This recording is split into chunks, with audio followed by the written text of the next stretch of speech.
अस्सलाम वालेकुम, मैं हूं शीता ब्लैक पाकिस्तान से और मेरी उम्र है 22 साल और मैं एक वाव मैप क्रिएटर हूं और साथ में कंटेंट क्रिएटर भी हूं।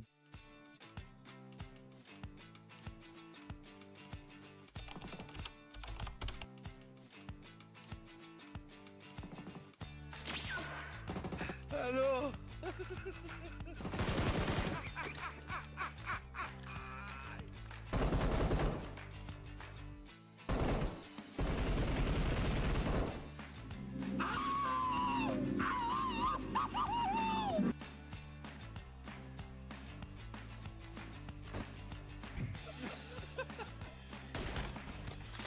असल में मैं टिकटॉक यूज़ कर रहा था तो मेरे सामने एक वाव मैप की वीडियो आती है, तो बस उसी से इंस्पायर होकर मैंने वाव मैप बनाना शुरू कर दिए।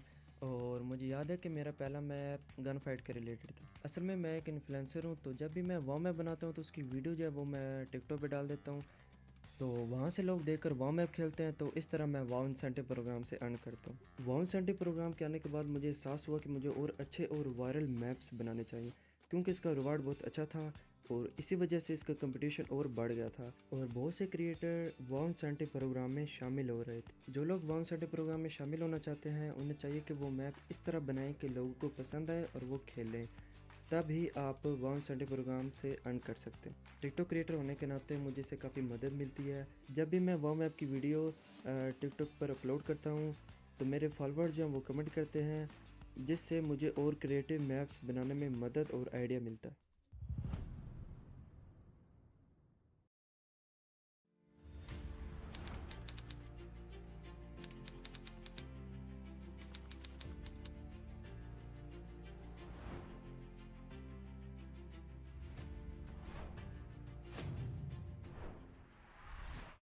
Well, hi everyone, my name is Night Queen. I'm originally from Pakistan but currently living in UK.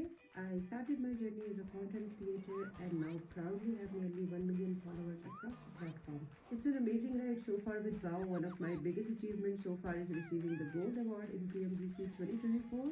I'm also honored to be part of the official WoW creator community. I started creating WoW maps in August 2023, and what truly inspired me was the freedom PUBG gave to bring creative ideas to life. I always loved storytelling and gameplay that leaves an impression, and WoW gave me the perfect platform to express both. Yes, I started this community to empower female creators, especially from the region where gaming is not always encouraged. Right now, we have nearly 200 active members who support and learn from each other. We share design tips, hold weekly sessions, and encourage one another through different challenges actually. It's not about just creating maps, it's about building confidence and creativity. And I'm welcoming more girls. If anybody want to join, joining is very simple. They just need to go to my TikTok account. In my bio, there's a link for a Discord. That's how they can join me. Great question. The biggest challenges are usually technical issues and lack of confidence and creative blocks. Our community helps by offering step-by-step guidance, sharing tutorial and doing map reviews. We also hold practice events where members can get feedback and grow together. Absolutely, my experience with the TikTok helped me understand the visual engaging and what grabs the attention fast. I apply that to my map design by adding unique, unexpected twists and making sure the gameplay is fun to watch and play, just like a viral video. Well, to make things easy, start with a clear theme or a story in your mind. It helps guide your layout. Then break your map into a small section, like a start with the environment, then a gameplay element, and finally polish with the details. And most importantly, don't be afraid to test, fail, or try again. And most importantly, ask for a feedback.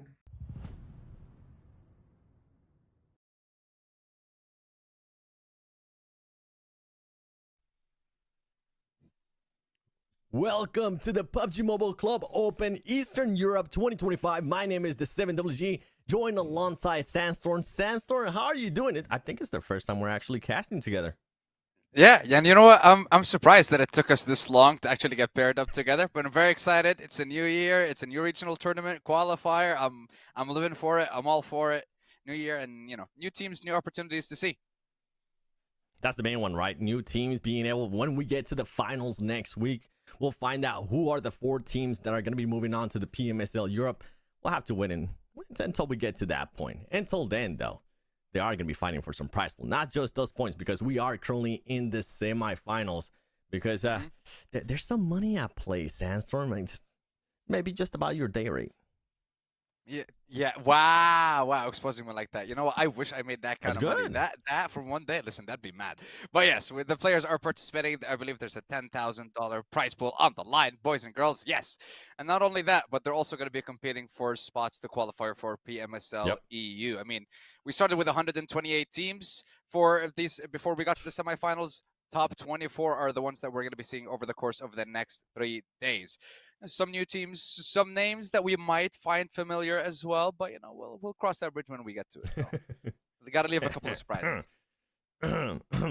No, don't spoil it yet. All right. I know you already have a favorite. I have a favorite team though, even though it's missing just a slight adjustment to their to their name. But I don't want to spoil it yet. We're looking yesterday at the pre-matches, at the practice matches. Yo, these teams usually when we're at events, they don't tend to take those serious. Everybody here was taking them serious. They were like, we're gonna get any practice that we can get in, and we're gonna go for it. Yeah, and you know what? I love to see it because you know some of the teams, without you taking it seriously, you might not get into the mood of the event. You might not get into the competitive atmosphere of things. So you just want to get into that competitive mindset as soon as you can. The second you get into scrims, lock in, focus. Every single moment is going to be important because who knows where you can go from this one tournament. So you know it's only the beginning of the year, esports wise. That is the thing that you said too. It is 24 teams. We are going to have 3 different groups, so they're not going to be able to play all the 15 matches for the next 3 days. I mean, once we get to that point, we'll see which teams are going to be sitting out on the last day. But we're talking about points. We're talking about how they're going to be able to get that money. Well, don't forget that if they do end up getting that winner chicken dinner, is going to be 10 points to their name. My favorite, I always have to shout it out, that 1 point for elimination. And that's what I'm going to be looking at, Sandstorm. Which team is going to be able to come out on top and is going to be able to frag out? Yeah, exactly. Because we've seen in previous global tournaments, I want to say, and you don't have to go that far back if you want to grab any examples, but the teams that do tend to focus on a lot of eliminations do tend to be the ones that end up fighting for the top 2, top 3. You got to have that firepower. You got to have that communication on lock. You got to have that synergy between you and your teammates if you want to make it all the way to the top 2, top 3. But if we're talking about this tournament, it's top 4 to make it to PMSL EU. Yeah, I mean, right now, semifinals, you know what? You want to be in those top 16 teams to make it to the grand finals next week, May 10th and May 11th. So that's what they need to worry about. But you said it. I mean, once you get to the grand finals, it is just going to be the top 4. Obviously, there'll be some prize pool and that stuff, but you want to be able to continue on. You want to be able to continue on with that dream. And when we're talking about eliminations, we're talking about all that stuff. Right at the top of my head, one team I can think of very recently that was able to get a lot of eliminations, 4MB. I mean, they were able to frag out over and over again, but it didn't work out for them. But talking about the prize pool, here you go. First team is going to get 4,000. Yeah, that's right. 4,000 for first place, 2.5K. If you're thinking that's my day rate, you're mad, by the way. But of course, top 4, we're looking at the PMSL EU spring slot, and you continue on your esports journey throughout the year. And then you start fighting for stuff like PMWC, PMGC, and all those global tournaments, all those wonderful, prestigious tournaments that you want to be a part of. You want to cement yourself in the history books of PUBG Mobile. This is what every single one of these players is looking here to do, and it starts with a PMCO. I mean, just 4,000 and then a spot in the PMSL EU. And then you said it too, if they do end up performing there well too, who knows what can happen. This is just a baby step. They gotta take advantage of this opportunity, and I think that's what you were referring to earlier too when I mentioned like everybody was taking those matches seriously yesterday. They were going on their drops. They were like, okay, we're gonna play this as if it was the actual game, even though it wasn't. It was just rehearsal, but whatever. They wanted to get any practice that they could get in. Yeah, and the thing is, I want to say, like with tournaments like that, because you don't have, for example, the qualifiers being streamed or anything like that, so there's not a lot of information about the teams that you're going up against. There's not a lot of analysis to be done against the players that you're going to be competing against. So you have to take those scrims seriously. Find out who's going to be sharing any kind of drops with you, who's going to be dropping near you at least, to get the very basics, to get your foundation of the game. The first 5-6 minutes, once you're done looting, you know where you can go, where you can't go. Most important information you can gather, through the scrims, maybe through watching other players, other teams. A lot of research to be done if you wanna compete at the highest level. That's the crazy part too, right? If they do end up getting challenged by a team, or maybe the playing path doesn't work their way, if they need to go and land somewhere else, there's a big question mark in the air, because you don't know who's gonna be landing there as well. Usually when we go to like top global events, when we go to PMSLs, everybody kind of has an idea where teams are gonna be dropping. I mean, we have seen it in the past too. Teams tend to share where they are gonna be dropping, so you know what to expect. But other than that, I mean, I'm excited. I feel like this first day is definitely going to be a feel situation for a lot of these teams. And we're talking about groups. There you go. You have a Group A, Group B, and Group C. Yeah. The groups that we're going to be seeing throughout today's games are going to be Group A and Group B. Very excited to see what those two groups are going to be bringing to the table. And you know what? I'll bring it up in a game once we actually see the players' names. But for now, I want you guys to take a long, hard look at the team names that we see here and think maybe, are there any names that we may have come across before in previous tournaments? Something like that. Let us know in the chat. You know what? I want to see it. Don't spoil it yet. Don't spoil it yet. I'm not saying nothing, but I just want to see if we have any, any future analysts or something like that with us in the chat, watching, monitoring the games. Are we gonna give them a countdown, like where they have to put in the answer right now? Because we are gonna have to spoil it. Okay, I'd say when the first zone is closing, maybe, or when the first zone closed. Something like that, maybe. Oh, you want to go there? No, I'm talking about like they got 7 seconds, baby. You are currently on the clock if you're watching. Take a guess right now. Okay, so I guess I'm a being whole the day. lenient one. No, Listen, you're trying to give him a business day. Actually, you know what? Fair. If we want to find these future analysts, they have to be put on the spot. They have to work quickly. So I want to say before the first game, maximum 5 minutes before the first game starts, I'm gonna need your answers locked into the chat, and I want to see if you can tell me any history about some of the teams that we've seen, and bonus points if you can name some of the players and what they've done previously. Don't use should we maybe ChatGPT. give them a hint? That's cheating. Should we give them a hint? You think? Based on the logo, I think that's fair. I think that's fair. Okay. Oh, but we gotta be very with the example or with the reason. You want me to say it, or do you want to say it? Yeah. We're waiting. By the way, for everybody currently tuning in, we're waiting for the players to get in. We're waiting to start the first match. But we want to just introduce we can you start to some the of these game things to whenever keep we an eye want. on. By the way.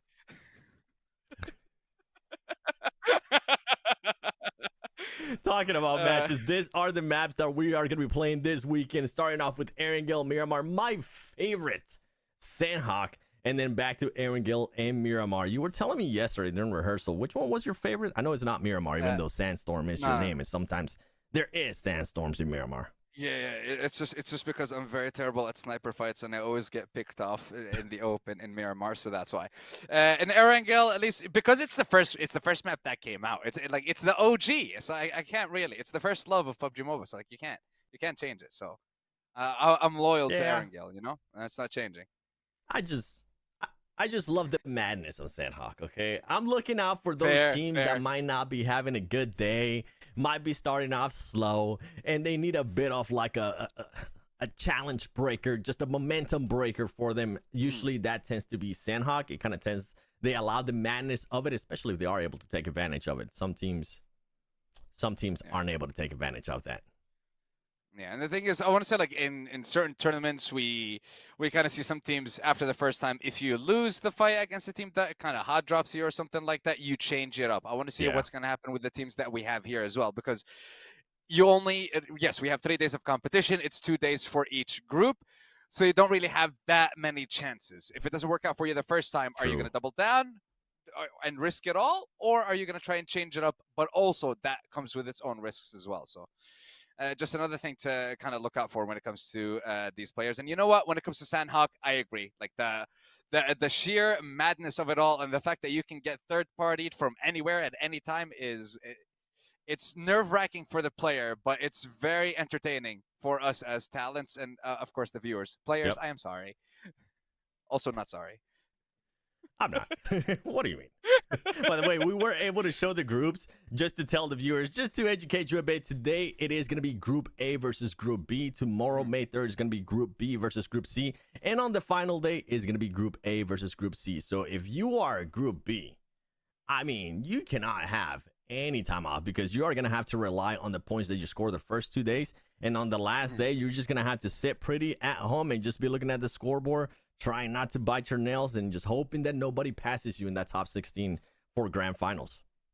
Yeah, and I want to say, meanwhile, for Group C, because you're the one that has the opportunity to wait, watch, see what goes on in day one, and you'll actually have the biggest advantage, I think, just by knowing a lot more information about the teams going into your first day, and technically Group B's last day as well. So there's definitely something for them to work on. Maybe something that can help them out, an advantage to kind of push in their advantage.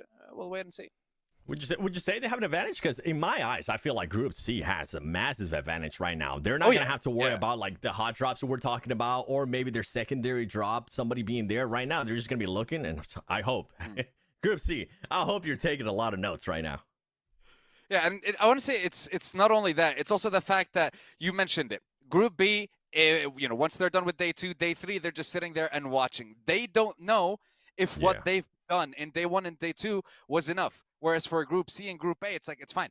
True. We know what target to shoot for in order to qualify for the next step and make it to the grand finals. And yes, reminder, top 16 out of the 24 teams will be making it into the grand finals, and they'll be playing over the course of the 2 days. So make sure that you take advantage of every single one of these games. I just no spoilers. There's definitely some favorites out there. No, not from my end. I'm not giving out my pick just yet. We said when the first zone starts closing in, right? That's what you were saying? Yeah. No. I changed it up to when the first game starts. Everyone's got to lock in. We but when the first game starts, everyone's got to lock in. They got to let us know who they who are the teams that they might have seen before and something like that. Yeah. I mean, I can tell you right off the bat. On YouTube, Janko currently watching. That boy spamming Shockwave. All right? Okay. It's absolutely nonstop. So if there was a favorite one, and now everybody else is starting to compete with it too, trying to put it in there. I'm seeing some Nexus in there as well. I still haven't seen the team that we were kind of hinting at. And to give him a big hint, that's true, in regards to possibly one of the favorite teams, it does have an animal on their logo. So while we're waiting, that's literally what I was thinking. That's a good hint. It doesn't give it away. There's still a bunch of animals on certain logos and different logos. And if you need a refresher, if we can pull up those teams again, just those groups, just to give them a quick brief and a quick refresh in their mind of which teams do have animals on their logos. Should we give them another hint? Maybe it also has an animal in the name. I don't know. Or is that too much? I mean, hey. I think you just gave it away. Or is that a dead giveaway? I don't know. I was trying to be sneaky here. I'm just like, listen. I'm just saying. Okay. I'm just saying. I was asking a question. I wasn't saying that should be the reason, because it could be. Okay. All right. I see what you're doing there. I'm pretty sure they're gonna guess it. I'm pretty sure they'll be able to get it. Like at this point, they paused the stream. They went back. They're like, all right, wait, hold on. Let's actually have a look. Okay, it's got to be this one. So like the message should be coming in like a minute or two, and then instant is gonna be they should have known from before. It should have been like an instant. Yeah, true. Fair. You know, to be fair, as we're getting ready to go into San, as we're getting ready here to go into the first game, right? It is taking a little bit longer, but that's fine. But if you're a player, I know we haven't played professionally. I sure as heck have not. I have played in maybe some content creator cups and all that stuff, and I didn't win anything. So there goes my experience. I'm trying to put myself in the mind of one of these players, right? About to play maybe one of their biggest matches possible, the first match possible. Sometimes they get a little bit too nervous. Sometimes they crack under that pressure. The cool thing about this is that they are on the comfort of their home. It's not like a LAN event, so they don't have to have the flashy lights on their face. They're just going to be comfortable, cool, calm, and collected. I'm hoping. If not, they just might be too nervous. Yeah, that's definitely something that a lot of players kind of I want to say like sometimes it makes or breaks the player, maybe being able to deal with that kind of pressure, especially if you go on a stage for the very first time. You mentioned yourself the lights, the cameras, the chanting of the crowd. There's so many aspects. There's so many different things that happen. I want to say during the tournament and also in and out of the game that a lot of people might not be able to see. Specifically, like we mentioned, that pressure and how it impacts the player. And if there's a person on the team, and I would say like one of the players, whether it's the IGL, the supporter, it doesn't matter, whose job is to kind of like get the people back on, like just level their heads once again, and then once again, center themselves and get going again. Yep, that's right. And that's what, here we go. We got it. Thank you, Barack. Appreciate that, man. Group A is going to be playing today, as we mentioned earlier, versus Group B. Group C is going to be sitting now. And for the hint that you guys were getting, don't forget it is it's only animal one logo, and it has an animal name on it too. Yeah, it's actually just. Thanks, Sam. Yeah, it's actually just one. You just gave it away. Have you guys guessed it yet? Now, one thing too, while they're still guessing it, with Group A, they do get to sit out tomorrow. They get a chance to play today. They get a chance to sit out tomorrow and watch how he's going to end up playing. And then on the final day, they get a chance to go up against the teams from Group C. So I feel like Group C and Group A, in my personal belief, I feel like they might have a bit of a buffer in a way, right? Because Group C gets to watch everybody. Group A, if they have an awful day, they get to go at least back to the drawing board. If you're Group B, man, the whole pressure, and I'm trying to add a little bit more pressure on your shoulders too. I'm going to be watching them closely, especially if they start off slow. Yeah, for sure, because Group A gets a break on day 2. Group B is like, okay, the only thing that we can go off of is like we can rewatch the stream, see what kind of mistakes that we made. And that's when you actually get your initial research or initial analysis on the other teams that you're playing against. But outside of that, the other teams, they're definitely going to have a little bit of advantage. So, I don't know. Seven, are you ready? Apparently, we might be ready. I'm ready. Are you ready? I'm ready. We're go, ready, baby. Severity to Novo is going to be the playing path as we're going to be jumping in on the first match here of the semifinals, and I am ready for it. The PUBG Mobile Club Open Eastern Europe 2025 semifinals. We'll end up finding out who's going to be going to those grand finals on Sunday, but until then, let's see how this is going to be playing out, as some of the teams are already jumping off. They might be wanting to go loot in Severny. Yeah, instantly, one of the first teams, BX, going towards that northern side. We might be seeing Team Secret as well, heading towards Stalber. Maybe the likes of Kameshki, picking up a couple of cars first. I want to see if we're going to be having any military base enjoyers as well at the end of this playing path. It's I would say that would be my favorite drop location. Ooh, Novo, yeah, definitely Novo's going to be a good shout if any teams actually remain until the end of the playing path, though. I'm intrigued to see too what the actual circle is going to be. The first circle is going to be, because that's going to be just giving out. Look at, do we have a team in Stalber? I usually don't even see that drop. This is kind of what we were talking about too, San. Exactly. In regards to some of the teams, they just don't know where they can actually go to, and due to the playing pad, they're just forced to maybe change their drop. Maybe this is a team that's usually able to go to Primors or whatever the case might be. Luckily for them, though, the first circle is going to be favoring them a tiny bit, so they'll be able to get whatever loot they want out of that, get some vehicles, and then try to make their way towards the middle of the circle. Or if they like a different playing style, you know what, stay on the edge. Yeah, stay on the edge and see if that works for you. But speaking of the teams that dropped towards the southern side all the way towards the military base, I believe we had two. One went to Novo, and one's going to be, I think they were looting towards the northern side, just getting some vehicles and then heading over to the military base to loot. I'm curious to see what route they're going to take rotation-wise, how they're going to end up going to the zone, and where they're going to position themselves. That's going to be the first one I'm looking for. And once again, I mean, look, at this point, I kind of want to talk about you-know-who. At this point, I think it's time. Who. I think it's time. Should we say in like, here, I'll say the name, and then you give me a full breakdown, because there's definitely some names in there that we need to definitely mention. Of course.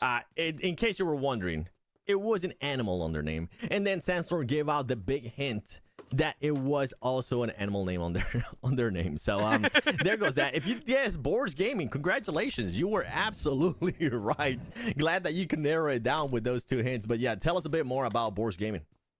Okay, so you're talking about a team that has already participated in something like a PMSL last year in PMPLs and such. You're talking about Tulika, Pusher, Havlik, Foopsman. This is exactly the lineup of Virtus Pro before. That was the team that they were playing with. And also, it was Moneymakers that actually made it all the way to MWC. So there's a lot of experience that these guys have under their belts. So realistically, they should be one of the teams that easily gets top 3 in the semifinals, if not wins the whole thing, and then goes on to get top 4 and qualify for PMSL. The experience is just too much for teams like this. I mean, especially with the likes of Tulika and Havlik. Like those two alone are insane. Yep. To be on this level. That's the main one for me. That's definitely the main one for me. Tulika, Havlik, I'm intrigued to see how those players are going to be performing here. And I mean, this was a team that is in Group A, so they are playing today. They'll be able to get that experience.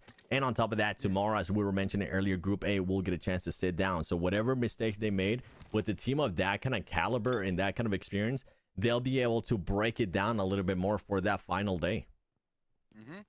And not only that, by the way, Seven, I believe, if I'm not mistaken, Bishke, who we see in front of us right now from Team Explode, he also used to be on the lineup with Moneymakers, I believe, as well in PMWC. And even before that, he was also part of the team on VP. So one of the other players with a lot of experience in EU and I want to say just PUBG Mobile in general within the last 2 to 3 years at least. So once again, heavy hitters showing up in today's game. So the newcomers, you got to come out strong with the first set of games. We have to see a strong performance against these big names.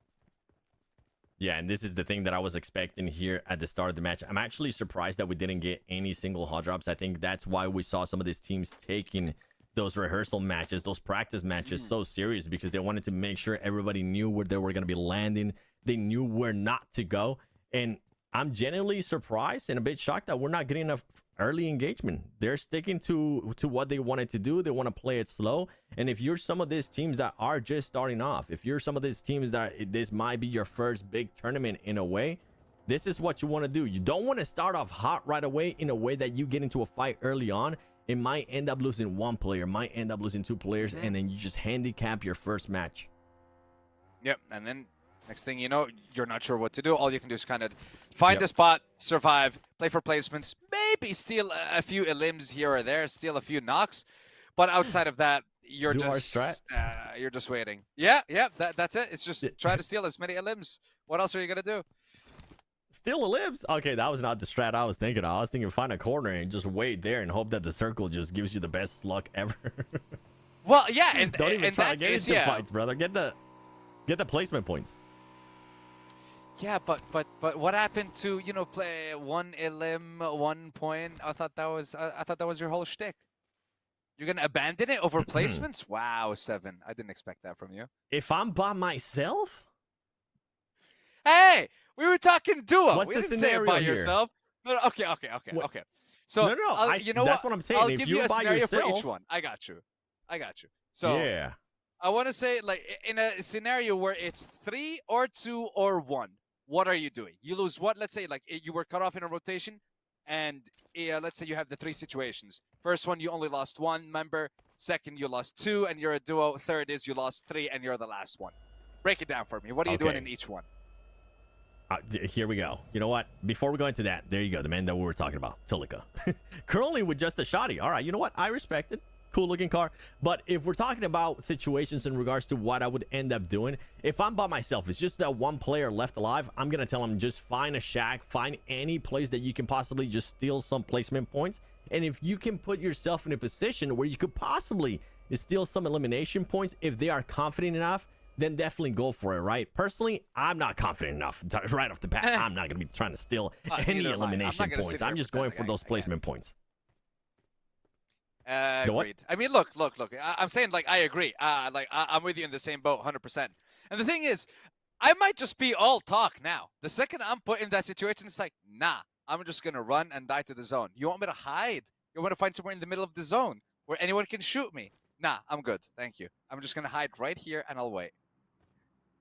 That's what I said, right? Your hands are going to be shaky, palms are sweaty, you can smell mom's spaghetti. I mean, you're not going to be going anywhere. That's all I'm saying. All right, now something that's currently happening is that none of these two teams are going anywhere, as YBAB is currently waiting now on E. I mean, they're just looking at him right now, trying to see what's going to be happening here, who's going to be making the first move. And if I'm Paka, I'm just waiting patiently. I'm just waiting to see if anybody possibly is going to give me an angle, get a quick little knock. And the timing of that, as Paka decides to move away, somebody did end up crossing the road, and here comes the first grenade. They definitely know that they're there within each other. Sebastian being able to get the first knock. Yeah, and that's the finish as well, securing themselves the first point on the board for that team. And it looks like their YBB are going to be the ones that made that first move against Team Explode, and now they have to get the heck out of it. I mean, not really. No, you can just actually chill there. With the zone shifting towards Yasnaya, we might be seeing teams go over towards Stalber. I mean, SC are going to be having one hell of a good time all the way up to the north, just because they're going to have so much vision. They're going to be able to gather so much information about the teams coming in from the south and coming into Yasnaya. We're switching right over to Boars. We spoke about Tulika. He might be... Uh-oh. I'm not sure that's a good position for you there, Tulika. You might need to move, because every single person on the server is coming, and they're all coming towards Yasnaya right now. I'm with you, and the thing is that he kind of put his team in a situation there where Tulika is just going to be in a bad position, and now his team is going to have to figure out where they're going to end up going, and if they even want to try to get in a way where they can possibly engage or just back off and kind of sacrifice a player. YBB, though, taking shots at everything, and this is something that Maximum, if he was watching, he would be so happy there with those hover traps, because they are so hard to destroy, and they can come in very handy towards the end of the match. Yeah, Connie, you're going to need an M249 with an extended mag, and maybe a couple of mags if you want to get through that thing. It's going to take a while.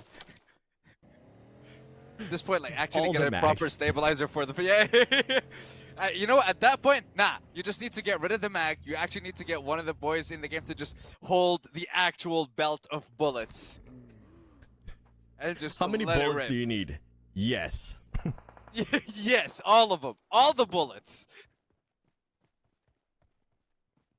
That's exactly what they're going to be going for here, as BX Brother just keeping an eye on Explode, keeping an eye on YBB, seeing what they're going to be doing. Meanwhile, Tulika's just going to have to make that place his home. He's not going to be moving anytime soon, because BX Brothers is just, I mean, Anytime Brothers just waiting for them here. Rami trying to figure out if they're maybe going to go on a rotation or what they're going to be doing. They know that Tulika's nearby, though, but I don't think, if you're them, you do not want to push this. With Team Explode and YBB close by, don't even risk it. Just wait a little bit longer. And I want to say, especially having the first game of the day for these players be like heading towards Yasnaya, where it could possibly just be a city finish. Yikes. That's all I got to say. It's going to be incredibly difficult for anyone to make any move. There's barely going to be any room to breathe for a lot of these teams if the zone shifts again towards the city. And don't even get me started about the teams that are towards the north, when we were mentioning the teams in Stalber and the likes of those areas, but we'll get back to that later. We have Explode and Shockwave, the first team that was mentioned by a couple of our viewers. Let's have a look and see what they got. A couple of knocks already going to be coming in. Yen will be finished as well with a pump action. Maxa securing that one after they suffered the loss of Gringo. Hitsi as well will be secured. It looks like Shockwave bite the dust, and they're the first team out. Whoever said Shockwave, I would hide for the rest of the day, or I would get in touch with Max, because bruh. Nah, give Janko a break, all right? It was first match. He was feeling good. But this is the thing. You just don't know which position some of these teams are going to be doing. And guess what? We were talking about Tulika earlier. Tulika is finally going to end up getting caught in that awful position that he found himself with. And he's not going to get picked up anytime soon, as his team is not going to be nearby. Havlik and them. Now it's turning to be horrible here for Boars, as that's going to be 2 players down and 1 gone already. Tulika is more than likely going to be eliminated too, and then they're going to be down 2. We were talking about this scenarios earlier, what to do now. If I'm Boars Gaming, I'm going to stay here a little bit longer and just try not to fight. Yeah, I mean, they do have the ammunition, they have decent stims and everything, so they should be good to go. Although, that secondary, that AK, not much ammo on that front. Now switching over to Ave Esports. Having a look towards them. 2 elims on the board. They lost Bad Boy. Bad Boy did have a heck of a game yesterday in the scrims that we had, so I want to see that performance now, live, when we are playing our first game. Look at how many players and how many squads are in this sector. What is going on? Star Soldiers, we got 300 Erangel as well in the same situation, in the same area right now. Dennis the Menace going for the push with a DBS, and you need just one quick 2 pump. Gets the knock. Gets the job done and continues onwards. Scorp now for the Star Soldiers. After getting the first knock and finish, they're going to try and see if they can secure the rest. Again, instead of going to try to run away. Scorp trying to see if he can actually secure the knock onto that one. A little bit of damage, but not enough to secure that one. Levka sees one being delivered right to his front door, but still, no knock. Are you kidding me? Levka not able to secure it, and Yen able to strike back against the Star Soldiers. Yeah, Lefka being a little bit too worried there with everything that was going on. Gets caught on by surprise here. Star Soldiers, I mean, they're continuing here on the aggression. They already have 1 point from elimination. One player is currently knocked, and I think they're finally deciding to, you know what? Let's back up from this fight. We're currently into the zone. Let's start focusing a little bit more on what's going to happen within this zone, as 300 and ARG are going to end up fighting here. This player, Yen, he's going to end up going down unless he can get some heals. He doesn't have any, so this might just be the end for him. There you go. He gets knocked by the play zone, and it's gonna be an easy elimination unless his teammate can pick him up here. Actually, you know what? He's just gonna be getting those knocks. He's like, peace, I'm out of here. Yeah, that's 300. You're going for it? Wait, is he gonna be able to get it though? This is risky too. Well, might be able to. We'll find out later on the next episode of Will He Survive? The next episode of fighting outside of the zone. Oh god, you know what? Yeah, fighting outside the zone. Let's see how many times this series will show up over the next portion of the tournament. Today, tomorrow, the day after, and the grand finals. Going back one more time. Star Soldiers, X-Epic onto Scorp. You had a chance before to get a knock. Someone driving by, not able to do it this time around. Still a little bit more damage. Ooh, Mano finally. Last bullet of the clip, forced to reload, but he still manages the headshot, gets the knock, and I want to say gets the finish as well. That's very important. Secures his elim, but now stage 4 is moving, going over to PUBG Georgia now as they're getting pushed in this compound, in this house. Pigo playing with S12K, switches over to the right side, doesn't get the flick, but his teammate is there. And it is going to be PUBG Georgia that gets eliminated. KZ, the one who comes out on top at the end of that one. Just overwhelms them from every corner.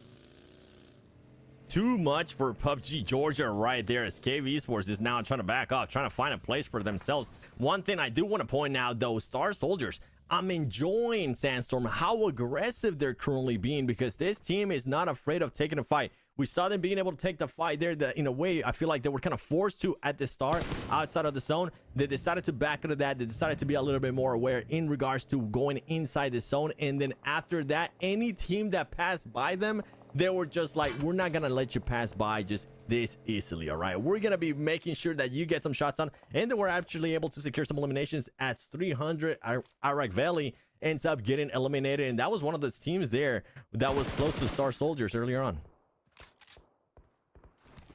Now those Star Soldiers, they still managed to get those 2 elims. They only lost that 1 player in that fight. Still, yep. With 3 players, you still do have a chance. You can make a play if you want to. You still can't go for a push, but right now, we are heading once again to KZ Esports. Only, come on, you can see him. There's the knock. Onto Maxa, now searching for the finish on the second member here of Explode. They've already lost 1 within the first few minutes of the game, and now they are losing their second member. Now, as a duo, all you can do in this situation is survive, but looks like Team Explode might have been eliminated. That's right. Kiske and Kraken were both taken out, and now KZ is trying to, they're taking shots at everybody. They have ammo galore, they have boxes everywhere, they have all the ammunition they need, they have all the utility they need. They don't have to move, they don't have to go anywhere. they're chilling. They don't have to go anywhere. That's right. I mean, 7 eliminations to their name. Meanwhile, KI now being able to spot KC with all that noise that they were making. KC needs to be careful here because teams are going to start getting it around them. But guess what? K1 having to back off there because he ended up getting third party by another team. With Team Explode, I kind of feel bad for them, right? Because they were in that situation where they were having to be forced and fight outside of the zone. And this is what I was talking about in regards to hopefully prioritizing the zone a little bit better in the future. Because if not, you're just going to get caught. And whenever you do decide to make that push to the zone, it's going to be super hard. With the circle here, I mean, if I'm K1, I am just absolutely static right now with the way this circle is working out for them. Yeah, but now they're going to be worried about, okay. Oh, they regroup. First of all, nice. Yeah, they must have, they had to. Slanik instantly had to go back with, no, Slanik, what are you doing? What are you doing? What are you doing? No, brother, no, what are you doing? No, you have, the compound is in the middle of the zone. There's no need for you to do anything else other than control that compound and defend it with your life. You hold that compound, the game is yours. Just chill. Don't overthink it. You don't have to do too much. You just have to sit and chill.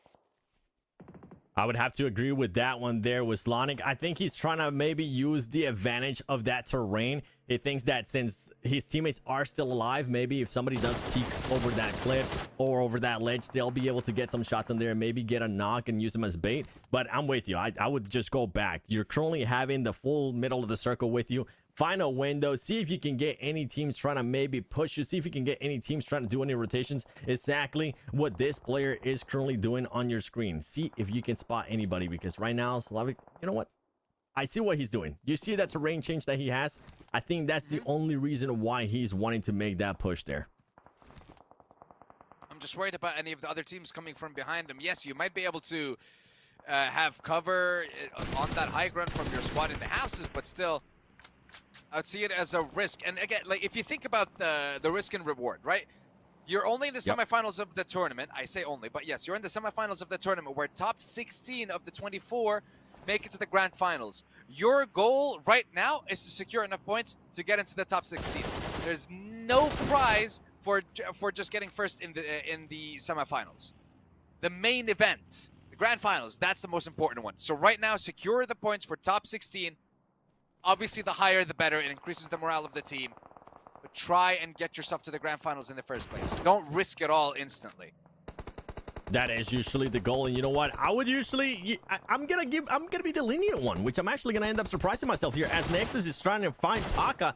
They end up getting that knock. They're trying to see if they can get the finish. EXO is going to be pushing up too. Grenades are going to be getting on hand. They're going to be sending over. And oh, EXO almost gets knocked there from Nexus. Meanwhile, YBB trying to pick up those teammates. They were finally able to get out of Yasnaya, find their way somewhere over here. But Nexus is just currently having the high ground. EXO from Nexus there, making sure that he fully heals up. And Flavius, I'm enjoying this position that he's currently having here. But the smokes that they're currently throwing from YBB is wonderful. Not only just the smoke, the grenades as well. YBB is putting up a good defense right here. And right now, Nexus, I'm looking at Flavius. He's swinging for the fences, trying to fight every single person he can, just spraying through the smoke, spraying through everything. But I'm looking at the ammo situation, and it's not the best. Yes, you have like 2 clips left. The QBZ, and then you got the UMP as well. So you gotta manage your ammo a little bit better. If you can loot, or if you got a teammate that can throw you some ammo, perfection. Yeah, they have to be. Let's see if someone's gonna be pushing up and yeah, look at that. KO1 Slanik once again instantly run towards the team, hold the compound, maybe play with Caprice, but we're still stuck on YBB and Nexus. I'm with you, Slanik. Get on that vehicle, get back to that compound as fast as possible. Now that you know that that compound's still going to be in here, you're not really going to have to worry about having to push out YBAB. There you go. They end up getting just fully finished. That board player is still alive. Meanwhile, K1, what? I don't know what's going on that side right now. I'm speechless. Yeah. Same here. I'm like, what's happening? Why are they going for that push? Why isn't Slanik joining the rest of his team? Why is Keep just revving his engine? Why are you revving your engine when you should be fighting? Bring out the shotgun! A little bit too late. In that fight. And SC take the dub, take the win in that skirmish, and they will continue down to 6 teams. 19 players now. Capri is looking for Flavius's head. Looking to take it off. Just one more bullet. That's the one. He secures it there. One less player Capri to worry being able about to get for that now. knock right there, Sandstorm. As he's going to be able to get that knock. And then Nexus is just going to be pushing up as they're going to be going here for this fight against the team that's been waiting out for the longest time. BX trying to hold them off. Only 2 players alive. There you go. Being able to just finish that last player from Nexus. They should end up getting a full reset right here. And I'm not going to lie. K1 ended up being very lucky because Sonic did end up getting knocked. And if it wasn't Nexus versus BX being basically in a fight right there, it would have been horrible for those 2 players from B1, from K1. It would have been a very difficult situation for them to be in, especially after waiting for so long for them to use this opportunity, use the position that they've had in the center of the zone. Since what, stage 3 maybe, since we've seen that shift towards the north side, towards Yasnaya. Yeah, so they've had a big advantage. And now, Bad Boy, I did mention, his name was ringing throughout the scrims, and now we're seeing it on the elimination feed again. KZ, though surprisingly, that compound that they held, they didn't have to. Oh boy, never mind. We leave KZ. We leave KZ because now we focus on K1. Again, spraying towards the tank at this point. But it's not going to go down. The hovercraft is not going to go down. Not yet. They ended up losing 1 player, though. I don't think they're going to be able to pick up Bad Boy. As he's not. There you go. Ooh, Capri with those nasty shots. Being able to catch that player as he was trying to make a rotation on them. They do end up losing Bad Boy here, K1. Even though they have the full compound to work with, they need to make sure that they don't end up getting surprised by any of these teams. Because BX right now, I mean, they have this terrain to work with. Nobody is going to be pushing them. They do have 1 team towards their left, KC, and that team can be aggressive. So this could be a situation in regards to waiting for KC and some of the other teams to fight it out. And if you're K1, just be patient. You don't have to push the situation here. You could have a chicken dinner on your hands. Just don't do anything crazy. No. The chicken dinner is on the way. It's being delivered straight to their door. They just have to wait and pick it up. That's all you have to do. Yeah, I mean, right now, they have to leave their compounds. They have to make a little bit of a move. The second that you hear those other teams fighting each other, they're busy. Use that hovercraft. Use whatever vehicles you got. Push a little bit into that zone. The second the teams have to leave the ledge and they have no cover, the game is yours. BX Brothers trying to focus onto KZ just after Star Soldiers were taken out. We're in a 4v3 at the moment, and KZ lose 1 more member. K1 trying to see if they can actually push. It looks like they're going to be taking the fight to KZ. They take down a couple of members, and now it's a 4v3v1. K1, they had a massive advantage, and now I'm not sure who is going to be able to take this one. It is going to be a toss-up there as K1 now trying to make a push. BX does have the best angles in here because if one of the players does end up getting knocked, they're going to be able to just get that player back up. They have that terrain to work with. Now, with K1, with all the craziness that they were doing earlier, their vehicles, they're not as healthy. They were getting shot. You could see it personally in the hovercraft. That hovercraft was already smoking. It could have been a massive advantage towards them. Meanwhile, KC, Moxie, the last player from KC, trying to see if he can find that player from K1 that's trying to get an angle on them. And this is what I'm saying. I mean, BX, they just have the numbers right here. Now, BX, the tables have turned. They're doing exactly what K1 should have been doing earlier, which is just waiting for the right moment. But Moxie with the beautiful grenade there on the K1 player. Yeah, Slonic just only had bandages to heal himself at that point. He wasn't able to get any big heals. And now after Moxie got the knock, Rami is looking for a hail of grenades flying towards the last member of KZ. The second this elimination goes through, you know BX are going to be finishing off the last members of K1 unless Caprice can surprise us and Moxie can just try to ruin the end game here for BX. K1 might have an opportunity to revive as Moxie is just keeping BX busy. But the next zone shift, now where's trying that to be a gonna little go? bit more aggressive there, San. As Moxie, I mean, Moxie's playing it smart here. They know that he's making BX just use so much utility. He's staying a little bit long there. He doesn't want to make a push. There you go. He's gonna make that push, but Rami just being a little bit too much there. For KZ, the last player in K1, they do end up getting that pickup. It is going to be a 3 versus 4. Can they use it to their advantage as the circle is going to end up pushing both of the teams? That's right, with 10 elims right now. At the end of the game for BX, they are looking to end it with a winner-winner chicken dinner and have a heck of a start in these semifinals. K1, you had an advantage for a long time. Unfortunately, not much was done with that position. Slonic, before you were in a nade war and you lost. Are you going to try it again? Yes, you are. Knock onto Looney. That's how it starts. Now it's down to a 3v3, unless there's a revive situation. But for the side of K1, now you know. You got the knock. They can still play on the edge for the side of BX. So do you push? Do you try something? Because Slonic is right now single-handedly trying to get this fight to go in favor of his team. Stops the revive. Things have calmed down once again. Rami trying to go and heal himself. Suro and Monaco both chilling in the back, just not allowing any push from the rest of the K1 squad. Nick coming in onto Slonic? Nope, not close. It's gonna be a bit short there, but BX, I mean, they used up so much utility earlier against that last KC player that it's starting to hurt them because they don't really have that much to work with here in regards to Slonic. Slonic did end up getting knocked, meaning that he didn't have to use any of his grenades, any of his utilities. He can still use it. Monaco gets caught though there by Capri, as now the tables keep on turning here, just waiting for stuff to happen. K1 making the push here. They have 2 players knocked from BX. Can they actually close it out?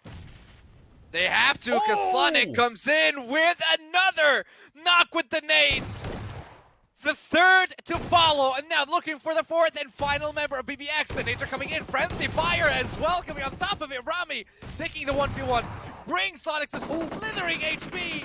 But still 2 more members from K1. They have the high ground. They get the winner-winner chicken dinner in the first game of the day.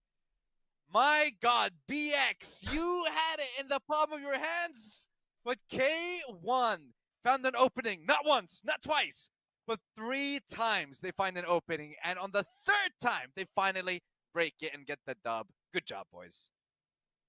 If K1, not gonna lie, if K1 wouldn't have ended up getting that win, I was gonna go back and just talk in regards to how aggressive they were, but this team just show me that they can actually be aggressive when they're needed to be there at the end, trying to get those angles, making sure they get those BX players whenever they were trying to do those rotations. And for BX, I feel like the main thing that definitely hurt them then, San, is just putting too much utility to use to just get rid of that last player from KC. KC played it perfectly. They try to just wait for the right timing. They try to get those eliminations. But overall, man, what about this is what I was expecting to out of this first match. BX being able to take advantage of the position. K1 as well. High elims from everybody. Yeah, that's exactly what you want to see. And this is why we love going into, I want to say, like the beginning of the year every single time with the PMCO, seeing new names, new rosters, new lineups, and what they can do. I personally see like quite a few rosters go from PMCO to PMGC in 1 year, in the MENA region at least. So I want to see who's going to be doing it from the European teams as well. There's a lot of rosters, and just to show you, it is possible. You can start your journey in a PMCO and end it participating in the Global Championship Grand Final. It's possible. It starts here, and it starts with a chicken dinner. Not only has it happened in the MENA region, it's happening in the North American region too. I'm pretty sure in other regions too, of teams that we might not even remember right now because we've been doing this for so long too. But yeah, I just have to give props, man. I want to see though some stats here. The MVP Slonic. Oh my goodness, 3 elims there, 1,000 damage. Okay, Slonic, you know what? You were giving us a bit of a heart attack. Not gonna lie. Whenever you were making those crazy rotations, trying to be away from your team. Luckily though, I'm gonna be fully honest here for K1. It's good that they have a solid team. It's not just one player, because they were able to revive him whenever he put himself in a bad situation. Yeah, and that's definitely something that we mentioned when it comes to the team. You need to have that communication on point. You need to have that team synergy going to a tournament like this and give it your all. Focus on every single map. And we've seen Sonic, yes, again, mistakes were made. Learn from them. Go back, VOD review once the day is done. Learn from those mistakes and just keep on improving. And I want to say, like, I want to go back to the point that we were talking about before when it came to I want to say like Moxie and BX brothers. Outside of the, I want to say like the utility that they used, all the nades and the mollies that they wasted on Moxie. let's say if they had a little bit more utility to work with, what could they have done in that situation in order to For BX? win 3? Yeah. Oh, yeah. I mean, if they wouldn't have, I think they ended up using like 5 grenades whenever Slonic was already down, and they were just trying to get that last player from KC right there. If they would have just waited a little bit longer, I think that would have waited. That would have been perfect. But the thing is that they kept throwing those nades right there on the last player from KC, and it just wasn't hitting over and over again. Which at the end, if they did have those nades against Slonic, you knew exactly where he was gonna be. You guys had already ended up knocking him, as you were mentioning there during the cast, during the match. Is that he ended up losing the first engagement with the nades. The second one, he could have lost that one too. Mm-hmm. Yeah, but we see Slonic and K1 quite well. Actually, he's got most damage and most grenade limbs. There's got to be like 60 other players that are tied for 1 grenade limb throughout the game. But only as well from KZ making an appearance with the most limbs throughout the first game with 5. We at least get to see Boars in some way, shape, or form. I want to say the same form that we'd usually see like 4MV at global tournaments. It's like, regardless, like one player's name. There's no need to mention who he is, but we all know who he is. His name is always just going to be up there regardless. But yes, and then Retro with, wow, 19 kilometers covered. Dude, where are you going? It's a lot of driving. He was just zooming around. I think he was the one in the Bugatti too, if I'm not mistaken. But yeah, only there, the KC player with 5 eliminations. That's good to see. I'm just, man, I'm surprised, and I'm happy to see here how many teams were able to just get high eliminations and just take full advantage of the situation. Slonic being one of them there towards the end. I feel like those nades were massive for that team. If not, I think it would have been completely different there for K1 if Slonic doesn't end up getting those first eliminations on BX. Well, if they managed to, could have been a different, could have been completely different. But you know what? I'm liking the first game that we had, 7. I'm liking the start that we have. Yep. We got a couple of teams. I want to say like showing up big. A couple of teams maybe stumbling at the beginning. Maybe I mean, you know what? I forgot. Happens. I too do have the caster curse. So I did mention Boars, and they did maybe kind of sort of. Yeah, specifically. Wow. Yeah, I did. Wow. Yeah, okay. Yikes. Should I get some black tape? Make sure you type in Sandstorm. Please don't say my favorite team's name. My favorite team is blank. All right, I'll watch out for you. We got you, baby. All right. We got you, but here we go. Match ranking for the first match. I mean, K1, 17 eliminations. The first top 3 teams, man. 17 points, and then on top of that, 16 and 14. I feel like we might, I'm hoping I'm wrong too, we might end up getting a snapshot here. If some of these teams do find themselves in a strong situation, they are aggressive. They don't just wait it out, which I really love. Yeah, exactly. And now you're going to be maybe seeing a little bit of a rivalry start to build between a couple of those teams over the next couple of days, specifically when, not if, when we start to see some hot drops, because it's bound to happen. I want to say like on Sanhok, Chaos, your favorite map. That's game 3 though. We have to wait. Don't be teasing me like that, all right? I'm just saying. I'm just saying, bro. Wait for Shockwave is gonna make a return by Sanhok for sure. I believe. I mean, Janko's still typing in the YouTube comments in regards to Shockwave and saying, no, don't worry about it. They'll come back. You just gotta believe. That's all it comes down to. But I mean, overall, though, for some of these teams, I do one notable mention as well that they ended up in 4th place. Star Soldier, X Epic. I mean, this team was just being so aggressive outside of the circle, inside of the circle, on the border of the circle. It didn't matter if any team got nearby them. They were just going to make sure that they make them back away, which is what I love to see, especially in situations like this. You don't want to be the passive team. You want to be the aggressive team. You want to be able to get those elimination points besides those placement points as well. Yeah, plus I feel like I want to say at this level and like all levels of esports competition, mind games are a huge thing, and this is what you want to see happening in like in these kind of tournaments. Like if, for example, a team like Star Soldiers X Epic becomes constantly known for like fighting on edge and like taking the fights to every single team that they kind of come across, then maybe it builds up this idea in other players and other teams' heads. It's like, oh wait, it's one of the Star Soldiers. Let's not take the fight. Just that little bit of hesitation could be enough to change things. So maybe a team that wants to go for those high elimination games, like we mentioned before, it is a winning strategy. It has been proven on a global stage. So you may not have gotten the chicken dinner, but you got yourself a good amount of points, 9 in the first game. Now let's see if that carries on, if that aggression is going to be consistent over the next 4 games. Because next up, it is going to be sunny Miramar. So grab your shades, get your shorts, because it's time to bathe in the sun. Because also, I live in Ireland. Go to your bro. favorite we map. Don't have the yes. It's my second favorite map.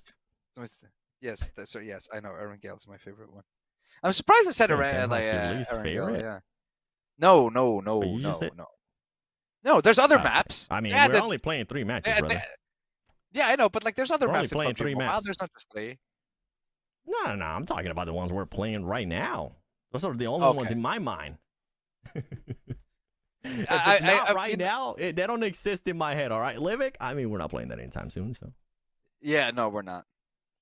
Vikendi, nah. What are the other ones? Come on. Yeah, definitely not. Definitely not. No, bro. Hold on. Vikendi is my least favorite. Livik. Yeah, it's Livik, Vikendi. And are you googling and what? No. Hey, listen. I started the stream today by telling people to not chat GPT the what's it called? Mini like Miramar. the team that I was talking about. I'm gonna put you on the Livik, spot since you tried to put me on the spot earlier. Mini Miramar. Livik. L-I-V. No. Brother. Wait, hold on, brother.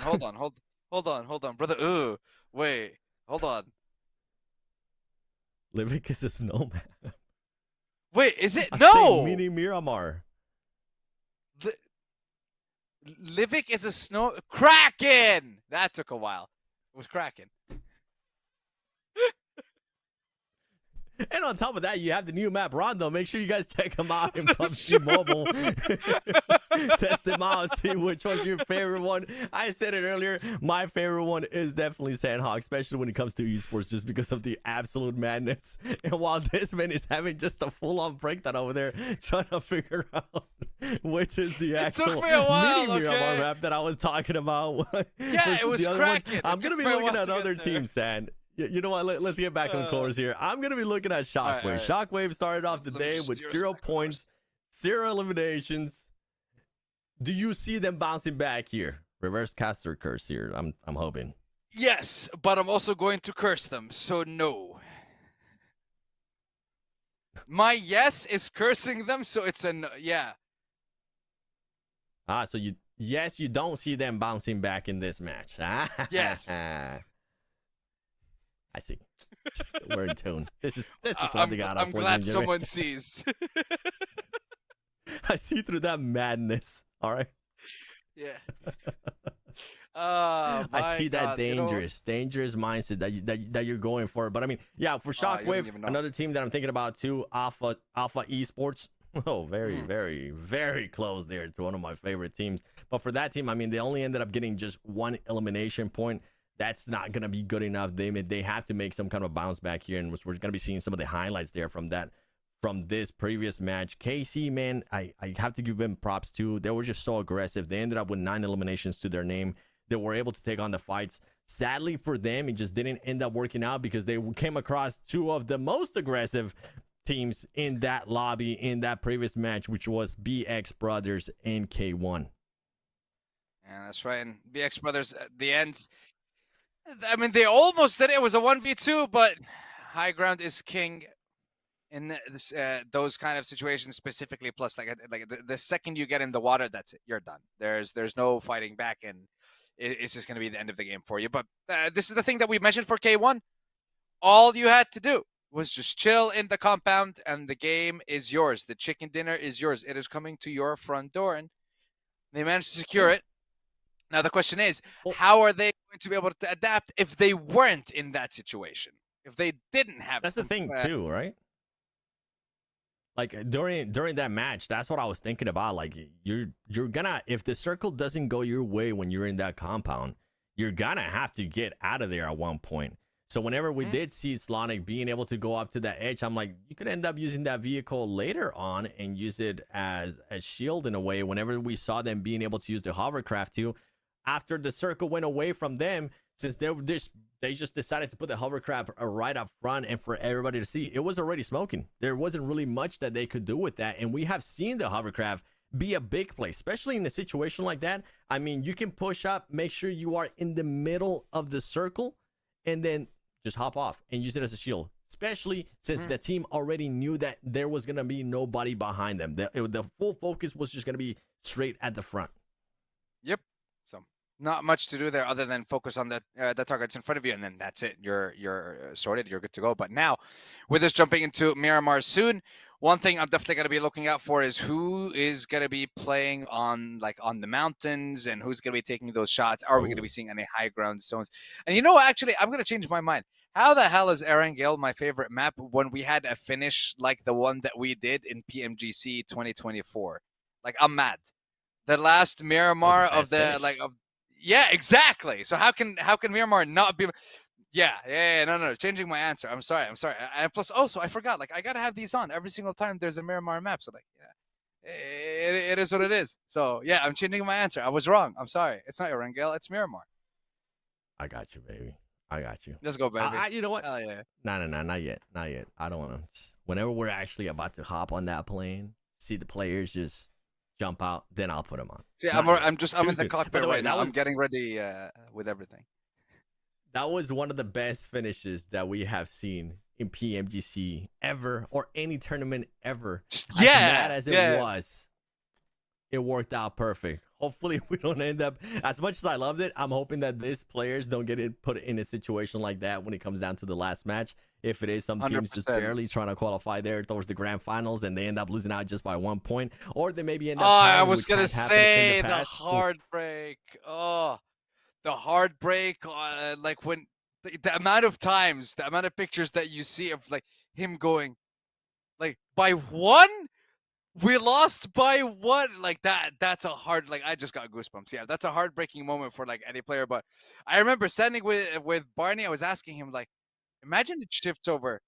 Imagine it actually shifts over to those small islands. He's like, nah, it's not gonna happen. And the second it did, I was like, okay, this is why we love this game.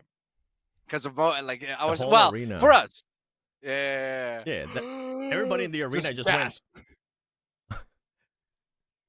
I remember I felt like a kid at Christmas. I just started jumping. I was like, "It's happening! It's happening!" It's like when you're watching. It's like when you're watching the TV as a kid, and you have like that DVD sign that's like going over the TV over and over, and then the second it hits a corner, everyone celebrates. True.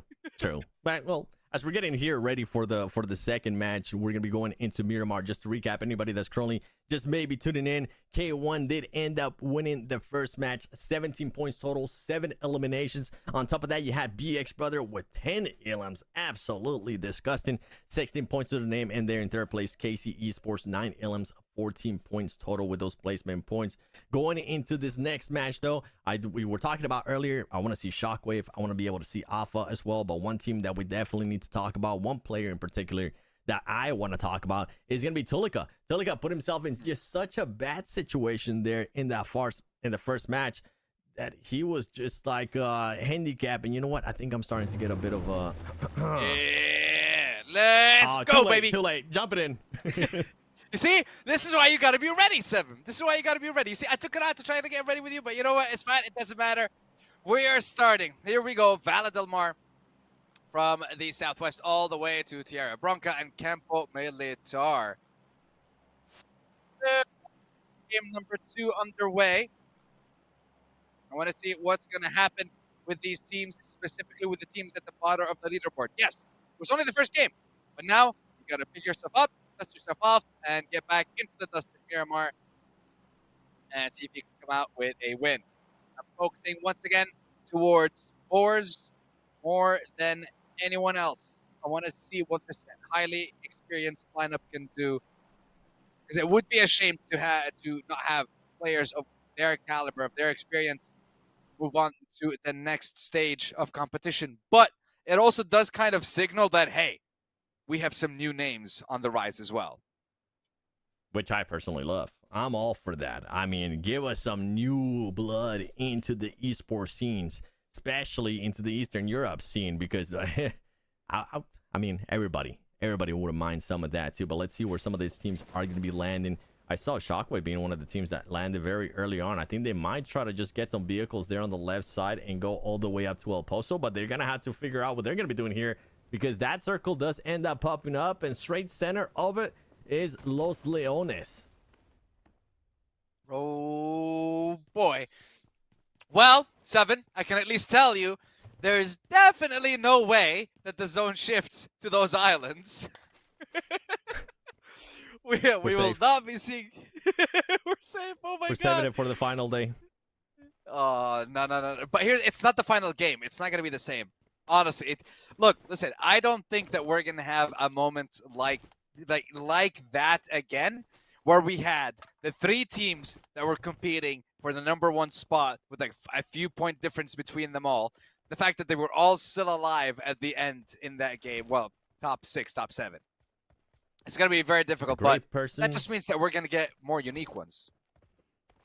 Yeah, I was going to say, a great person once told me never say never. So, you know what? I'm just going to not say it. I'm never going to see that, because I'll probably end up cursing, and then we'll see it on today's Miramar match, which I wouldn't hate it, but I kind of want to save those moments for the end. You can see Nexus here currently looting up, and you can see there on the scoreboard, in case you missed it out earlier, where the teams currently do end up standing. Shockwave there towards the bottom. Boar, one team that we're keeping an eye on, currently in 8th place. Nexus in 6th place as well, with the points that they currently have. Overall, though, for these teams, they're taking their time. They don't want to get into any early engagements, and I'm wondering if this possibly can end up changing going to tomorrow, when we do have a new team, and group coming in with Group C, as Group A will be sitting out today. So far, it is going to be Group A versus Group B. Nexus being part of one of these 2 groups and just making a push for it. Team Explode now looting up, taking their sweet time.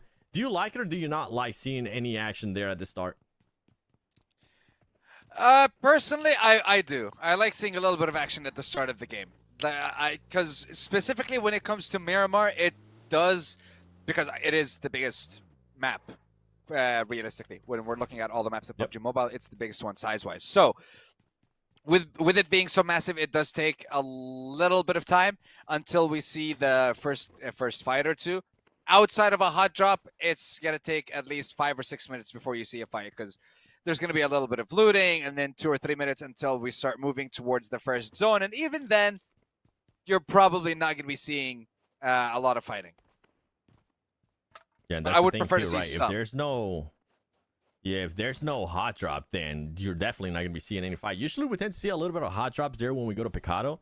Right now, these teams, they're like, we only have 10 matches to play here.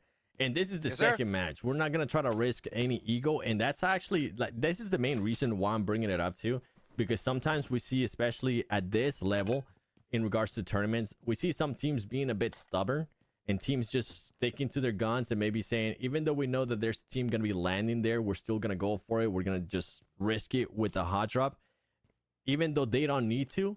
But right now, we're not seeing that. And I'm all for it, as we're currently looking here at PUBG Georgia. That was one team that got eliminated very early on, that was only able to get those 3 points in that last match. I believe it was KZ as well that had the push on them and took them out. YBAB or Yabab? Which one are we going with here, Seven? This is one of the. This is YBB. Okay, we're gonna go with it. We're just gonna stick with YBB. I like that. YBB. And honestly, if someone can tell us, please, like if someone can confirm if it's Yabab or YBAB, or we're gonna go with YBB for now. Yeah, let us know in the comments too. Yeah, please do. And also, what's up, Group B, as you're watching the VOD tomorrow or tonight to prepare yourself for tomorrow. I hope you're having a great time. Moving on to the game. Yes, 300 Erangel as well. Another one of the teams that we didn't really get much of a chance to see in the first game. And I don't think we're going to be seeing them for a while as well. Looking towards where they are. YBAB, they're 1.6 kilometers away. That's not 1.6 miles. No. We're not doing this. It's 1.6 kilometers. Okay? Meters? Yes.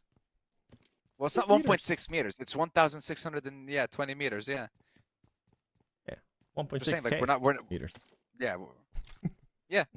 But as long as it's like we're not, it's not a mile. I know it's exactly a mile, actually, technically, but we're not doing this. I was just gonna let yourself dig a little bit deeper on that hole. But Oh yeah, I've dug myself like the biggest hole right now. You have no idea. Like the shovel is blunt at this point. It won't go any further. I'll save you. I'll save you. You know who will save you? KV Esports. As he currently, I love that he currently has an extended mag on that scar too. Is that what? Okay. I just saw level 3 vest. All right, you know what? I'm all for it. I'm looking to see how much these teams end up using in regards to utilities. That was one of the things that kind of definitely impacted that first match. BX Esports, BX Brothers using a lot of utility earlier on and kind of hindered their finale on the last Erangel match. Let's see if maybe they're gonna learn from those mistakes. And honestly, for some of these teams, I'm hoping that if they do end up making the mistakes, it happens now. It happens within this first couple days, because if they do end up making it to the grand finals next weekend, you don't want to see any mistakes there, because there's just so much at stake. Top 4 is going to be going to the PMSL EU.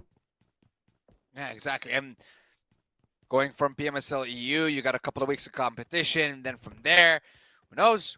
Could get yourself into the PMWC. You do well in the first season of PMSL, you might get yourself into the second season. There you go. Points all going towards PMGC.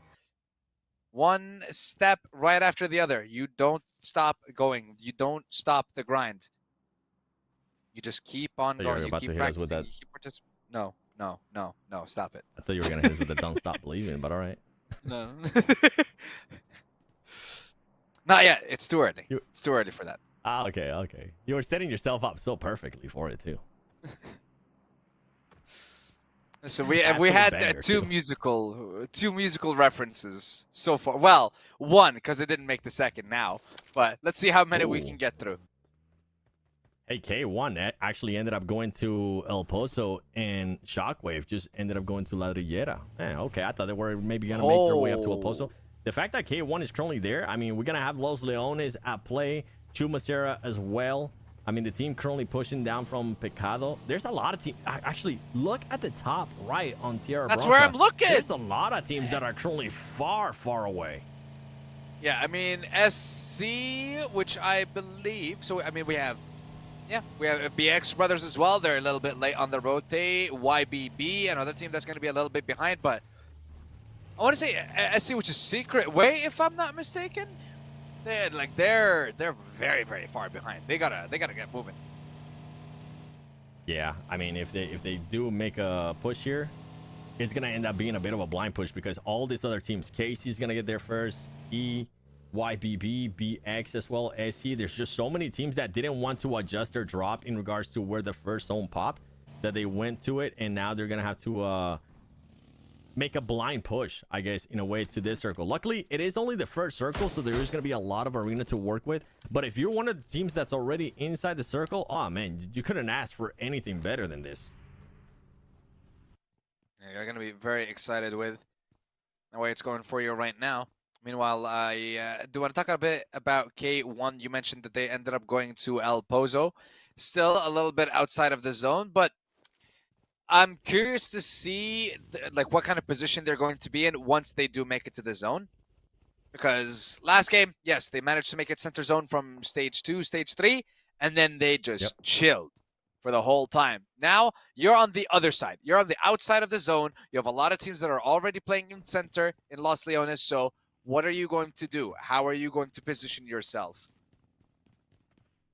I like it though. I like that. Even in the going into the second match, we might end up seeing a team like that having to adjust on the fly and seeing if they possibly have what it takes, not only to just be on the top 16, but I'm already thinking about the grand finals too. I'm just writing down notes for some of these teams when we get to the grand finals. What are the strengths? What are their weaknesses?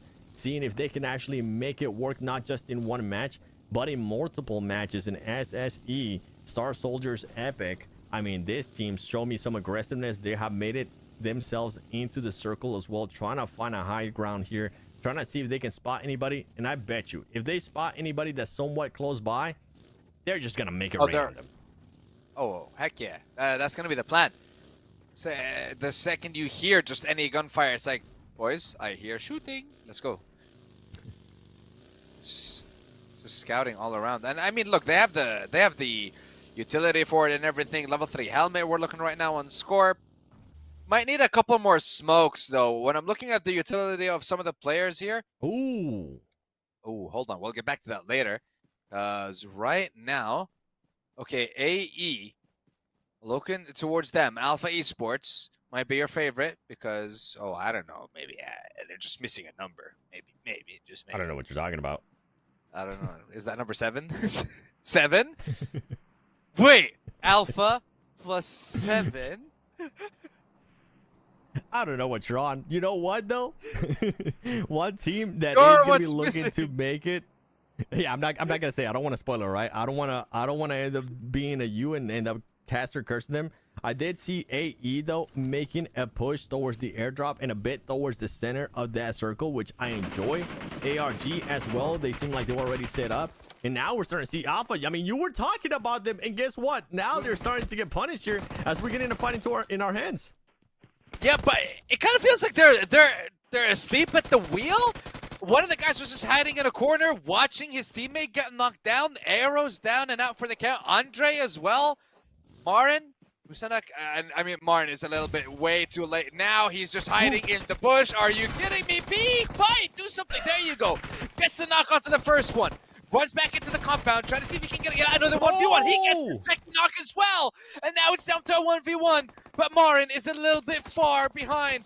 We're seeing a lot of fights. Here comes the third party. Is Marin even going to be allowed in? No! Poor Pusher with the third. Takes him out. Just like that, Alpha is done. I mean, 7. We were just talking about it. What happened, 7? What happened?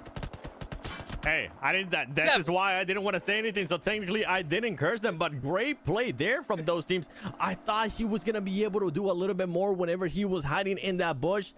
To be fair, though, for Alpha Esports, they ended up getting at least. Well, no, actually, they didn't get any points. That's gonna be another 0 point. I thought maybe they ended up getting one more elimination, but that is not the case. If Shockwave's able to do something, that won't be the team that's going to be in last. Boars Gaming, though, being a little bit aggressive in a situation that they needed to be, and they found themselves in, and they were able to just get those extra eliminations their way, which it wasn't even that hard. That third party came in beautifully. And Boars is going for it again. Yeah, he continues. Foopsman as well, securing one for his team. That's the second point for Boars, and they have to make up for that lackluster first game they had. See if they manage to do so. And you know, here's the thing: when it comes to Miramar, and when it comes to Boars, statistically, one of their best maps. They had a very good win rate, as good win rates go when it comes to battle royales. But they had a good win rate on Miramar, or at least top 3s when they were participating last year in the regional PMSL/PMPL.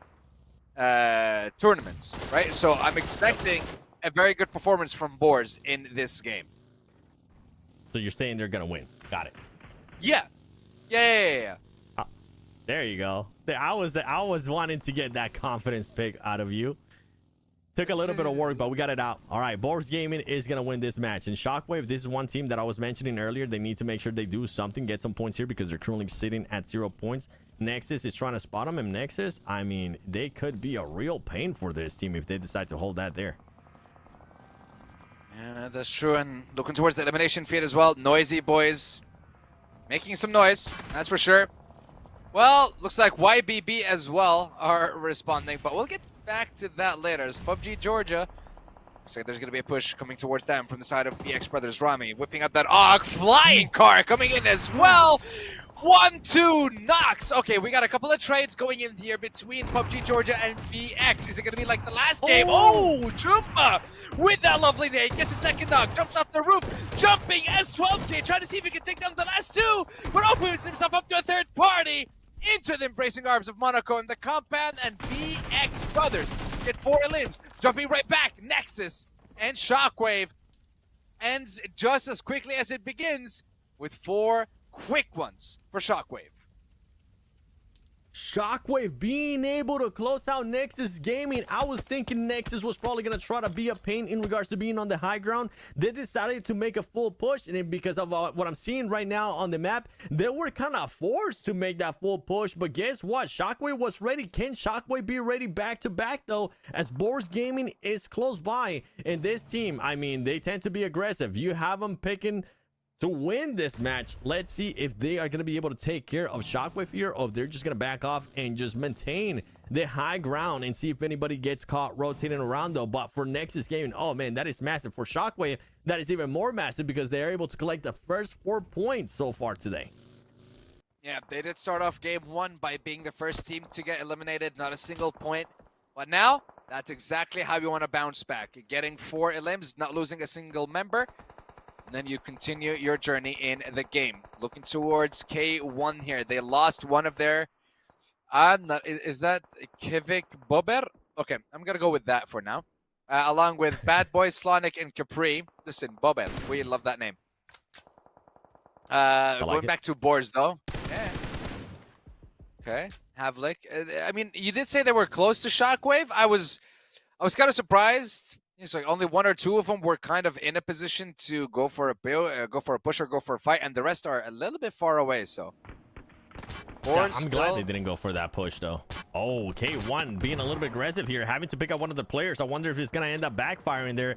But Capri being able to make sure they get extra shots here on Explode. This was a fight that we saw earlier. And oh my goodness, Slonic just coming in with the vehicle. A quick little rain over, and that is now 4 eliminations for K1, trying to see if they can continue on the momentum that they were able to get earlier from that win in Erangel. Great start. The only problem is that they are going to be down 1 player, and in Miramar, man, that is a massive handicap unless you end up getting favored by the circle again, which at the moment, from what we're seeing, it's not going to be the case. And not going to be the case at all here. So Boars Gaming, going back to you guys once again. Not much happening on their front. They have a team kind of gatekeeping them a little bit in Shockwave. Yeah. Yeah, Boars is really debating this push here. They're wondering if they want to actually take it. I think they're wanting to see if maybe they can get 1 knock and go for it. One thing, though, that we need to point out that we're kind of able to see there a bit on the horizon, too, is that YBB is close by. So whatever choice they end up making, they need to make sure they make it and they make it quick, as KC is able to knock Caprice there from K1. Yeah, and instantly Slonic returning. Yep, he's going to have to go back, get the revive, give him some cover before the zone starts closing in. Come on, help a brother out. It still does have time. Zone's inching closer and closer, but should be able to get the revive, no problem. But going back to it, yeah, I want to see if Boars are actually going to go for that push. But like you mentioned, YBB, definitely a threat lurking, just waiting to pounce at the right moment. Switching over towards Cave now. Just holding on the western side of the zone. Not many teams, not any teams actually, near them. Very calm right now with these guys. And here we go to the war. Yes, YBAP and BX return to chaos mode as we see YBAP going for the push. Kani, one of the first ones to get knocked down. Not sure where though, but all I know is right now it's going to be a 3v3 with BX pushing. Rooney will be the first one to go down from that nade. Lovely from Paka. Monaco readying up a nade as well. Actually, just wide swings with the S12K. I'm not sure what that was.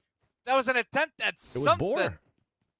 Yeah. Boar ended up getting a third party there. Yeah, they ended up getting that last player there from YBB. So they definitely are aware that YBB is close by. And this is why they're currently debating on making that push to Shockwave, or if they should wait and turn it out to be the right idea, as they're able to secure another elimination to their name. So far, 3 eliminations in this match. By the way, one team that is being a little bit quiet, that's trying to get more eliminations. You know what? We'll go back to that as more Tulika. Tulika just finding people out here in the open, being able to just pick them apart. And that is going to be massive for them, because they're going to have more to work with. If they're able to take care here of this last 2 players from YBB, I feel like they will end up making that push there to Shockwave.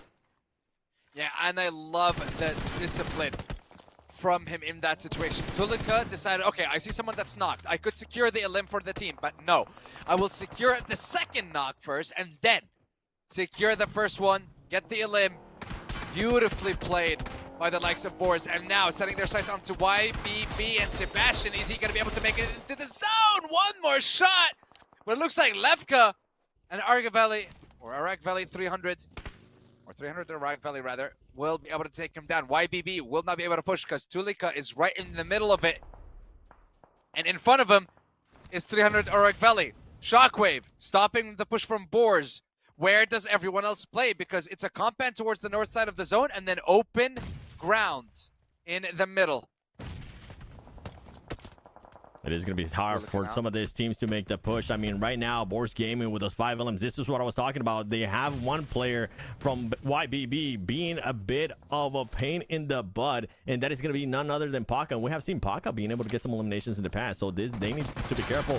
One player is going to be popping up. Tulika trying to run around, trying to make it out of there. Falcon not being able to hit the shot. There you go. He's finally going to get the knock, and he's going to make sure he thirsts them as well. Boris Gaming, can they pick him up in time? Can they actually make that push? I think they are going to be able to get him just in time. Put those smokes down. You don't want to lose any players in this situation. Oh my god. The fact that Tulika was able to survive that long is absolutely mad. Dancing left, right with the car, and then left, right as he was getting knocked down. You see those small, minuscule things sometimes that people won't notice or won't do in the heat of the moment. Him doing that saved his life. It gave his team enough time to come in for the rescue, but we got an Avengers entrance coming here against Abe Esports. Mila receiving every single one of them with the pump shotgun. He gets one. Manages to get two from a nut as well from the nades coming in. Mila might be able to get the third, but the S12K is just a little stronger. In comes the AUG, Rogo, bad boy. Gets the last one, Rogo, well done. Gets that third elim for himself, fourth for the team. They hold on to the compound, but it may not be over because KZ might swing. They're thinking about it. Abbey Esports, though, being able to just clutch up in a massive way there on that defense. I thought it was going to be a bit of a blunder as the player just holding on to that grenade for a very long time. Star Soldiers were able to get one player in there, but they just weren't able to really do much. Now, Boar is in a situation where they might not end up doing much because they are pinned. They are just going to have to make sure they find a way to cover some ground. And we don't know what that utility is looking like, at least for the moment. YBB Paka, I mean, he's finding people from ARG. He's making sure he secures some extra eliminations there for his team. KC, though, we've seen this team do this in the past, being able to find a spot and making sure they get those shots down. There you go. Paka finally gets knocked. Boris Gaming was able to pick up Tulika. That could be massive as he ends up getting knocked once again. This team is just in an awful spot, Sandstorm. Yeah, it's just getting more and more difficult for the Boars, but the fact that they get themselves here is absolutely insane. Once again, just showing what they are made of. Making moves when other teams are too hesitant to move. Oh god, pusher! Oh god, where's the bullet coming from? Where is it? This is just so tense. Yeah, I mean, at this point, he did the right thing there by just letting go of that revive and making sure that he didn't end up getting knocked as well, because that was just going to make it even harder for his team. Tulika, they're trying to see if they can pick him up, but those smokes that they had earlier are starting to disappear. Grenades are starting to come down their way, and in a situation where we thought they might be able to do a little bit more, they're just not being able to. KC, some of the players having to push out of the situation of the compound, the house that they were in earlier. In Abbey Esports currently having all their 4 players alive. Remember, they were able to make sure that they hold off some players whenever they try to make the push here on this compound. It didn't end up happening for them. Luckily for Abbey Esports, they currently have 5 eliminations to their name. They're making sure that they now start prioritizing on what they're going to be doing. They don't want to have to deal with any of these teams here surrounding and then end up getting pinched. I think they're going to be forced here to just make a move. And as they're doing that, KC is able to spot one, get that knock, and see if they could possibly get the finish or get whatever teammate is going to go pick them up. That's if there's going to be a player going to pick him up in the first place. Highly doubt it. with the zone starting to shift, and now everyone is fighting with everyone. 6 teams, 20 players left alive at the moment. Who will come out on top at the end of this game? Shockwave getting knocks on Cave, onto KZ, onto absolutely everyone right now. 300 Arak Belly, they have to start moving in as well, and they've had this angle for a long time on the boards, and if you didn't get the knocks and if you didn't take them down, you are surely going to pay the price for that right now. Pusher swinging with that Mini 14, just a couple more taps, it needs one more to get another knock and secure that side. KZ actually also gets eliminated by the boars. They're starting to get even more eliminations now. They've racked up 8 and they're looking for the 9th and 10th onto Arak Belly. They are just yeeting all the bullets they have. I love this from Boars Gaming. The fact that they've been able to survive for this long earlier. I mean, you saw them being aggressive to some of the other teams too. Now they have a little bit more to work with as the circle has narrowed down. They don't have to worry so much about some of the teams having a big height advantage on them, having that high ground advantage. They do have to worry about, though, Shockwave is going to be behind them. They also have to worry about ARG having some players close by. Can they clutch it out? Right now, this team has 9 eliminations to their name. And in this situation, this could be massive. They just need to make sure they take care here of ARG and Shockwave, and it could be a winning position. Yeah, they've already taken of so many so far. They're the ones in center zone, but the thing is, if all the teams start pushing at the same time, then it could be problematic. First one of ARG goes down. Will Lefka survive? Yes, he does. He still has that DBS. He has that M4. I'm not sure why he still have a DBS at this point, but Lefka gets exposed. There you go. Tulika secures Rain. Lefka goes down to Rogo, and now we are down to the final 3. Shockwave, 4, and AE. Can Abe Esports do this? Shockwave setting up a smoke road, trying to see if they can find themselves a way in and push onto the boards around the same time that the other team is pushing. But the nades are coming in. First knock on to Levy. Hitsy takes a lot of damage. Yet is exposed. He's in the middle of the road. There's no cover. But here comes a third party, baby. That's exactly what you're waiting for. Shockwave. Try and spread as wide as possible. And so many of them go down. But it's still 2 left from Abe. Rogo over peaks just a little bit. And now the boars, they are being torn left and right. They don't know where to peek. They don't know where to fight. They don't know if they should revive. Currently with the right play there, making sure that they push up, try to third party, or at least try to gain some terrain on the fight that's currently happening there between Boars Gaming and Shockwave. Shockwave ends up getting knocked. Tulika trying to find an angle here on some of the players pushing up from Abe, and the grenades are coming in too. This could be a turnaround as Tulika is the last one standing. It is going to be a 2v1. Tulika trying to find the spot right there. Could he actually clutch it up, Sandstorm, as Pusher is just going to be feeding him information if anybody does try to make a push there on the left side. Can this grenade hit? If this nade hits, the thing is, because they're swinging, one is swinging left, one is swinging right, and now one of the players has cover right behind the crate. Rogo has a great angle on a nade, but Tulika moves. He repositions, tries to find a different angle, tries to see if he can actually take and force a 1v1. Rogo goes back. I'm not sure why. Okay, decided to play with the nades. Lots of damage from PG. Just one bullet, and that's it. It's done. DBS takes him down, and Boars are denied their chicken dinner as AE Alpha Esports, or rather Abe Esports. There's a lot of AEs, boys. It's Abe Esports that secures the win. Yeah, but wow, what if? I mean, I was so close with my prediction though. But I told you, the experience in Miramar shows. It shows in that one game. Fantastic comeback from Boars. This is what you want to see. Yeah. But AB, honestly, Sand, the way that they were able to just hold on to that area and stay alive for that long, use the vehicles as their cover, use the vehicles as shields as well, but making sure that they also, if they saw an opportunity to get a knock, I mean, you could see them. They just kept getting those eliminations. Tulika trying to get the right angle there. They know that the other team was going to be pushing up. He was waiting for it. He was preparing for it. It's a little bit too much there, though, that 2v1, especially with that terrain. But for Boars Gaming, man, that ended up working out. Who's going to be the MVP there for that one? And it's none other than Rogo with 7 eliminations, 900 damage. Okay, that's different than the one we've seen in the previous game. But Abe Esports, very well played to be able to secure that many elims. Rogo 7 for his squad, and the fact that Although, you know, when it comes to Abe Esports, they played it perfectly towards the end. They knew that they couldn't take the fight straight with the team in the middle. They had to wait until boars were more entangled with Shockwave.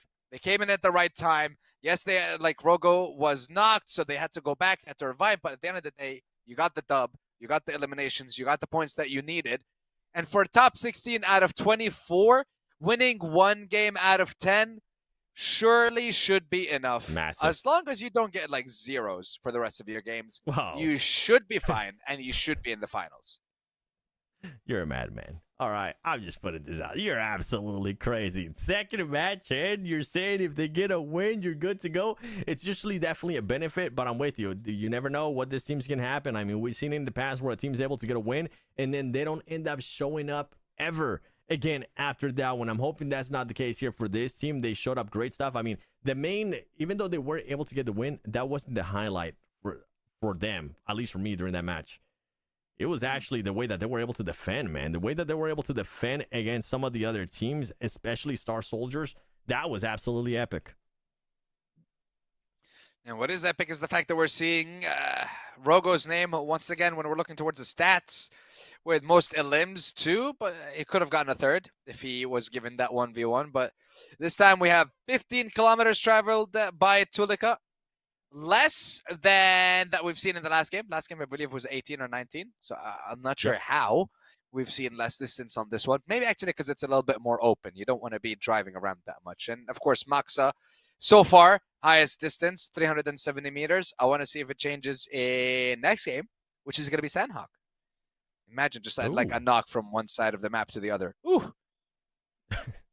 Yeah, I don't think that's gonna be happening. Also, in regards to Boars Gaming, I mean, they just ended up not really having to rotate that much. They were in a good spot, and then on top of that, they just ended up waiting to see what was gonna happen with Shockwave. They didn't want to take it, and this is something that I feel like ended up hurting them as well. They didn't want to take the fight earlier on there with Shockwave because they were so scared of what was gonna happen with YBB. But if they would have taken care of Shockwave earlier on, they would have ended up winning this a lot easier too. One less team to worry about. And this is little things here and there that these teams, I mean, they're going to go back today, especially when all the matches are gone, when all the matches are fully done for. And they're going to be like, okay, you know what? Maybe that situation, I think we should have just pushed it. I think we should have just been a little bit more aggressive. Yeah. And I kind of want to have a look. Yeah. Match ranking indeed. That's good. That's quite a lot. Yeah. 13 elims and Boars as well. Ended up with 13 elims for themselves. 19. Woo! It's quite a lot of points. I like that. And then it's just a massive drop off. It's starting like this match is back-to-back matches where it does start being a little bit top heavy for the first 3 teams. And then after that, it's a bit of a hot drop. On this one, it was the first 2 teams. I mean, you can kind of count their Shockwave in regards to the eliminations that they were able to get. But overall, this is good. But this could be a little bit scary too for some of the other teams because these teams could end up taking away those points. And then when we get towards the final matches, the final days as well, it could make it even harder for them to qualify because everybody else is going to be just so close by. Yeah, the qualification is going to be, I want to say it's getting more and more difficult for the teams at the bottom, the teams who haven't been able to perform, I want to say. That's something that we have to kind of watch out for because I want to say, yes, you can make a mistake in a couple of games out of the 10 that you're participating in, but I would say like the couple, that's it, done. Like the 2 games where you end up getting like 0 or 1 points, you got to do a lot better. And keep in mind, if you're not playing in tomorrow's games, yeah. Realistically, out of 10 games, how many games would you give a team as like mulligans? Like, you know what? Okay, you had a bad game there. Yeah, you're allowed to have that. Okay, you had another bad game. Okay, now 3rd game, 4th game. You see, here's the thing. I would think it depends.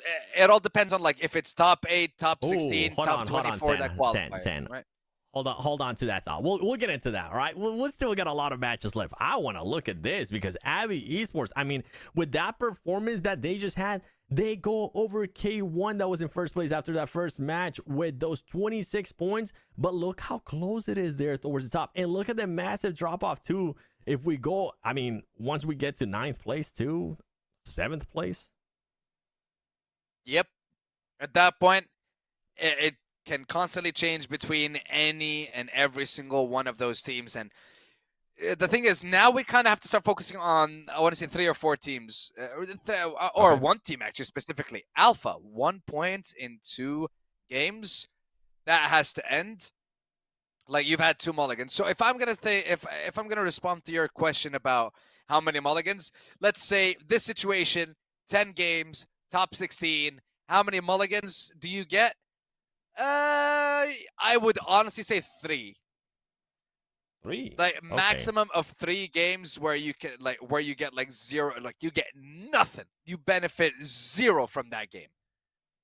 All right. Well, you know what? Like, we'll but the go other back 7 to that. I games. kind of want to highlight some of the teams that are here right now because Shockwave being able to make that push from last place as they ended up getting 0 points in the first match, and now in this match being able to get those 12 points, massive jump up for this team. A bit of a confidence boost too going into Sanhok. I was saying it at the beginning of the broadcast too. Some of these teams tend to do this kind of stuff whenever we go to Sanhok, being able to, if they have a bad first half of the day, they try to make it going to Sanhok, and they're able to use that madness to push them up even higher on the leaderboard. You see KC Esports there. I mean, 19 points for this team as well. BX brother. I'm starting to see a pattern here in regards to top heavy heaters. And then when you go on the other side of that, right, you were mentioning earlier too, Alpha Esports, only 1 point. Team Explode, only 4 points. And a lot of these teams, I mean, 13 plays through 16 plays, they have points, but it's just through eliminations. They need to make sure that they also find themselves in a situation where they can start securing at least some of those placement points. They really have to with the games that we have left today, and of course with Sanhok being the next one. I would say that's kind of the most dangerous one in terms of placement points because of all the chaos and the madness that we see in that game. It's the highest, or I want to say like the riskiest one for the players. So yeah, you know what? I'd mulligan both Sanhoks. You know what? Just mulligan everything that isn't Erangel. How about that? Just you mulligan think we're it playing all. 6 matches? You think we're playing 3 Erangel? No, we're only playing 2, my boy. we're not in the grand finals yet. I don't even know what matches we're gonna be playing in the grand finals. I know it's gonna be 6, but we don't know. I would assume it's 3-2-1. How many Erangels? I would assume 3-2-1. You know what? Assuming makes. You think? Wait, you think it's gonna be 2? You think it's gonna be a 2-2-2? I don't know. We'll have to wait and find out. We got to focus, though, on what's going to be coming up, though, on that Sanhok. Because right now, I mean, in regards to mulligans, now I would actually like to have that conversation. So you were saying 3 matches, right? Yes, 3 matches where, like, you'd have 0 points. Other games, like, you got to do something. Again, in the situation where top 16 makes it. But let's have a look-see here. Oh, hold on. Okay. All right. Very close by with everything. I mean, if we're seeing anything, is that we're seeing that Avi Esports, especially after those 2 matches, is that this team is able to actually finish more of the eliminations. And that kind of makes sense, too, because remember, K1, whenever we were in Erangel, that was one team that was able to hold the compound. They might have been able to output a lot of damage, and this could be why their damage is currently a little bit higher. Yeah. But they weren't, even if they got those knocks, they weren't really going to be able to finish them because they weren't in that position. But Avi Esports, with what we saw in that last match, they were in a position where they were able to not only just deliver the damage, if they did get a knock, they were able to secure it and make sure they got eliminated. Yeah, and they were a little bit more aggressive with the way they were playing, and this is the question that I was posing about K1 before we got into this game, or rather, also halfway through this game. Is like, now that you're the ones that are outside of the zone, how are you going to be able to cope? How are you going to be able to deal with all the other teams? Are you going to be able to find yourself some way in the middle of the zone? Is there a compound that you can take over? But it didn't work out for them this time around in Miramar. But Sanhok, different story for every single one of these teams. Yep. And now we should realistically, hopefully, be seeing some kind of hot drop. If there is no hot drop in Sanhok, I'm actually going to lose it. Like, what is this? Is there a gentleman's agreement? I'm looking at Ruins, Boot Camp, and Paradise Resort. That's usually like secure hot drop spots. Okay, I'm going to go for like all camps, by the way. All camps. Alpha, Bravo, Charlie. Bravo, Charlie. I just make you don't want to see Cave? Can you imagine a hot drop in cave, bro? Jeez. Yo, a hot drop in cave would be kind of mad. The second, like, imagine, listen, imagine all 8 of them like go through the top at the same time. Everyone just scrambling for loot. See, I God. love you because I just give out a crazy idea out there, and then you just pump that thing and just blow it up out of proportion. 8 teams? Okay, yeah, get out of here. No, I was saying like the 2 squads, the 8 players. Oh, brother. Oh, okay. 8. Hold on, 8 teams. How are they gonna make it in? That's what I was picturing in my head, bro. I was like 8 teams, all those players. Just trickling down, that's not gonna stay away from half that. the server all dropping in cave. What's going on? 32 players, imagine. There's a bounty on somebody's head for sure. Yeah. And imagine there's listen, like 2 minutes after the first zone closes, 7 squads left. Everyone's in a compound in the middle, like where are they?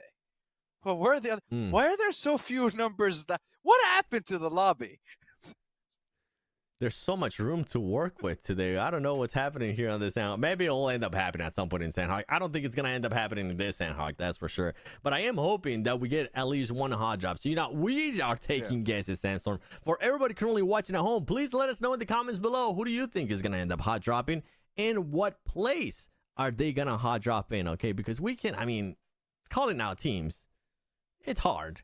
But calling out the place where they're going to actually end up hot dropping, it's even harder. I'm saying boot camp, Paradise Resort, and possibly Ruins. Those are my 3 to go. What are your top 3? You say? Oh wait, no. You say all the camps. Yeah, all camps. Alpha, Bravo, Charlie. I think they're gonna be contested. At least 2 teams on each one. Well, I'm hoping. Well, we'll find out soon. It'll come down to. Oh, that nade was absolutely disgusting, by the way, from Pubg, Georgia. Yeah, the timing was phenomenal. Here, Tulika loved the fact that he went for the knock first, then secured the elim. Here, Mila had something with that pump shotgun, but didn't work out for him in the end of the game. But that position that I want to say the boards had, there was so much damage, so many bullets being sprayed towards them. With Boars, man, insane. I'm telling you, if they would have ended up having all those 4 players alive there towards the end, and on top of that, if they took care of Shockwave earlier on, even if it would have been just 2 players or 1 player from Shockwave, just fully eliminate him, it would have made it so much easier. Because this team, even though they didn't win it, the fact that they were able to survive so long there in that area with how many teams that were looking at it, yeah, they were kind of covered by some terrain. But if you saw from another angle, they were just getting straight shot at from a completely different team, and they have free reign. They don't really have that much cover with. That's when we saw the smoke starting to come up. But even them, they were still being aggressive. If they saw anybody, they were going to go for it. And I'm hoping that we kind of see that aggressiveness here when we end up going to Sanhok. I want to see the third-party abilities from some of this team. We have seen it in the past. We have seen it already here in the first 2 matches. Some teams being able to third-party. Guess what? We're going into Sanhok. That is third-party heaven. Well, it's 3rd party, 4th party, 5th party, 16th party. Everyone's going to be joining the party. And you know where the party is? It's in the cave. That's right. So, boys, we're all dropping in cave. This is going to be the quickest Sanhok in the history of PMCOs. We're all going to drop in cave, pans only. Let's go. Listen, as talents, we have people just throwing. Listen, we have to let them know, Seven, as talents. Yeah, 100%. You know what? Listen, I will show you what weapon I would use after this game, because it is currently not in arm's reach. It's not. I can't get to it. Oh, we're doing. Don't worry about it. I mean, listen. Just disappear real quick. Yo, listen. If I'm allowed to disappear, yo, be right back. Fine. Oh, yeah. I'm doing it. This is the weapon that I'll be using in Sanhok. As Sandstorm will end up showing us what weapon he'll be using for the next match after this one. Because it's gonna be going Camp Alpha to Camp Bravo. This is actually not a bad playing path. in regards to some of these teams, and I think we will end up seeing some of those third parties. At least I'm hoping it. If the Ruins, Boot Camp, and Paradise Resort and your picks, I think we're looking pretty good for possibly a hot drop. Yeah, Camp Charlie might be the only one that doesn't see a hot drop, although I was baited by production. Thank you, and I will have payback. Focusing on the game. I honestly love working with these hot drop teams, in Ruins. but yeah, wait, Wait. wait, hold on. There's no hot drop in Ruins. There's nothing in Camp No hot drop in Boot Camp. Alpha. No Paradise Resort either. No hot There's drops at all on supposed the to top be three. a hot drop. There's supposed to be a hot drop. Right? I'm actually, even though as much as I wanted a hot drop here, I'm not against it. We do get getting a bit of a hot drop there between SW No, it's a and lukewarm ARG. drop. It's a lukewarm drop. Yeah. They're going to be forced to fight. You know what? They're already fighting us. So some of the players are getting eliminated there between Shockwave and ARG. We'll end up going to that in a bit, as we're just seeing players get knocked left and right. Okay, so you know what? It was a mild hot drop. It wasn't a full team, but they are going to have to be forced here to make it a full team, as we're still looking at what's happening there between those. We are going to be going over to Nexus, as they're not really going to have to worry about anything. But this is what I wanted to see. ARG already has one player now. Shockwave from the match that they were just able to have. I'm hoping Shockwave doesn't end up getting eliminated right away. Yeah, that's definitely one of the worst things that can happen. You have a great first game or a great second game. Doesn't matter. You just have a great game, and then the game after that, instantly, you're just taken out, and I want to say the motivation just gets destroyed right after that. So you really have to watch out. You don't want the momentum to just instantly stop. That's the word I was looking for. Yeah, for sure. I'm actually enjoying here what they're doing. They're just saying, you know what? You got one player. We got one player. Let's try to back off from this fight, and let's see if we can just maybe focus a little bit more on what's going to happen later in the match. And I was actually going to say, as much as I am surprised that there wasn't any crazy hot drops, I kind of like it, man. It just goes to showcase how focused some of these teams are in regards to just focusing toward their match and focusing on their rotations and trying to get those shots like PC is able to do it right there. Abby Esports continuing on that momentum from that last match, and they're going to be able to more than likely end up securing these 2 eliminations. And if you are Alpha Esports, man, this is not how you wanted to start your Sanhok. And if you're an Alpha Esports fan, 7, I would start worrying right now, because 1.3 games, and it's looking like it's going to be... Bye-bye. Yep. Second, not... Yeah, just an easy kill. Easy elimination formula. Hold on. Actually, wait, here's a question for you. How much horsepower does a horse have? 1. No. Because it's one horse. Apparently not. Oh, it's not. Yeah. All right. You know what? Let me do the calculation in my head throughout, and then I'll let you know in a bit. So no. I'm okay, thinking about it. You know what? I'm thinking about it like Okay. ARG is thinking about this rotation here. If they're going to be able to find anybody. Let's see. Are they going to be able to find anyone? Because right now they're just... Oh, that's cute. They're both going on the horse. Okay. The answer was 12 to 15, by the way. No, you were supposed to let the chat guess. Well, they don't have enough time. They could have all the time. Like everybody's currently having all the time. No, we got to keep just them loot on up. their feet. No, we got to keep them on their feet. We got to keep them on their toes. Got to keep them ready. We're going to be throwing questions out like that. They got to be ready. You got to answer the quiz. Be ready for the test. Is there a prize? Yes. Bragging rights that you answered our questions correctly. Get a virtual hug. Yeah, From you know us what? Yeah, you to get a you. virtual hug and a virtual cookie. Yeah. One from me, one from 7, and one from our producer, Borak. Yeah, Borak might even invite you to a meeting. We'll have to wait and find out, True. though, as Abby Esports. I mean, this team already has 2 eliminations to their name. Now they're just trying to figure out where they're going to end up going.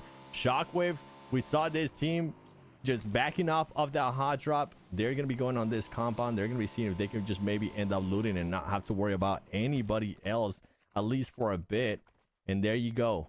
Horsepower on one horse, 12 to 15. 15 in short bursts. That's insane, actually. Yeah, honestly, it's mad. All right, you know what? Since you asked me that, this is one for you and chat, so don't spoil it right away. As we're waiting for some action here to start in Sanhok. How much horsepower does a human have? How much horsepower does a human have? Ooh. Okay. Okay. I'm gonna go with maybe 2 to 3. Ooh. Okay. All right. It's not bad, actually. And I'm not going to say it right away. I know what it is. I know the answer. Shout out to Croc. Okay. That's fine. That's fine. You know what? Let me know at the end of the game. Let me know at the end of the game. No. I'll let you know before, because once we get into a fight, I'm absolutely going to forget about it. We're absolutely going to forget about anything that happened here. There you go. They're trading some stuff. They're not even worried about how much horsepower does a human or a horse have. They're like, about what rotation they're going to end up doing. You hear the questions these guys are doing? Wait, bro, listen. What's the answer to question 2? I don't know how many horsepower a horse has. It's supposed to be 1, no? It's not even one of the options. Oh, you want to do option answers? Are you one of those? A, B, C, D? No. It's 2 to 3. That's my answer. All right, that's your answer. For the viewers, we'll give you some options after this one. As Boris Gaming is going to be able to find Paka there from YBB as they were trying to make pretty much do their rotation. Great spot there from Fuchsman, as he's going to be able to find another one. Can he actually get the shot? Oh, he's going to get spotted, though. He needs to be careful. Make sure he doesn't end up sticking out a little bit too much, even though he does have his team nearby.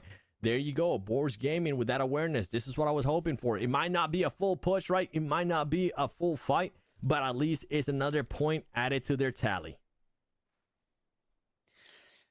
That it is, and we see the zone playing with our emotions and our feelings and playing with the trifecta area, but primarily heading towards the likes of boot camp. That's where I would see the zone going either there. A very slow chance of it heading towards the south side of Painan. I'm thinking it's going to be a boot camp finish, and whoever is camping there, ooh, you are going to have a great time.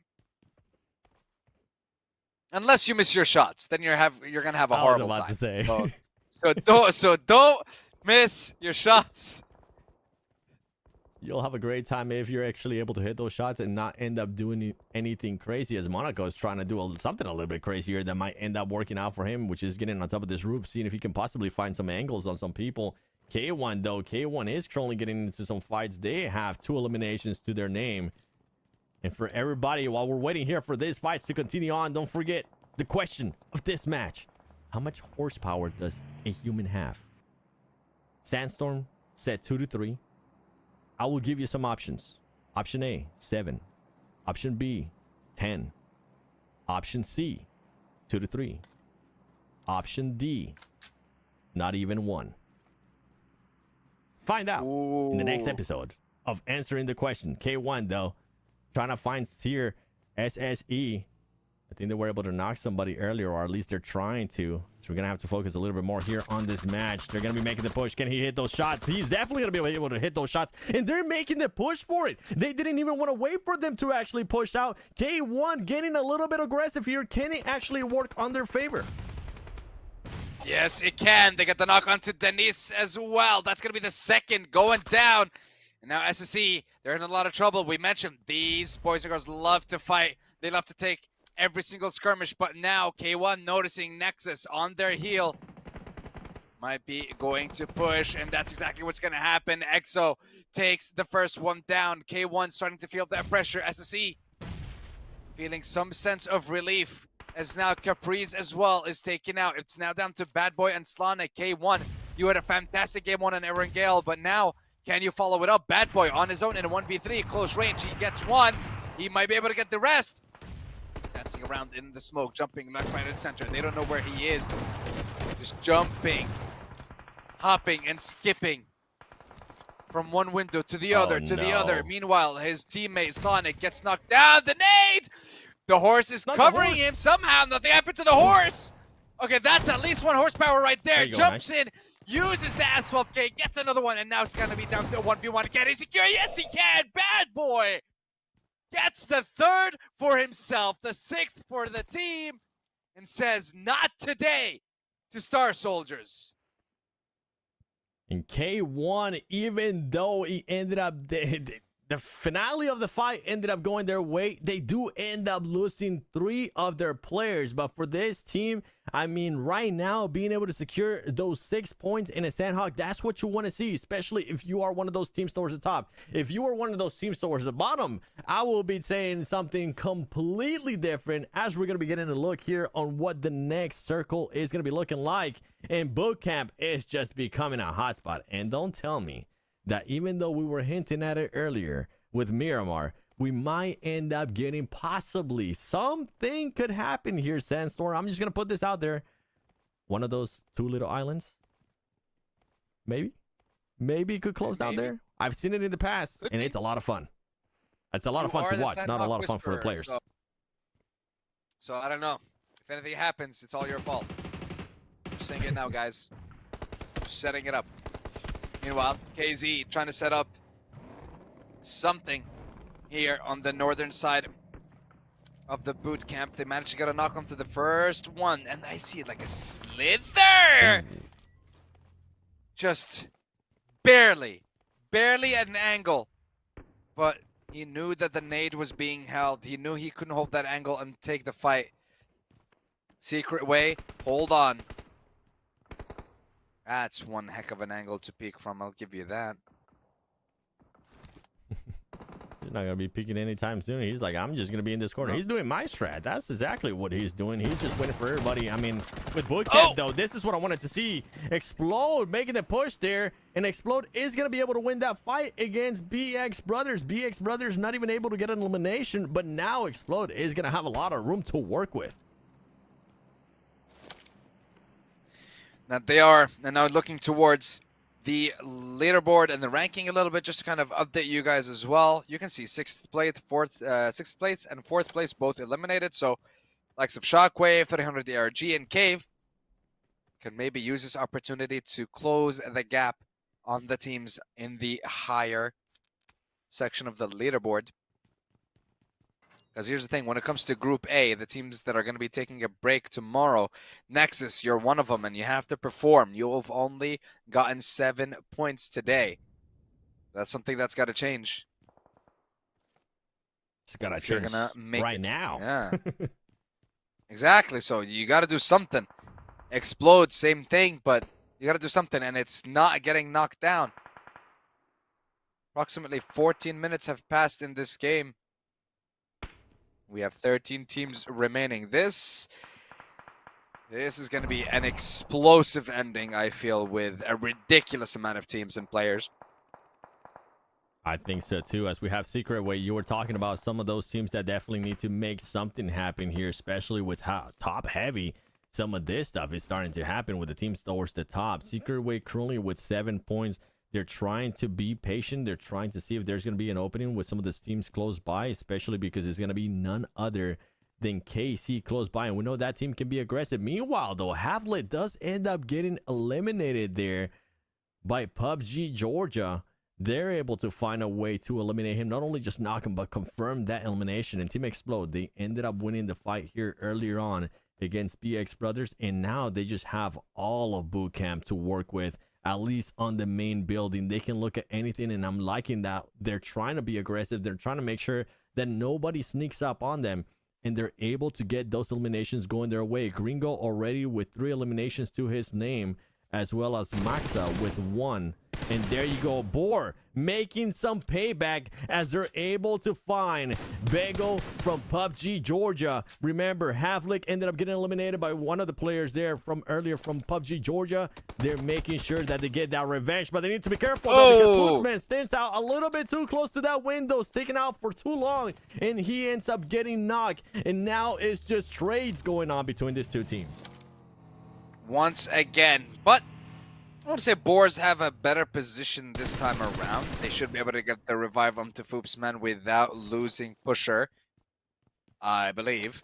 But it looks like the other side as well, PUBG, Georgia will be able to secure themselves the revive. Both teams will have to move very shortly, though, as the zone will be making its move. Bishke and the side of Team Explode managed to get revived, and they will be holding on to Camp Bravo, I believe. Yep. Or not. Yeah, not Camp Bravo. My God, it's boot camp. You good? You good? It's a lot of camps, man. It's a lot of camps, a lot of boot camps, like Paradise Resort, Ruins. I was expecting a hot drop. It didn't end up happening. For Boars, though, currently trying to make sure they don't end up getting knocked as well. But now the pressure of the zone is going to start coming in. There you go, Boars. Pusher being able to find one player, but he needs to be careful. This zone is going to start closing in. Can he get it done just in time? Oh, no! He's not able to, and Tulika is gonna be the only one, the last one standing there for Boars Gaming. Boars Gaming, it didn't end up going their way. Oh man, that's just a bit of a heartbreaker. And guess what? That's it for them. 11th place. That's all you're gonna be able to do. 4 eliminations. That's gonna be it for you, as Tulika ended up getting eliminated. And PUBG Georgia actually ends up outlasting them, getting that 10th place. Yeah, because FlyQ took down the last member, and then he was taken out by the zone. That's just like, if I'm going down, I am taking you with me. That's exactly what they decided to do then. And now this stage is why 5. I'm happy with Team Explode here, San. Just look how much information they're going to be able to gather on just a lot of the teams. They're not only going to be able to see rotations, if they do end up finding a way to just make sure they stop rotations or third party, if they can find a window like Gringo just did right there, they're going to do that. And it's just such a huge advantage for that team right now. Let's see if they manage to use that advantage. Okay, Flex instantly going back as Abe Esports, and Rogo, who managed to somehow find an angle. Ooh, that's gonna go back. Oh my God, Kraken. Okay, okay. So this is perfect because this knock might be the knock that secures boot camp for the side of Team Explode. Now they guaranteed one knock on the side of Cave. He doesn't know that the cross is happening. And the thing is, they don't want to risk it and go in, risk losing one of their players, and then all of a sudden they get thirded by the likes of SC. But the fact that Retro made it all the way there, might actually get revived is... Nope, you see him! Kraken! Yeah. You should have gone around. There should have been a door the other way around, like behind the... But I guess he would have been exposed to SC. Yep. Yeah, regardless, that elimination was going to be coming through. Yeah, bad situation to be in. The circle is going to start closing in. There you go. Explode has most of the boot camp. They do have one player, Bad Boy from K1, still alive, but he's not really going to... They're not going to have to worry about him that much at the moment. But if they do end up getting pushed out of this, then they definitely need to worry about it. They know that there's still one player alive from KV Esports. There you go. They're able to spot him. I'm loving right now what we're seeing out of Explode, taking full advantage of the positioning that they currently have. And the circle is going to start closing in. Meanwhile, Secret Way, a team that definitely needs the points, is not going to be able to get him there as they're going up against KC. KC has one player left. Can he clutch up? It is actually going to be Secret Way Rays being able to get that elimination, and they might end up having enough time here to at least get 2 to 3 players back up. Yeah, I don't think the zone's going to be moving for another 30 seconds. You should have enough time to revive, heal, and get going. Now we're moving over to, the side of the Noisy Boys, who we really haven't seen a lot, if any, of throughout today's games. 5 elims, half the points that they've gotten so far in this, I want to say in day 1, and also 5 elims so far in game number 3. So they're setting themselves up for a good, solid game here. ISO, lovely grenade to get the knock onto Bad Boy. But now that you have the knock, this might be the chance for you to go for the push, go for the finish, and secure something for your team. Get maybe a couple of smokes to stop Rogo from spraying you down.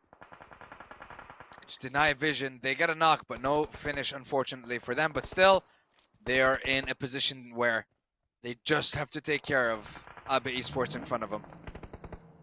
This is good too for Noisy Boys, another team that needed some points, but they're going up against Abe Esports. I mean, right now that team is hot, especially what we were able to see. And this is going to be at least guaranteed another top 4 situation. And guess what? They're trying to make it a top 3 situation, as Secret Way is just not going their way. They were going to have to push out of that. But now I'm going to be looking at Explode. What is Explode going to be doing here? Because you're definitely not going to be able to just maintain yourself within boot camp. You're gonna have to push out, try to get different angles. Noisy Boys Falcon making sure he gets an angle on one of the players there from Explode if he does end up peeking.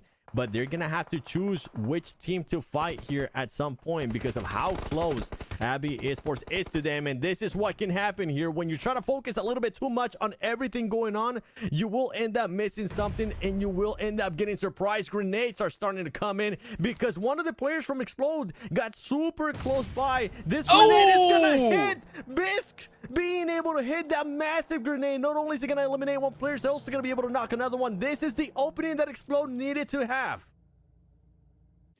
That's exactly what they do. They manage to find that opening, take massive advantages over it. But now Biscay, he's the one that's getting knocked down by K1. Looks like the Noisy Boys will be taken out, and that means Abe Esports are able to move in. And all of a sudden, we're down to the last 2 teams. It's only Abe Esports versus Explode. The thing is, Explode have been watching the entire side of the road that AE has been on. Look at the angles that they're currently holding to Abe Esports, trying to make a push up, and they, oh no! I was just about to mention Melas. That was going to be the savior there for that team because he was trying to get that off angle as the players were just trying to sneak their way in there towards the fence, because this team will end up getting pushed out at one point. This would have been great for Abe Esports, but right now, what could have been possibly a great off angle, it ends up just getting absolutely exposed there by Team Explode. And Explode, 13 eliminations. This team doesn't just want to finish with that many eliminations. They want to finish with a victory too. Kraken gonna jump up here. Can he try to get an angle on somebody? You can see him trying to jump up. Oh, Rogo being able to spot one of the players. This was the MVP in the last match. Grenades are gonna be coming in. Can any of them hit it? There you go. No! Oh, it lands right between the both of them. Are you kidding me? It landed between both of them. Bad Boy goes for the heal. Explode. You should be going for the push. You should be taking this 2v1. Rogo being sent to find info. Find where are those last 2 people from Team Explode. He relays the information. Bad Boy's location is still unknown. And Explodes. They're now, just waiting. They're being patient here. Grenades are coming in. Flashbangs are coming in as well. Except they're being a little bit too passive here for Explode. They're being a little bit too scared. I don't think they have an idea where he's actually at. I think they think he's actually towards their left. He's going to be towards their right. They don't know that they threw the nade and hit both players at the same time. They're both looking towards the wrong area. They finally find him. Kraken swings, takes him down, doesn't give him the opportunity to fight back. And it is going to be Team Explode who get themselves winner chicken dinner on Sanhok. The madness continues, and you did mention specifically, Seven, boot camp. It has to be a point of contention. It was in the later stages of the game, and surprise, surprise, that's where the game ended. The winning play ended up being there between Explode and Star Soldiers. Remember, those 2 teams ended up fighting, and Explode ended up getting the best of them. After that, they were just so proactive. I've actually, we need to expand on that too. They were so proactive on not just staying still on one side, and they didn't spread out too much. They were all making sure that they were in the main building in boot camp, but looking around, seeing if they could spot anybody rotating or spot anybody getting a little bit closer towards them. We saw them being able to get some shots earlier on some of the players trying to push up from where Secret Way was. Guess what? They ended up getting those knocks too. But you know what? I kind of want to see who's the MVP gonna be. Any guesses, Stan? Rogo. I'm gonna go with Rogo. Ooh. Okay. Yeah, that's all right. That's you know gonna what? be my guess. Well, What? I'll let you simmer on that one. I will say mine, but it's gonna be after. Hey, just don't worry about it. Don't worry about it. All I right? keep getting baited. You want to say it now? No, you said it already, right? Yeah, I said mine. I'm just getting baited by production, by my co-caster. Wow. Wow. I'll let you have a second pick if you want. You want a second pick? No. You know what? No, it's fine. It's fine. I'm sticking with my pick. I'm sticking with it. I'll take it. I'll All stick right. with that. All right. Well, you know what? I'll keep my pick, and I'm gonna tell you after this break. When we come back, you'll end up finding out who is my MVP and who's the actual MVP of that last match.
अस्सलाम वालेकुम, मैं हूं शीता black Pakistan से और मेरी उम्र है 22 साल और मैं एक वाव मैप क्रिएटर हूं और साथ में कंटेंट क्रिएटर भी हूं।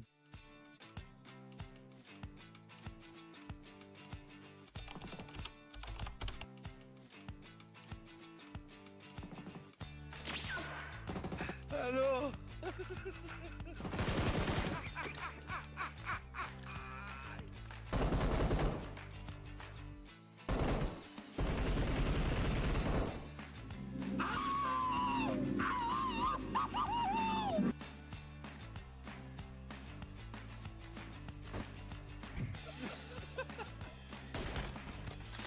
असल में मैं टिकटॉक यूज़ कर रहा था तो मेरे सामने एक वाव मैप की वीडियो आती है, तो बस उसी से इंस्पायर होकर मैंने वाव मैप बनाना शुरू कर दिए। और मुझे याद है कि मेरा पहला मैप गन फाइट के रिलेटेड था। असल में मैं एक इन्फ्लुएंसर हूँ, तो जब भी मैं वाव मैप बनाता हूँ तो उसकी वीडियो जो है वो मैं टिकटॉक पे डाल देता हूँ, तो वहाँ से लोग देखकर वाव मैप खेलते हैं। तो इस तरह मैं वाव इंसेंटिव प्रोग्राम से अर्न करता हूँ। वाव इंसेंटिव प्रोग्राम के आने के बाद मुझे एहसास हुआ कि मुझे और अच्छे और वायरल मैप्स बनाने चाहिए, क्योंकि इसका रिवार्ड बहुत अच्छा था और इसी वजह से इसका कंपटीशन और बढ़ गया था और बहुत से क्रिएटर वाव इंसेंटिव प्रोग्राम में शामिल हो रहे थे। जो लोग वाव इंसेंटिव प्रोग्राम में शामिल होना चाहते हैं उन्हें चाहिए कि वो मैप इस तरह बनाएं कि लोगों को पसंद आए और वो खेलें, तभी आप वाव इंसेंटिव प्रोग्राम से अर्न कर सकते हैं। टिकटॉक क्रिएटर होने के नाते मुझे इससे काफ़ी मदद मिलती है। जब भी मैं वाव मैप की वीडियो टिकटॉक पर अपलोड करता हूँ तो मेरे फॉलोअर जो हैं वो कमेंट करते हैं, जिससे मुझे और क्रिएटिव मैप्स बनाने में मदद और आइडिया मिलता है।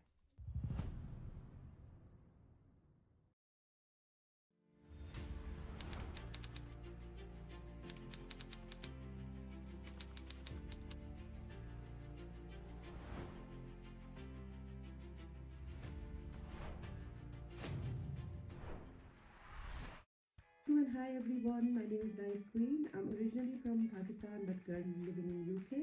I started my journey as a content creator and now proudly have nearly 1 million followers across the platform. It's an amazing ride so far with WoW. One of my biggest achievements so far is receiving the Gold Award in PMGC 2024. I'm also honored to be part of the official WoW creator community. I started creating WoW maps in August 2023 and what truly inspired me was the freedom PUBG gave to bring creative ideas to life. I always loved storytelling and gameplay that leaves an impression, and WoW gave me the perfect platform to express both. Yes, I started this community to empower female creators, especially from the region where gaming is not always encouraged. Right now we have nearly 200 active members who support and learn from each other. We share design tips, hold weekly sessions, and encourage one another through different challenges actually. It's not about just creating maps, it's about building confidence and creativity. And I'm welcoming more girls. If anybody want to join, joining is very simple. They just need to go to my TikTok account. In my bio, there's a link for a Discord. That's how they can join me. Great question. The biggest challenges are usually technical issues and lack of confidence and creative blocks. Our community helps by offering step-by-step guidance, sharing tutorial and doing map reviews. We also hold practice events where members can get feedback and grow together. Absolutely, my experience with the TikTok helped me understand the visual engaging and what grabs the attention fast. I applied that to my map design by adding unique, unexpected twists and making sure the gameplay is fun to watch and play, just like a viral video. Well, to make things easy, start with a clear theme or a story in your mind. It helps guide your layout. Then break your map into a small section, like a start with the environment, then a gameplay element, and finally polish with the details. And most importantly, don't be afraid to test. Yes. Welcome back, ladies and gentlemen. We have gone through 3 matches. We just finished Sanhok. Team Explode was able to get that last win. We'll end up finding out who's the MVP. We'll end up finding out how much horsepower does a human have, because a lot of you guys are actually answering in the chat. So shout out to everybody picking those answers. Don't worry, we'll get all those answers. And on top of that, we'll get a chance to see some more Erangel and some more Miramar here on day 1 of the PUBG Mobile Club Open Eastern Europe 2025. I'm joined alongside Sandstorm. Sandstorm, Hello. what was that thing? Was that chicken? That was a chicken. Yeah, it's a chicken leg. I couldn't see it, bro. I couldn't just really fully focus on it. It's. Oh wow, getting. By the way, this was again. the MVP that I was gonna tell you. I knew it was Gringo. I was just waiting for the break to come back, but Spoiler alert, it's Gringo. 100%, He was yeah, able yeah, to yeah. get 6 eliminations, 916 damage. That is quite an impressive one we've seen for the game as well, especially on Sanhok. We have had a 7 elim and 900 damage, so we've been seeing some good numbers, I want to say, from the MVPs throughout today's games. The first one was the weaker one, I'd say, like 3 elims, but had 1,000 damage. So like a lot of his elims must have been maybe stolen, taken away by other teams, other players, maybe his friends. I don't know, but didn't work out elim wise. But he did have quite a lot of damage. Yeah, I mean, after that one we had in Miramar, it was Rogo with like 7 elims, and now for Gringo to be able to get those 6 elims right there, honestly, not bad. Oh, that's nice. That looks. See that? It says PUBG that looks Mobile. really soft, actually. Yeah, Nice. it's a great pillow. All right, take a bite. It's my pillow. I'm just kidding. all right. Before we show the next graphic, just a heads Be up, serious. everybody Be currently watching, serious. because I know they actually wanted the answer. Is if you pick a 7 horsepower for a human, you were wrong. It was actually not even 1. It's nearly to 1, but it's not even 1. So let us know in the comments below any questions that you guys have for us. We might answer it. You never know. I appreciate you guys participating in the chat, though. Glad that we're all having fun here, because on that last match, man, one team that definitely had fun, Sandstorm. We'll go back to this. Don't worry about it, Sandstorm. I mean, Explode. Team Explode absolutely popped off. That team was able to pop off, and I mean, you saw Gringo being able to get those 6 elims too. Yeah, that's very true. I mean, I have to say, with their lineup, they do have a lot of experience. So I'm expecting them and Boris to be able to kind of cruise through the semifinals. Now we're seeing Gringo, Kraken coming up with their numbers.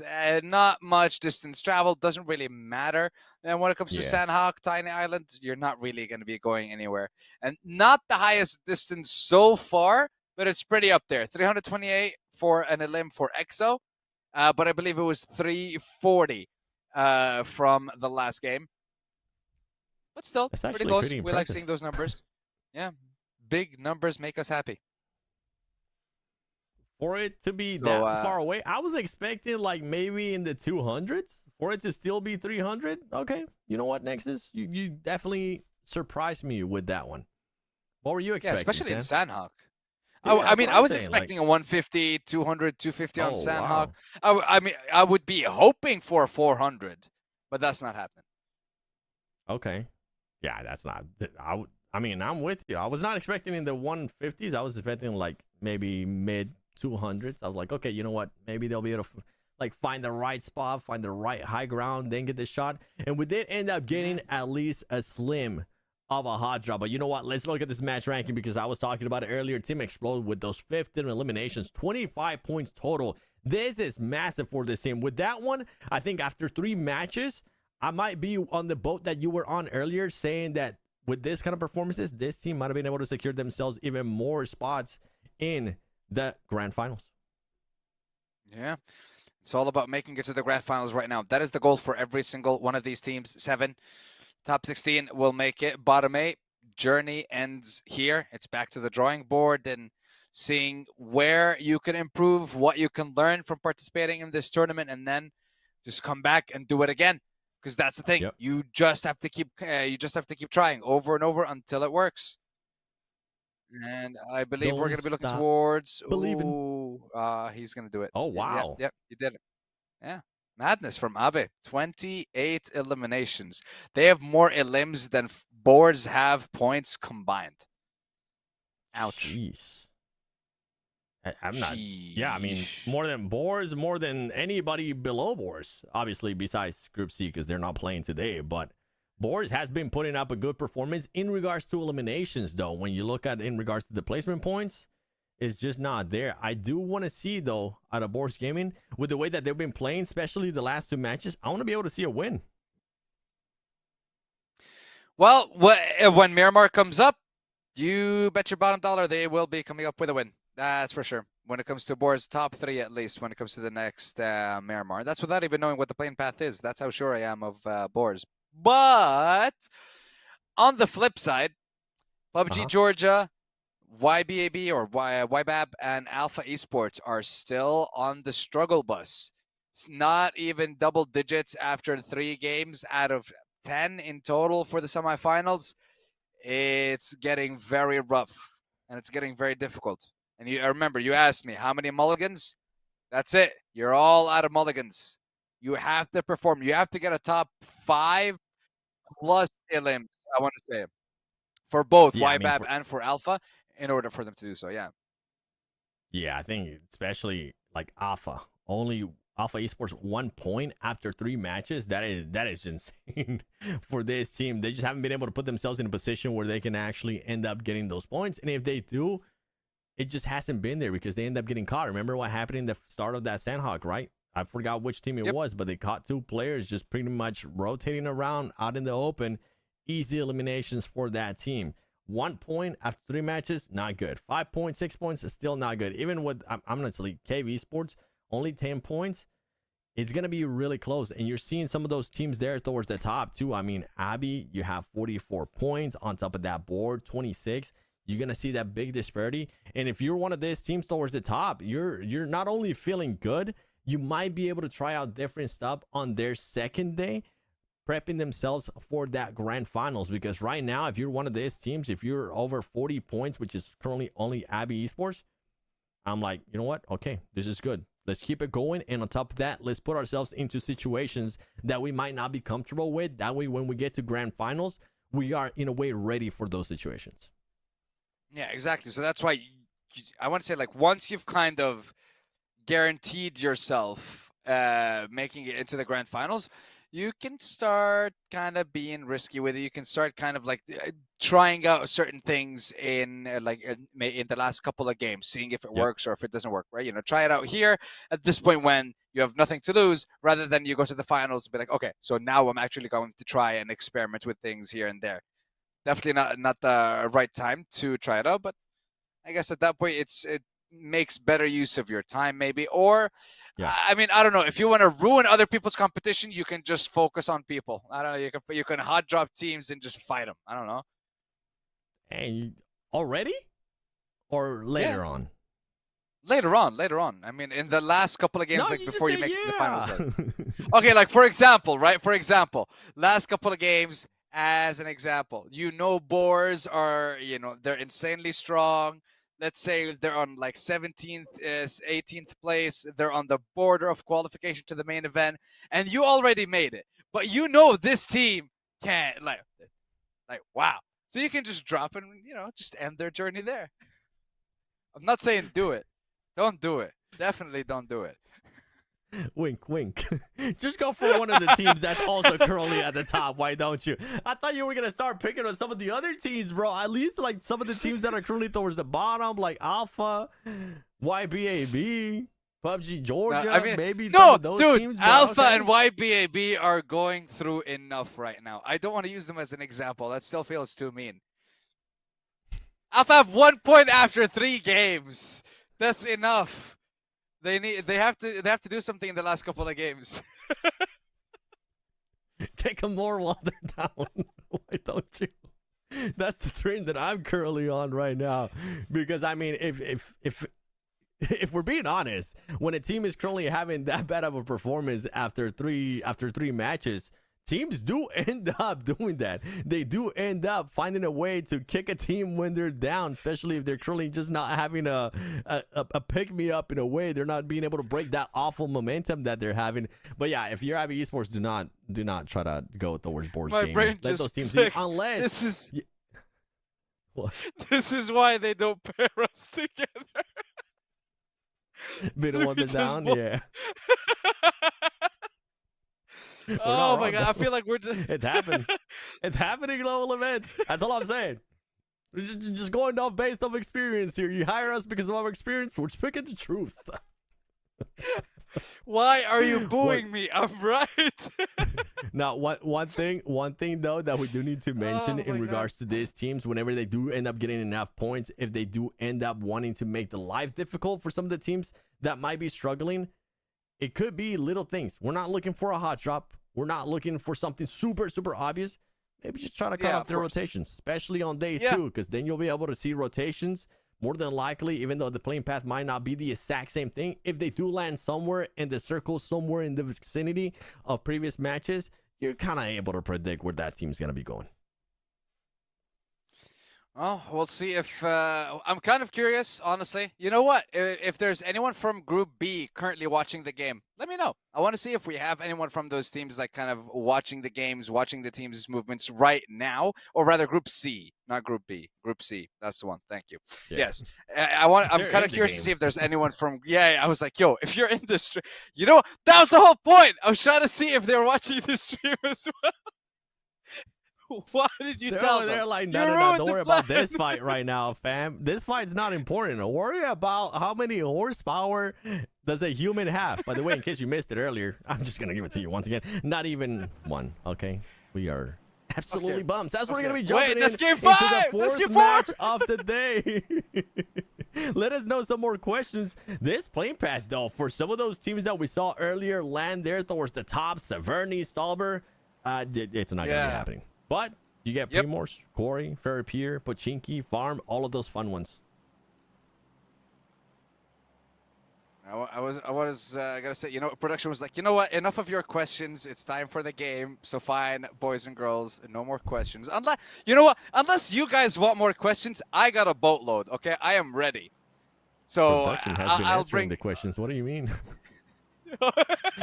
They're over there like, I think they're actually it's 1.5, bro. Pinning the message in the group like, this is my answer. Yes, that is it right there. Playing path though. Oh, there you go. Explode. Oh, we might have a hot drop though going to Primorsk. We were wondering earlier if we were going to be getting any hot drops. It didn't happen in the first Erangel, but it might be happening here on the second Erangel. Shockwave looking to go military as well, and a lot of teams actually landing towards this area. I wonder who's going to end up going Nova and who's going to be going Milltop Farm, all of these spots. But I'm really intrigued to see what's going to happen there in Primors, because Team Explode, I mean, we just saw them have a great performance. You don't want to stop on that momentum, especially when you're currently knocking on that first place in the top 3. Yeah, that top 3 is going to be the goal, and oh boy, so we have Shelter smack dab in the middle of the zone. Yeah, this zone's going to be wild. When I see the teams of AE making a move, ARG from South George Pool as well. And wait! There's a hot drop. There's a hot drop. Not a lukewarm drop. Yes, we have a smoking hot drop on Primorsk. We have 2 teams. It is Cave. It is Explode. And we're going to be seeing a fight within the first few minutes. I mean, they're just waiting. They're waiting it out. They're seeing what's going to be happening. You know what? We're big fans of Nexus Gaming because every single time we get out of the plane, we always go to them just to see where they're at. Meanwhile, Boars currently chilling, currently looting around, but I want to see what's happening there towards Primorsk. I want to see if those 2 teams are going to end up engaging or if they're just going to end up backing out, because it can happen. They might realize, you know what? This might not be the smart thing, which it is the smart thing to end up backing off from that fight. Boars Gaming, though. Oh, okay. We'll go into this one later, because I just seeing that bicycle right there, it just made me think of something along the lines of what we saw earlier. But now, BX Brothers, this was a team that was eliminated earlier on in the first match of Sanhok that we just had. They're making sure that they get some shots here on Nexus, and oh my goodness, the shots that they were putting there, but they need to be careful because Zuro is a player that's currently knocked on their team. And I'm wondering if they're going to want to sacrifice him. Oh no, they're going to leave him for the other player because this one doesn't have any guns or anything to defend himself with. Yeah, that's true. So now they're just running around in the open field thinking, why me? Just why me? Why am I here? Why is it that my luck ended up leading me to this situation? I mean, look, right now they're able to get the revive. There's no finish yet. Keyword being yet. Yet. Yes, we wait and see. Oh. But if you guys would like, I have the next question in our series. Not yet. Hold on to that like. thought, because I saw on the elimination feed, we finally got a little bit of action there towards the fight that was happening in Primorsk. It's between with Explode. Caves. Yeah, Caves Esport and Explode, Explode actually ended up getting one of the players. And like, oh, there you go, Bisc as well. I know we're currently not being able to see that fight, but at least I'm making sure we update you on it, because it is the closest thing we have come to an actual full drop. There you go. Currently Bisc barely alive, but Team Explode now is trying to make the push here. Maxa is currently knocked. Bisc is going to get knocked as well. Not the best, getting their second knockdown now, and they They have to commit to either getting the revive. He is not able to continue and get that knock one more time. Gringo, now you have to hold the line. You have to hold the angle. As Kraken's going for the revive, Pudinho laying down the cover fire though. As the rest of the members of Explode are getting obliterated. Strick now going for the jump shot with the shotgun. Maxa just hearing the bullets fly towards his teammates as there's nothing that he can do. Meanwhile, Gringo finally unleashes, but unleashes what? The one clip of ammo that he has in the UMP, the M16 that he can't really use at close range. It's not going to help him in a 1v4 as they have AKs and shotguns. Now Strick from the left side, jump shot miss, jump shot hit, and it's done. Cave, take down Explode, and get 4 clean illims. And this is massive for some of those other teams that are trying to make sure they rank up. Cave Esports, I mean, this was one of the teams that we were talking about. They only had 10 points after 3 matches. Massive 4 points to their name here early in the Erangel, in the second Erangel match of the day. And on top of that, the best part out of all this, Sandstorm, is that they didn't end up losing any players, and that's exactly how you wanted to see played out. I do have to point out, though, Team Explode, I feel like they made a bit of a mistake there. One of the players was already reviving inside the house, and he decided to stop that revive, I think halfway through or a quarter through, and then go towards that shack and revive the other player. If he would have just stick to that one in the house, sacrifice that player, it would have been great. Something that I'm not seeing that much happening here so far in this tournament in the first 3 matches is that some teams are just not willing to sacrifice certain players. Yeah, sacrifices must be made in certain situations. This is not one of them. I would sacrifice you, though, for Maxman, to double the caster curse power. Oh, gosh. Don't pick anything. So we just can't speak as like team number 1, team. We can't even say the team names. That bad, huh? It would actually be that bad, dude. Like for me, it started from the I would say like from the very beginning of actually working as a caster. It's like, oh, this guy has an incredible hiding spot. He'll be able to make it into, and he's dead. And he's gone. The amount of times it would happen was honestly ridiculous. But the amount of times that Boars and PUBG Georgia have fought is also kind of ridiculous. They've come across each other quite a few times. Yeah. Yeah, they do. They do. It's not a hot drop, but like, yes, fight more. Go for it. Yeah, and this could be something with what you were talking about earlier that we might need to keep an eye on, right? Because PUBG Georgia coming into this match, 6 points, all of those points coming from those eliminations.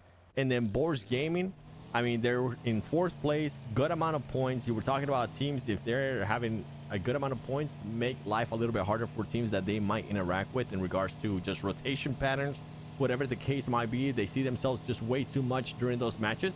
That could be a rivalry that we need to keep a close eye on, because Boars Gaming might realize, hey, you know what? That team is actually causing a lot of problems for us. They're currently looking like they might not qualify. Let's see if we can make that life a little bit harder. And it's something that does happen in this tournament. It really does, and quite a lot of crazy things tend to happen in these kind of tournaments. We've seen pushes that we'd never see, I want to say, in some high-level tournaments, and then sometimes we'd see very passive play, and also in certain situations. But this is what you want to see at this level of competition: anything and everything. Just go crazy. The Sanhok of competitive level. Yeah. We say that after we've seen 1 hot drop in 4 games. No, but it's not. It's not even in regards to a hot drop, right? I'm mostly thinking in regards to like teams whenever they have a good spot. These teams are taking advantage of it in situations. Sometimes like teams find a good spot, and I would just be scratching my head and I would just be yelling at the screen, "Why aren't you doing something?" I don't mean push out, but at least try to get some teams either circling around, rotating, trying to get a different angle on you guys. And they just literally end up laying down and not doing anything, and that's usually what ends up just hindering their game. Here, so far today, we've seen the complete opposite. If a team does end up in a good position, I mean, we saw it earlier in regards to Erangel, we saw it in Miramar 2, and we saw it in Sanhok with Team Explode. If they get a good position, they would just go for it. They would just make sure that not necessarily push out, but at least try to get some angles on people and make sure you hurt them and make their life a little bit harder. And now with the zone shifting towards Milta and Milta Power, we're still seeing a lot of the teams trying to move in from the eastern side towards the zone. And honestly, the area that we're going to be heading towards for this stage 2 zone, it's going to be madness. With the teams coming in from the forest, from the eastern side, and from the western side, coming into the zone towards lumber and farm, it's going to be disastrous. So much open ground here. Yep. Yeah, for sure. I think for me, a team that we're just looking at, Nexus, they're currently sitting in 12th place with those 11 points that they have to their name. I want to see them being able to actually get a little bit more points, because I know this team is massive. They have a lot of fans. So I'm hoping they're able to show up there for their fans in the last 2 matches, especially because I can't remember at the top of my head which group they are currently on. But if you are currently Group B, I mean, you won't have to play tomorrow. You'll be able to chill out. Actually, Group B does have to play tomorrow. If you're Group A, you won't have to play tomorrow. Cave Esports, a team that was having to deal with a hot drop earlier on. Remember, they ended up getting those 4 eliminations. They ended up getting rid of Team Explode.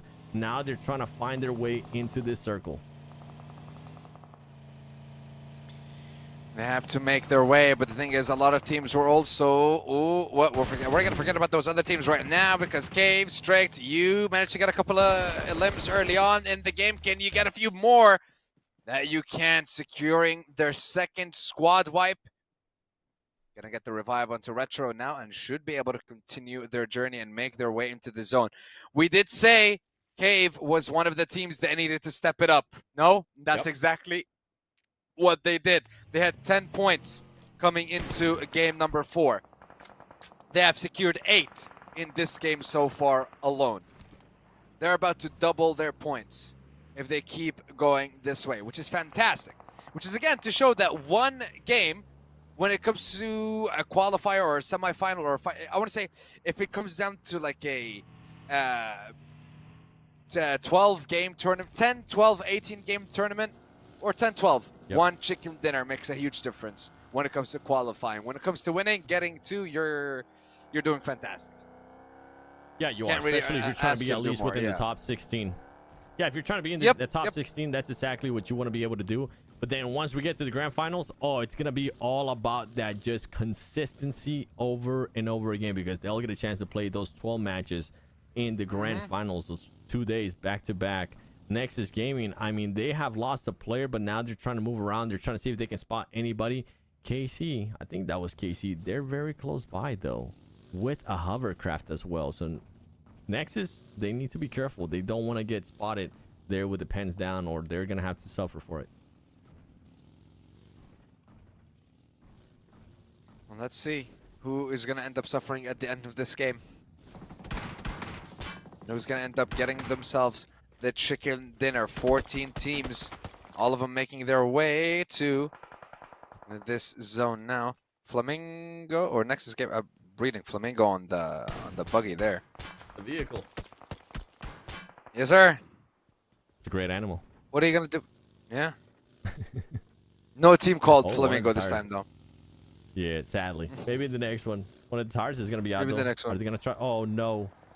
Oh no. God. Are you? No. Does he have a nade? Brother.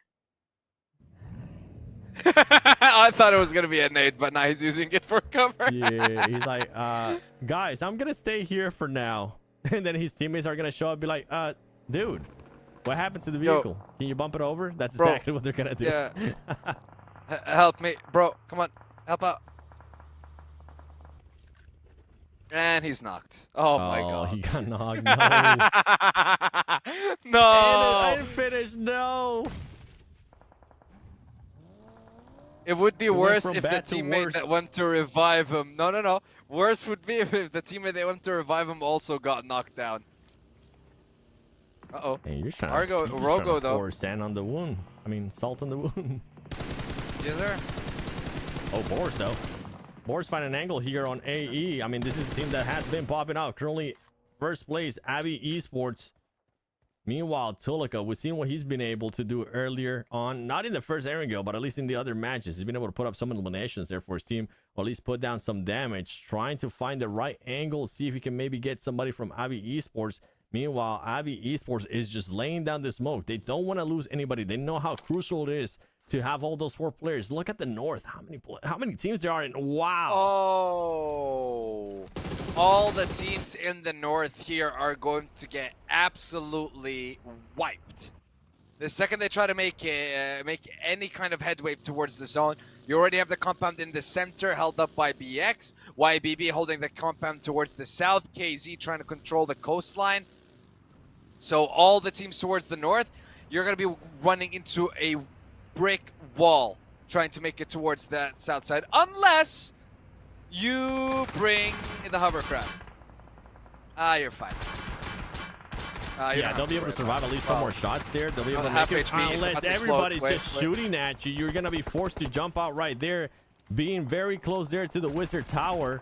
So he's going to be able to get on that. Meanwhile, BX was one of those teams that was absolutely blessed by the circle. They were towards the middle too, and we know that this team can be aggressive. Star Soldiers being one of those teams that can be aggressive too. And YBB, I mean, that is their short acronym, YBAB Esports. This team is another team that needs to put up the points. Right now, they do have 1 elimination to the name, but one of the players is Knock. YBB, what are you going to be able to do in that corner, Star Soldiers? We've seen you fight a lot this time around. You seem to be a lot more calmer going into this game. Fighting Sandstorm. Yeah, they have 1 elimination. Each other. No, they ended up engaging with each other. I'm looking at the elimination feed. It was Boars ended up engaging with Abby Esports. They're actually suffering damage for both of those teams. Ooh. Meanwhile, Stars, I mean, currently being here and chilling, but I do want to keep an eye on that because that is massive, especially 2 teams towards the top. Boars still has all their 4 players alive. AE gonna end up losing 1 player there to the zone 2. Meanwhile, BX Brothers trying to see if they can spot somebody here from K1 running around. K1, we saw what they were able to do there in that first match. We really haven't been able to see much after that. I want to see a little bit more from this team and BX Brothers, seeing if they could possibly spot one. And just to update you on that fight that did end up happening between Boars and Abby Esports. Abby only has 1 player left, so we could possibly, depending on what happens here towards the top, we might have a new first place, or has AE done enough to maintain that first place going into the last match of today? I think they should still be able to hold on unless K1 does something mad. Never mind. You see? Never mind. I open my mouth. I speak words about the team. The team dies.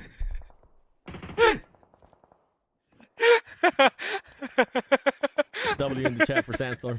W curse. Honestly, man. I told you. I literally just start speaking about them and then boom. Gone. Moving on, 13 teams left as we have passed the 17-minute mark. Stage 4 is about to close, and Looney misses the timing of a lifetime on that angle he was watching. TNB take down Cave. Cave, who had 8 eliminations, took a lot of fights in the early stages, 1 in Primorsk and 1 on the way to the zone, have now been taken down, but solid performance from them.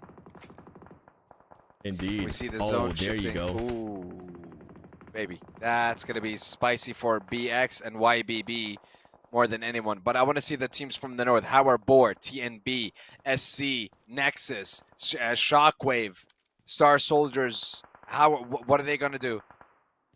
How are they going to enter the zone? Where are they going to hold their ground? It's going to be a tough push, especially I'm looking at Star Soldier. Star Soldier is currently one of those teams that's still within that circle, but they're going to be forced to just play that edge, and it's going to be very, very difficult. Meanwhile, BX, this is what we're talking about earlier on in this match. When a team, so far today, when a team is able to find a good compound that's in the middle of the circle, they're going to make sure that they put down damage. They're not just going to lay down and make life easier for everybody. They're going to make life a little bit harder so they can possibly end up securing a win, because those teams, more than likely, I mean, if they're not able to eliminate anybody, they're going to end up running out of heals. They're going to end up out of utilities. We have seen it happen again. Meanwhile, a team that's truly trying to use those utilities to their advantage, a secret way there against Star Soldiers, but it's a little bit too far from them. These teams are so close, they are going to be forced to fight, and I think Star Soldiers is going to be the ones making that first engagement. They need to be careful though that one of the players is not knocked down first. Massive nade. Very on that wizard tower. I mean, there's not really many rooms to hide. Now that Molly might just burn them to a crisp, but Ooh. Dennis, thirded by Shockwave in the back. He did still get the knock onto Flex from SC.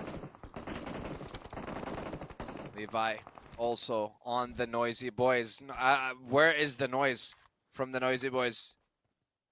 Just chilling. 4 elims so far, 2 knocks. Might be looking at a third. Scorp just running in the open to raise.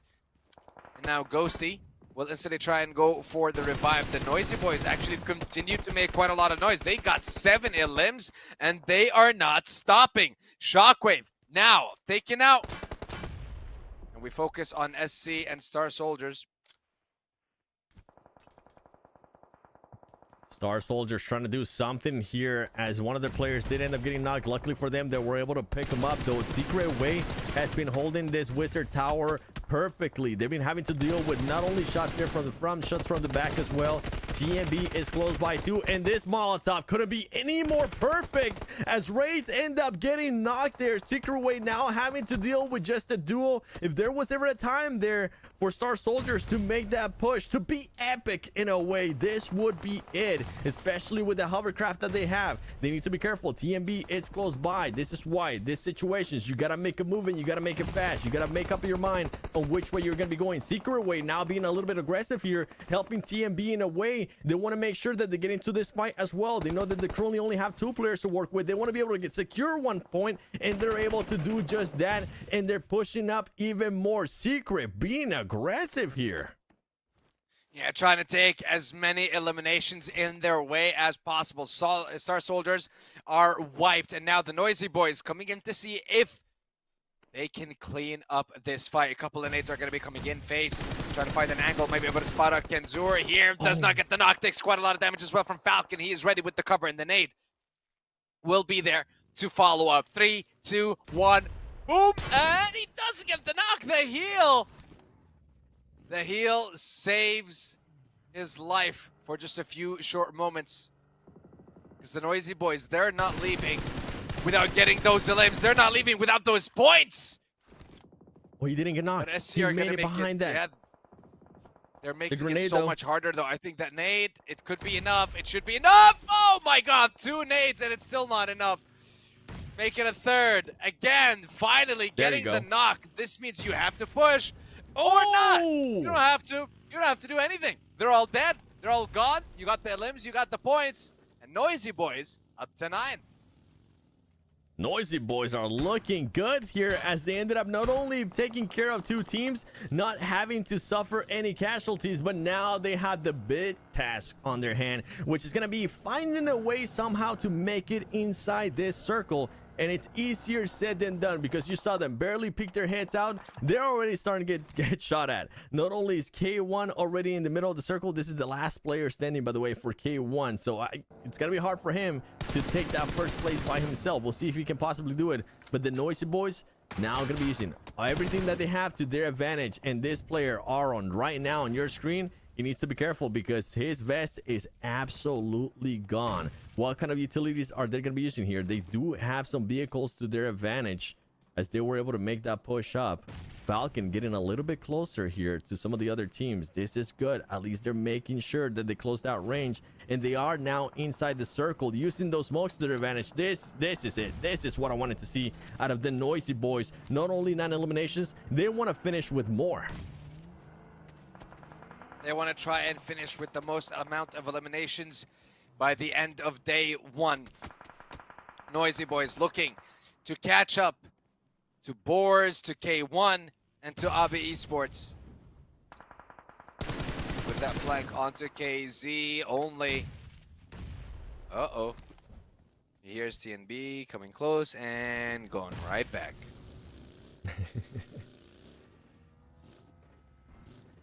calming down a little bit there. KC making sure that whatever push the Noisy Boys were thinking about, they say, slow down a bit. We're still here. We know that you guys are next to us.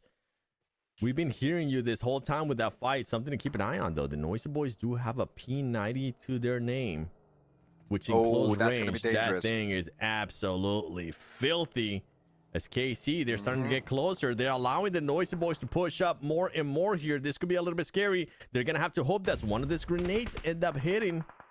And Nate's going to be a bit too short. Here you go. Only trying to spot somebody. He's going to give away his position. Going to have to lay down as fast as possible. Grenades are going to be coming in. Can they get a knock? Grenades from both sides. Noisy Boys and KC. Now the smokes are going to be coming in as well. And the push up from KC as well. Oh my goodness. Who's going to be the first one here to get a knock? Mariuma, absolutely insane to go in for that push. But switching over real quick. BX Brothers, DBS comes out. Zero takes one. And then we jump right back to the Noisy Boys and KZ. Nate comes in. Nope. Looks like it's going to be a Molly. P90 comes out. Only still in a 1v2. V3. Actually, yeah, 1v4 between him and the Noisy Boys. He is hiding in the smoke. He's trying to go through and survive, but that will not happen. The Noisy Boys are on 12, and they are looking for more. Falcon sets the sights onto Monaco from BX. He knows there's more elims there. There's more points for the taking. We said these teams at the bottom need to be making their presence known. That is what the Noisy Boys are doing. They are not only just fighting everyone, they're not only just winning this fight, they are also making sure that everybody in their squad stays alive, as Nexus Gaming is at least able to secure their top 4 finish. But let's see what's going to happen here between BX Brothers and YBB. I mean, YBAB, this team, they definitely needed those points. At least they're now securing those placement points as well. They're going to see if they can maybe secure some extra elimination points. But right now, TMB, the Noisy Boys, 13 eliminations to their name, is still all their 4 players alive. They have played this match perfectly, and even though it wasn't given to them, they have taken whatever was given to them and went with it. And look at them. They're making sure that they sneak up on this fight. They're going to be ready for it. They're going to be making sure they get those angles on whatever ends up happening here, because YBAB right now, they didn't use the vehicles. The Noisy Boys didn't use any vehicles, so they have no idea that they still have one of the players over there. BX is going to be forced out of this position. Yeah, they have to. They will be forced to move. And the thing is, like, YBAB are the ones that are sitting in the middle of the zone with, well, one of their players right now. If they lose him, I would say they would lose the whole game. Those 2 players on the edge have to start moving. Sebastian, yes, you have a great angle, but you need to regroup with your team. Meanwhile, Falcon looking to sow some chaos here between the ranks of BX. Throws a nade, little bit of damage, throws a molly, and then proceeds to back away. Very, very sneaky. Yeah, I like that. Smart play here out of him, trying to make sure that the BX Brothers get even more anxiety on their shoulders, as those grenades were coming in very close. Those Molotovs were coming in very close too. But guess what? What they just did is going to end up working out perfect, because it's forcing the BX Brothers to not just use their utility, not just use their smokes, their grenades. They still think somebody's going to be close by, and this is perfect for them. They don't want them to have that utility if they do end up fighting them. Meanwhile, the Noisy Boys just waiting it out, seeing if they could possibly find an angle. They need to make sure they also find angles on YBAB, because this team is currently in a good position, and they still have 3 players.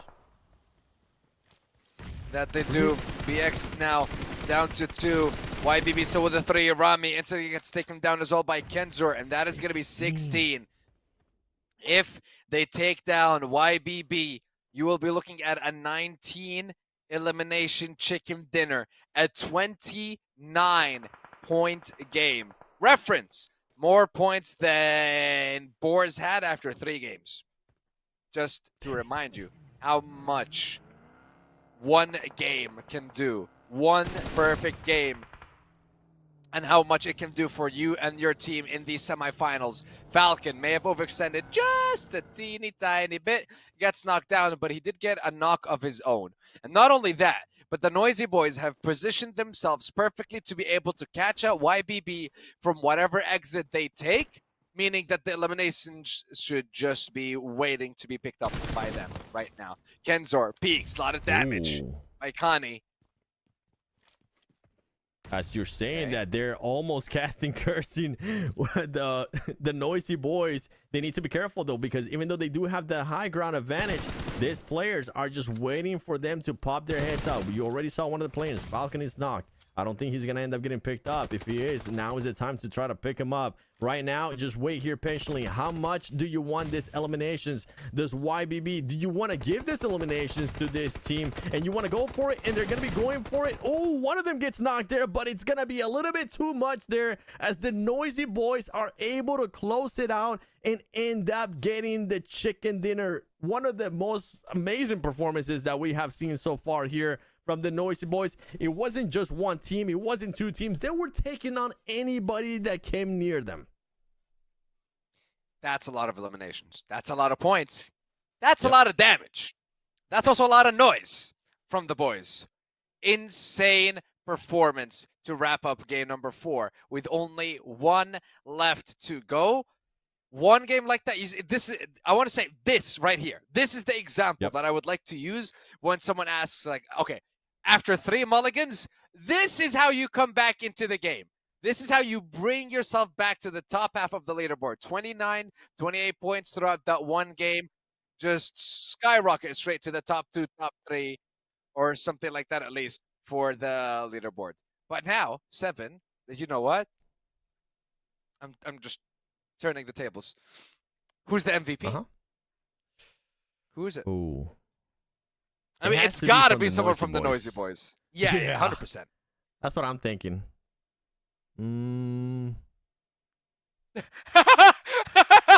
Okay, just to let you guys know, me and Simon are both going, yeah, it's 100% someone from the Noisy Boys. Production just whispers, it's not.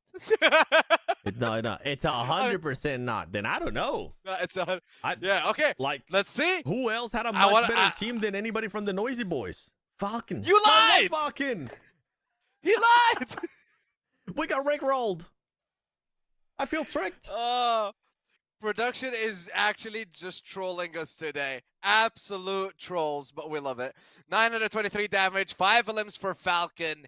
Absolute monster for him and the rest of the squad. And I have to say, with him getting 5 and the team getting 19, I want to say the entire team kind of did an incredible job. But we are highlighting Falcon with him having the most elims and damage. But still, TNB, Noisy Boys in general, every single one of you had a standout performance in that last game.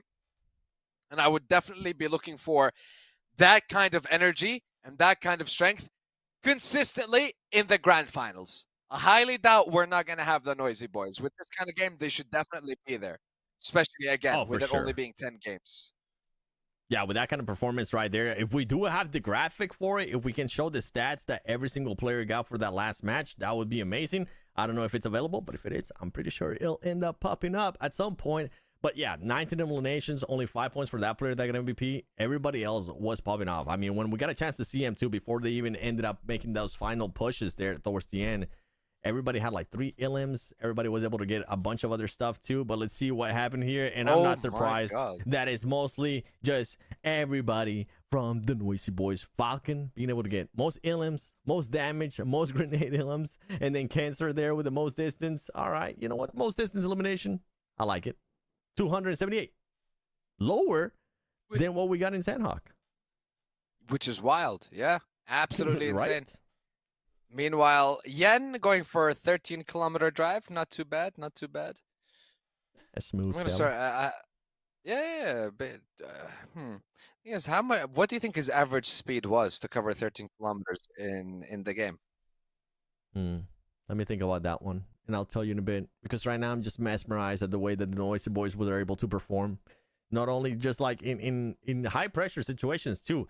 I forgot which team it was. They fought Stars for sure. They fought Star Soldiers Epic. But then on top of that, there was another team after that. It was KC. If I'm no.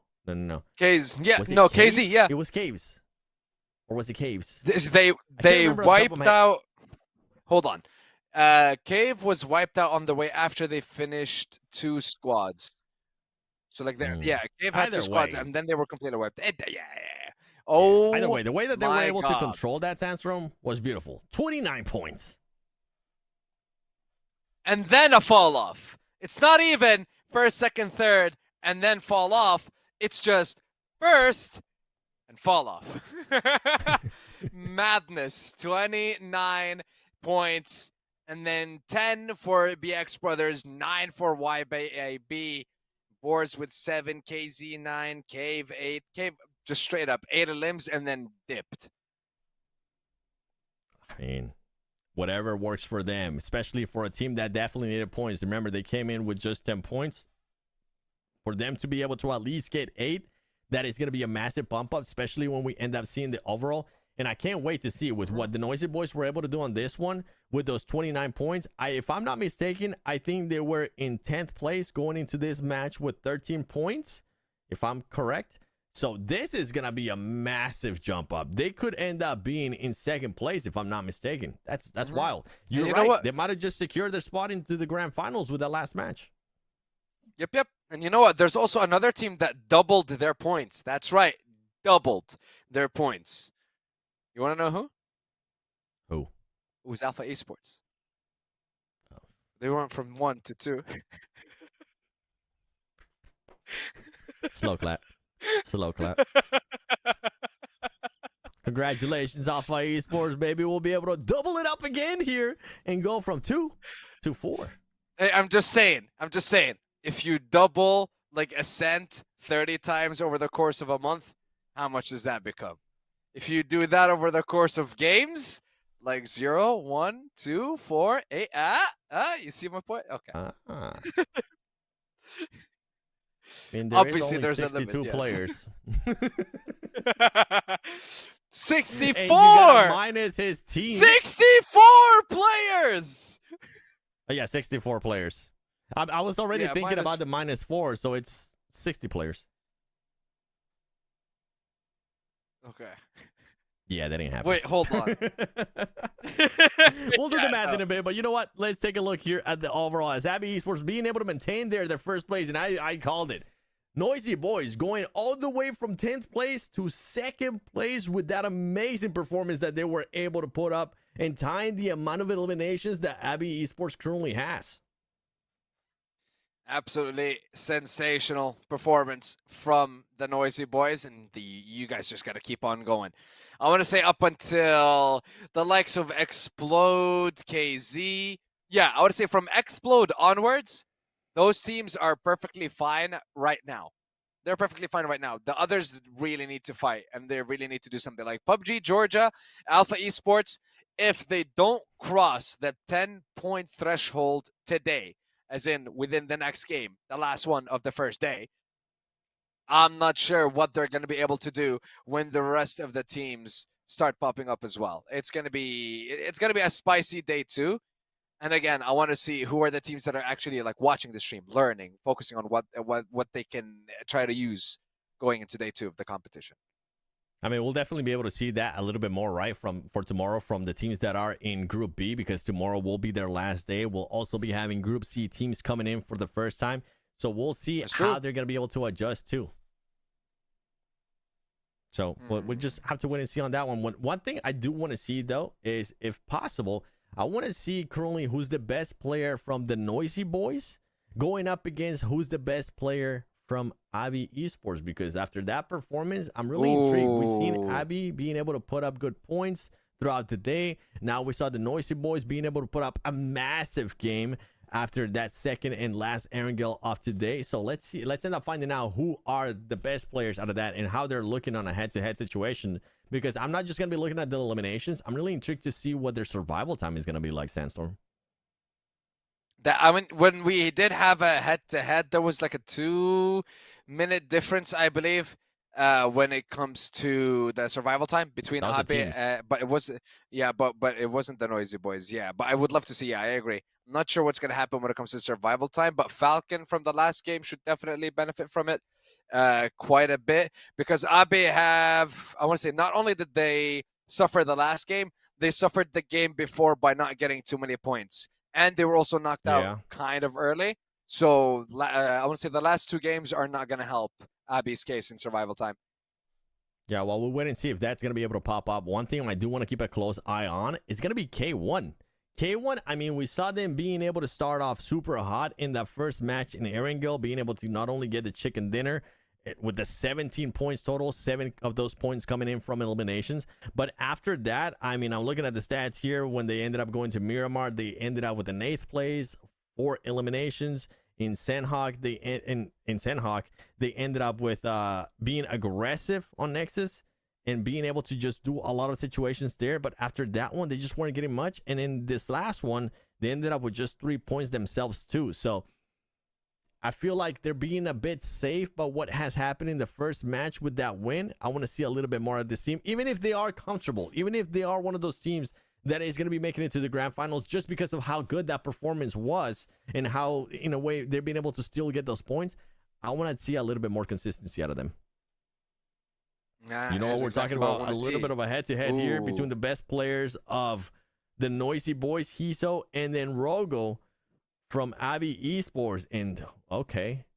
Yeah, that's what I want to see. The survival time right now, Rogo being able to just edge him out. Yeah, just by a little bit. Just by a little bit, but Seven, I have a question, completely unrelated to you though. Who do you think is the profile of the player that they're using? Oh, that's a good one. I don't know. Because I have a player coming to my. Why do I feel like it's Duck from 4MV? Completely unrelated, not even the region, but I don't know why. Nah, the hair doesn't match. The hair doesn't match? Okay. I see what you're talking about, but the hair doesn't match. I seen it up close. I shook his hand. I looked at his hair once, and I was like, nah, that's not the right texture.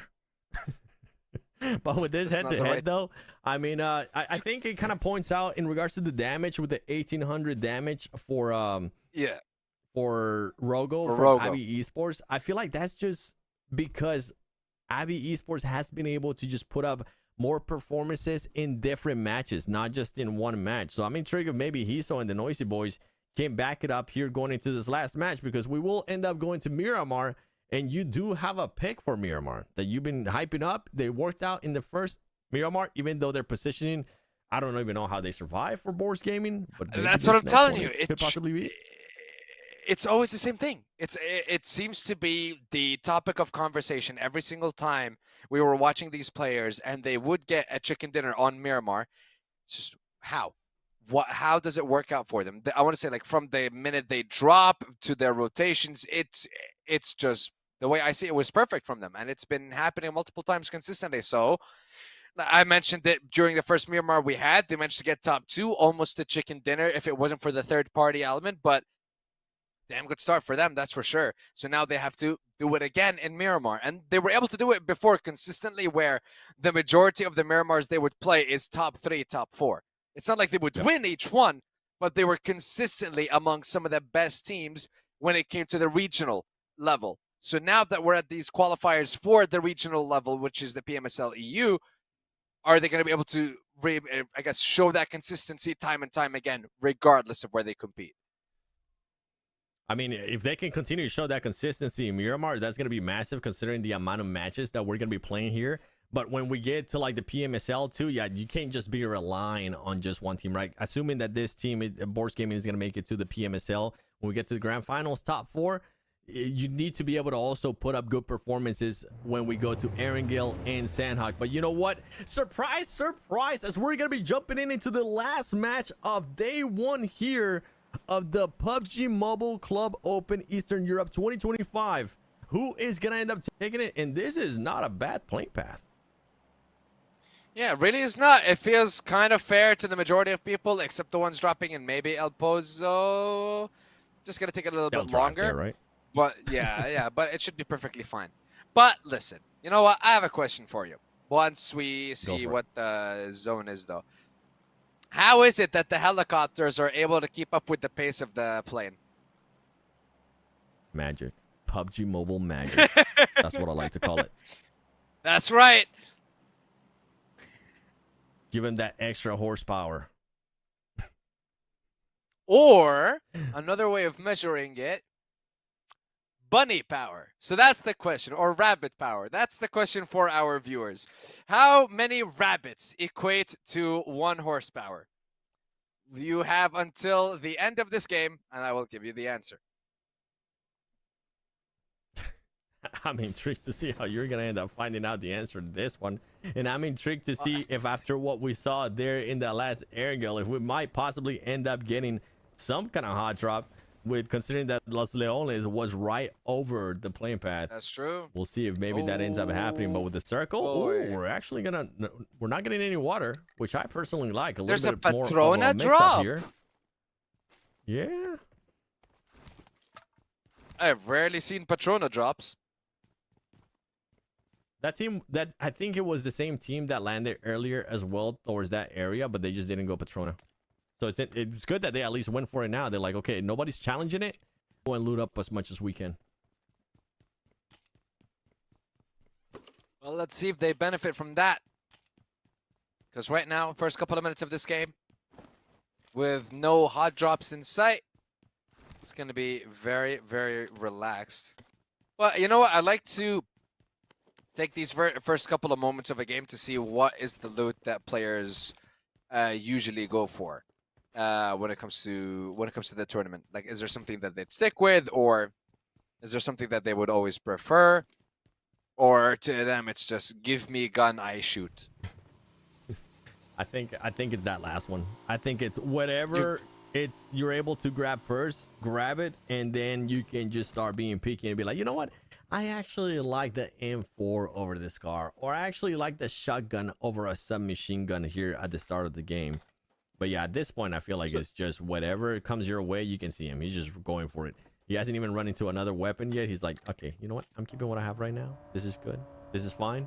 Meanwhile, Alpha Esports, a team that was able to double their points in that last match, is looking to double them again and see if they can possibly... you know what, Alpha Esports? Don't even double your points. Maybe quadruple your points. That sounds a lot better for me. Especially to the game. Yeah. You don't want to end up just with 4 points. 4 points in 5 games. That's a yikes. Yeah, that's 0.75 points per game. Ish. 0.8? Close enough. The math ain't mathin', but it's fine. Yes. Yes. I'm sure somebody in the chat is going to let us know. Yeah, do the math. How many, if they end up with 4 points after 5 matches, what is it? Okay. Got it. Yeah. Thank you. Actually, you know I'm gonna check as well. Just to getting see. 1 point and make it 5. Assuming that they double their points, right? They double their points and then they get an extra point, and then they'll end up with the 5. We'll see if it happens, though. You know, I want to see if what's going on with the stream. Or once we get some answers to the question as well. I'm kind of curious if people are gonna give it a try. Everybody's too hyped up right now on the Noisy Boys. They're on that Noisy Boys train, especially after that performance, too. I mean, that was absolutely ridiculous. 19 eliminations so far, too, the most we have seen. And we have seen some pop-up performances from a couple teams. And the fact that that team was able to just create a massive gap just in that match alone, that's insane. 10th place to 2nd place. Pressures off your shoulders going into the last match. Pressures off your shoulders as well going into the second day as well, whether you're in Group B and you play tomorrow, whether you're in Group A and you play Sunday, whatever the case might be for these teams. I mean, that's how you want to be at the moment. You just want to be able to take your time, not have to worry about, oh man, we're so far behind right now, I don't think we're going to be able to make it. Now you're in 2nd place. You're like, okay, we just got to play smart now. We just got to be consistent. If we can do what some of these other teams, like I was calling out K1, if you can just get 4 points, 3 points, and you're already at the top, that might just be enough to make you be top 16 and to take you to the grand finals. Or do you want to be even more competitive than that, Sandstorm, and just fully send it and try to be in 1st place here going into grand finals and having people be like, okay, you know what? That was 1st place team. Maybe we don't challenge them right away. Exactly. And it's not just that. It's also, you already mentioned it, feeling a little bit less pressure on their shoulders going into the next stage of competition, raising the team's morale. And also, I have to say, like, when you're the team that, let's say, qualified from semis to the finals with the most amount of points in a single game, that also does have kind of like a fear element to it. It's like, oh, we've seen what these guys can do before, maybe not take the fight. So yeah, and once again, like the mind games do come into play. The spray does land onto 300, but he needs one more bullet to get that knock, and the car still survives. But 300 Erangel Valley They were able to lose get one. one of their members. Yeah, they lose one. They ended up losing one, and then Abby Esports showing once again why they are currently there within first place. If they see anybody, they will take shots at them, and they will try to secure that elimination point and keep adding it to their tally. This team definitely going to be going to the grand finals. I don't see them on their day two, not being able to put up any points. And with the way that they're currently performing, I mean, I would be shocked if they don't end up making. I would be shocked if top 16 end up having way more than 40-something points. Which, you know what? I'll let you know tomorrow what I think they will probably end up as. I'm not going to put you on the spot. I'm not going to tell me right now, because I know math ain't mathing at the moment. No, listen, hit me with it. What's the equation? I'll let the math. Okay. I'll force the math to math. Lay it out. All right. What do you think is going to be the cutoff for 16th place on Sunday? 30, Shock, well, 30, 300, so to make sure they don't lose any more points. Something like that. I'd say 35. Maybe Okay. a little bit too high, actually. I'd say 30. It's still 30 or 35. Yeah, 30, 35. That would be the cutoff. I can see that. That's actually not bad. I can see that, especially with the way that some of these teams are performing, like the last four, 13, 14, 15, and 16. It might be even lower, if I'm being honest. That's the thing. Yeah, it's like, again, one game fixes all of your stress, all of your problems. You just have to have one game go your way. That's it. Yeah, and the reason why I'm saying Obviously, it might be easier even said than lower done. for the top 16. Yeah, it might be even lower for the top 16 is because of just how top heavy it could end up being, right? We don't know what Group C has to offer yet. We'll find out tomorrow when they get a chance to play their first day. But if this team comes out guns blazing too, we have at least 4 teams towards the top as well, and they're putting up performances like AE, like TAB, like K1. I mean, that's going to make it even harder. So we're going to be looking to see what the next zone is going to be like. Hacienda del Patron. That would be awesome. Oh, actually, to the left. Power grid. North of Picado. Crater. Yeah. This terrain is awful, We by got the way, power- for some of these players. Oh, for some of the, it's going to be ridiculously difficult. I'll be honest. Like Star Soldiers right now, he's got a very good position. The question is, does he have the aim to use it? We'll find out shortly. It's ambitious with the Mini 14. Oh. Yo, no, man, Oh. okay, you see, if he And he's going for it. Yo, this is a madman. okay, this is not Caster Curse. This is just him being a madman. Yes. I you did think not if expect he- that second jump right there. I thought he was gonna try to heal no. first. See, with my luck, I and thought he your would've luck, learned if we from tried to it. did that jump, we would have slide off. Yeah, 100%. Slide off the entire mountain and just be eliminated. 100%. Luckily for him, it didn't end up happening. One team that is looking to put up a good performance here in this last Miramar is going to be Abby Esports. 1 elimination to their name already, and he's going to send it. Let's see. Oh, he didn't send it all the way. I thought he was just going to book it. You got this. Oh, dude, expert driving. Is he being followed? No. He Nope. just wanted to be able to go somewhere else. But the Noisy Boys. Yeah. They might just go boom from these nades. But looks like Nebuni from Nexus will be able to third party. Noisy Boys lost out on 1, have the second knock. The third is healing, I want to say. And the fourth is covering, but here come the nades from Team Explodes. Noisy Boys after such Waiting a it out. high performing game. Yeah, now they have to. Now they're struggling with Explode and the third party of Nexus from a distance. It's like, what do you even do at this point? Just gotta try and revive and hold on, survive. There's still 16 teams alive. You wouldn't want to be the first one to be eliminated, especially after a chicken dinner like that. You can't let it happen. I think the Noisy Boys were looking to be a little bit more passive there, but Team Explode does not want that. They don't want to coexist there in that building. You can see them trying to get different angles here. As Team Explode, currently 2 players there inside that building.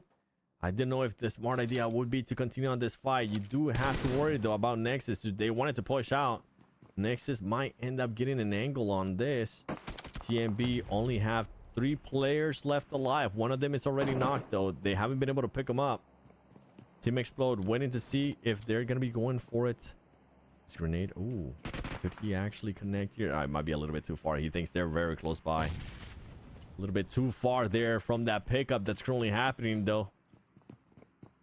Team Explode wanted to be a little bit more aggressive. Here's going to be coming a grenade. Preemptive grenade. Is he going to end up hitting? He's not going to end up hitting, but Moscow now making the push there. He's going to be able to get one. He's going to be able to get the second one. He's going to pull out the Scar. The Team Explode now trying to get different angles, and that is it. TMB, the Noisy Boys, after that amazing performance that we saw out of them, they're not going to be able to follow it up as they end up getting eliminated with 0 points. That was kind of insane. The fact that they are knocked out as the first, that's just the winner chicken dinner curse, I personally call it. When you're there, when you get like a ridiculously good game, and the next game you just end up with nothing. Absolutely disastrous. But Noisy Boys, hey, honestly, the game that you had last game, it kind of counted as, 2 games points wise. So you guys are fine. Got some buffer right there. Meanwhile, yeah. AE, I mean, AE has been on one, man. They're just continuing on their aggression, even though they are currently the team in first place. Like, they're making sure that they continue to be the team that is consistent and gets those points. And I'm actually liking that. I'm liking that they're going for that kind of strat, because that's a team that could be thinking, as I was mentioning earlier, just about the grand finals. They're thinking about that consistency. They're thinking about, okay, how many points do we actually need per match to make sure we maintain ourselves within contention there, because they want to make it to that PMSL. That they do. That's everyone's goal. 128 teams started their journey a while back to make it to the PMSL. First, we had to see who were the best 24 teams, bring them to the semis, get them to fight each other, compete, take the best 16 of them, and then from there, the top 4 qualify. So from 128 down to 4. It's going to be quite a lot of players. It is. That's a lot to go through. Meanwhile, Star Soldier's trying to see if he can get an angle here on a fight going on, trying to get that third party. He might end up working out their way. I don't think he was able to get any. Ghosty was able to get one, though. A Secret Way ends up getting eliminated there by Star Soldier's Epic. K1 KC as well. We have all the K teams fighting each other too. A bit of a slow game so far, but whenever the action picks up, it feels like it's just more than one team going at it. We saw it happen earlier. We're seeing it happen right now with this fight going on. A lot of third party. Feels more third party than what we got in Sanhok. Which is, again, quite baffling. The fact that, Sanhok today has been, I want to say nice. It's been nice with the way that it gave us the longest distance elimination. Yeah. We don't see that on Erangel and Miramar. What the heck is going on? Sanhok is adding its spice today. Its presence has been noted. We like it. Not too much, though. Miramar is better. I was about to say, are you switching gears on me? No. Are you saying that you're becoming a Sanhok fanboy now? No, brother, no.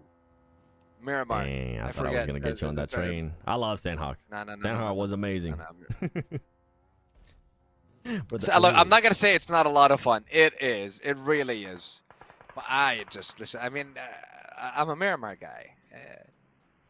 And I started the stream by saying I like Erangel, so who knows? Maybe when the stream is actually done, then maybe I'll be like, nah, Sanhok's the best. You don't know.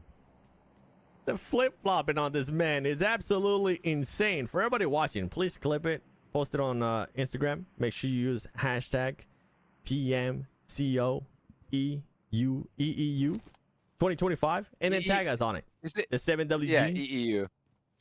Yeah, EEU. At the Wood Sandstorm. What's your handle? There you go. At the Wood Sandstorm. Yeah, tag us on it, because the flip-flopping is insane. No. The one you have to clip is when I was talking about a player and how the fact that he's going to survive like 100% and then he died. That's the one you need to clip.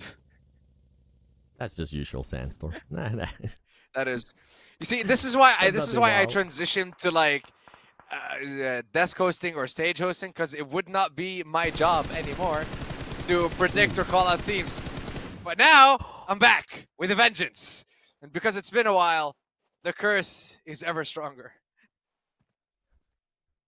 Maybe Boar will be able to break it, as Slonic ended up missing some shots there. I thought he was going to be able to secure at least one knock on Team Explode. That would have been massive. Now he's going to be keeping his eyes on Nexus, as his team is starting to pull up. They need to make sure they gain a little bit more ground here, as they're just working right on the edge of the circle.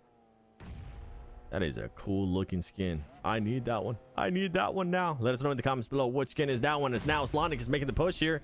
Nexus is going to try to fight them off. He's going to try to go for the red over. He needs to be careful. There's a lot of grenades on the ground as well. Smart play there by him to not make the full push. K1 though, being able to get some knocks. It's just one player left here from Nexus standing. Can Lawrence clutch up as more grenades are going to be coming in? This should be an easy cleanup for K1, and they need to make sure they do it quick.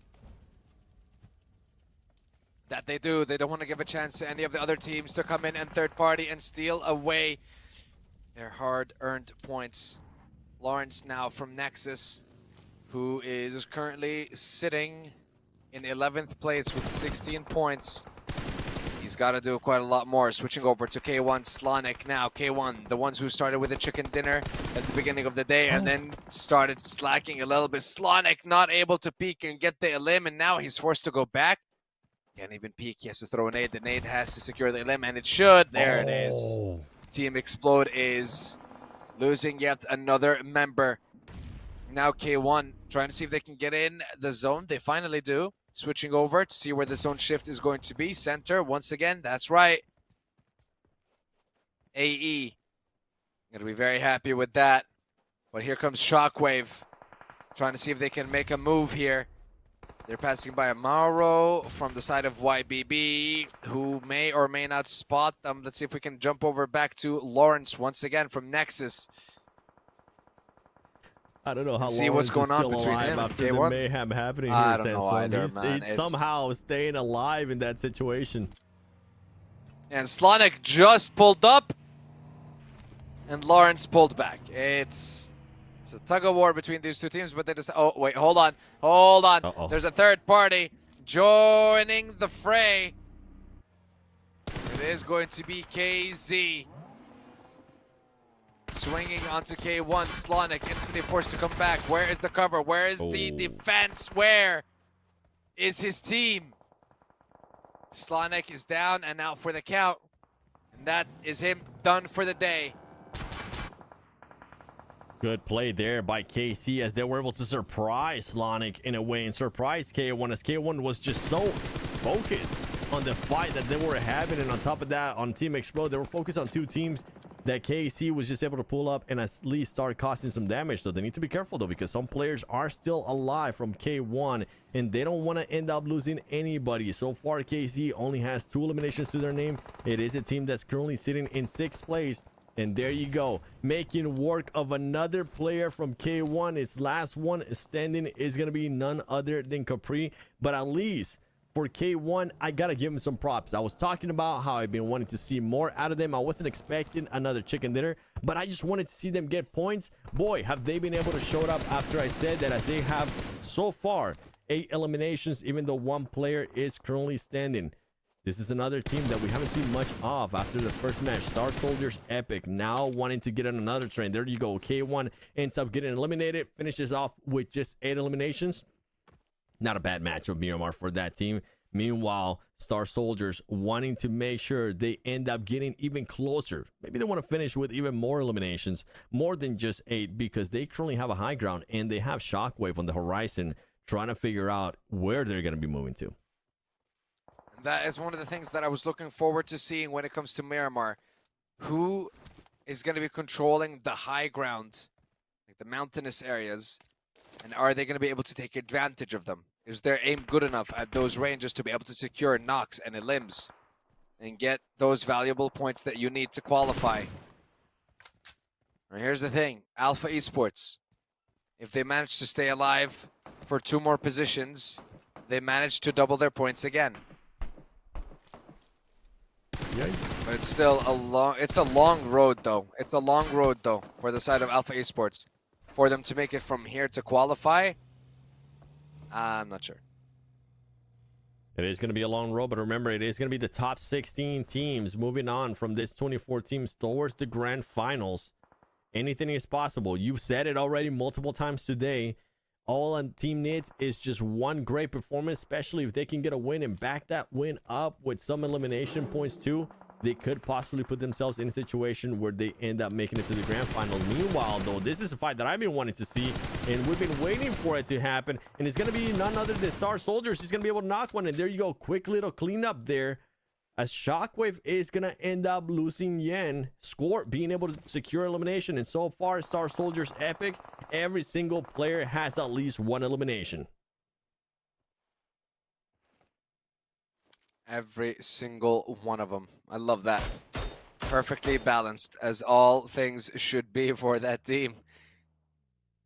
But the fact that the Noisy Boys and K1 have been eliminated and Explode being taken out means that Abe Esports will be able to fully control first place. Meanwhile, KZ, the fact that they didn't manage to get any knocks here or any damage on the likes of Boar, are forced to give up that high ground, forced to give up their position and their lives. KZ are done and out. And they give their position to Boars now. KC only finishing there with just 3 eliminations. We thought they were going to be able to finish with a lot more. Remember, they ended up fighting K1.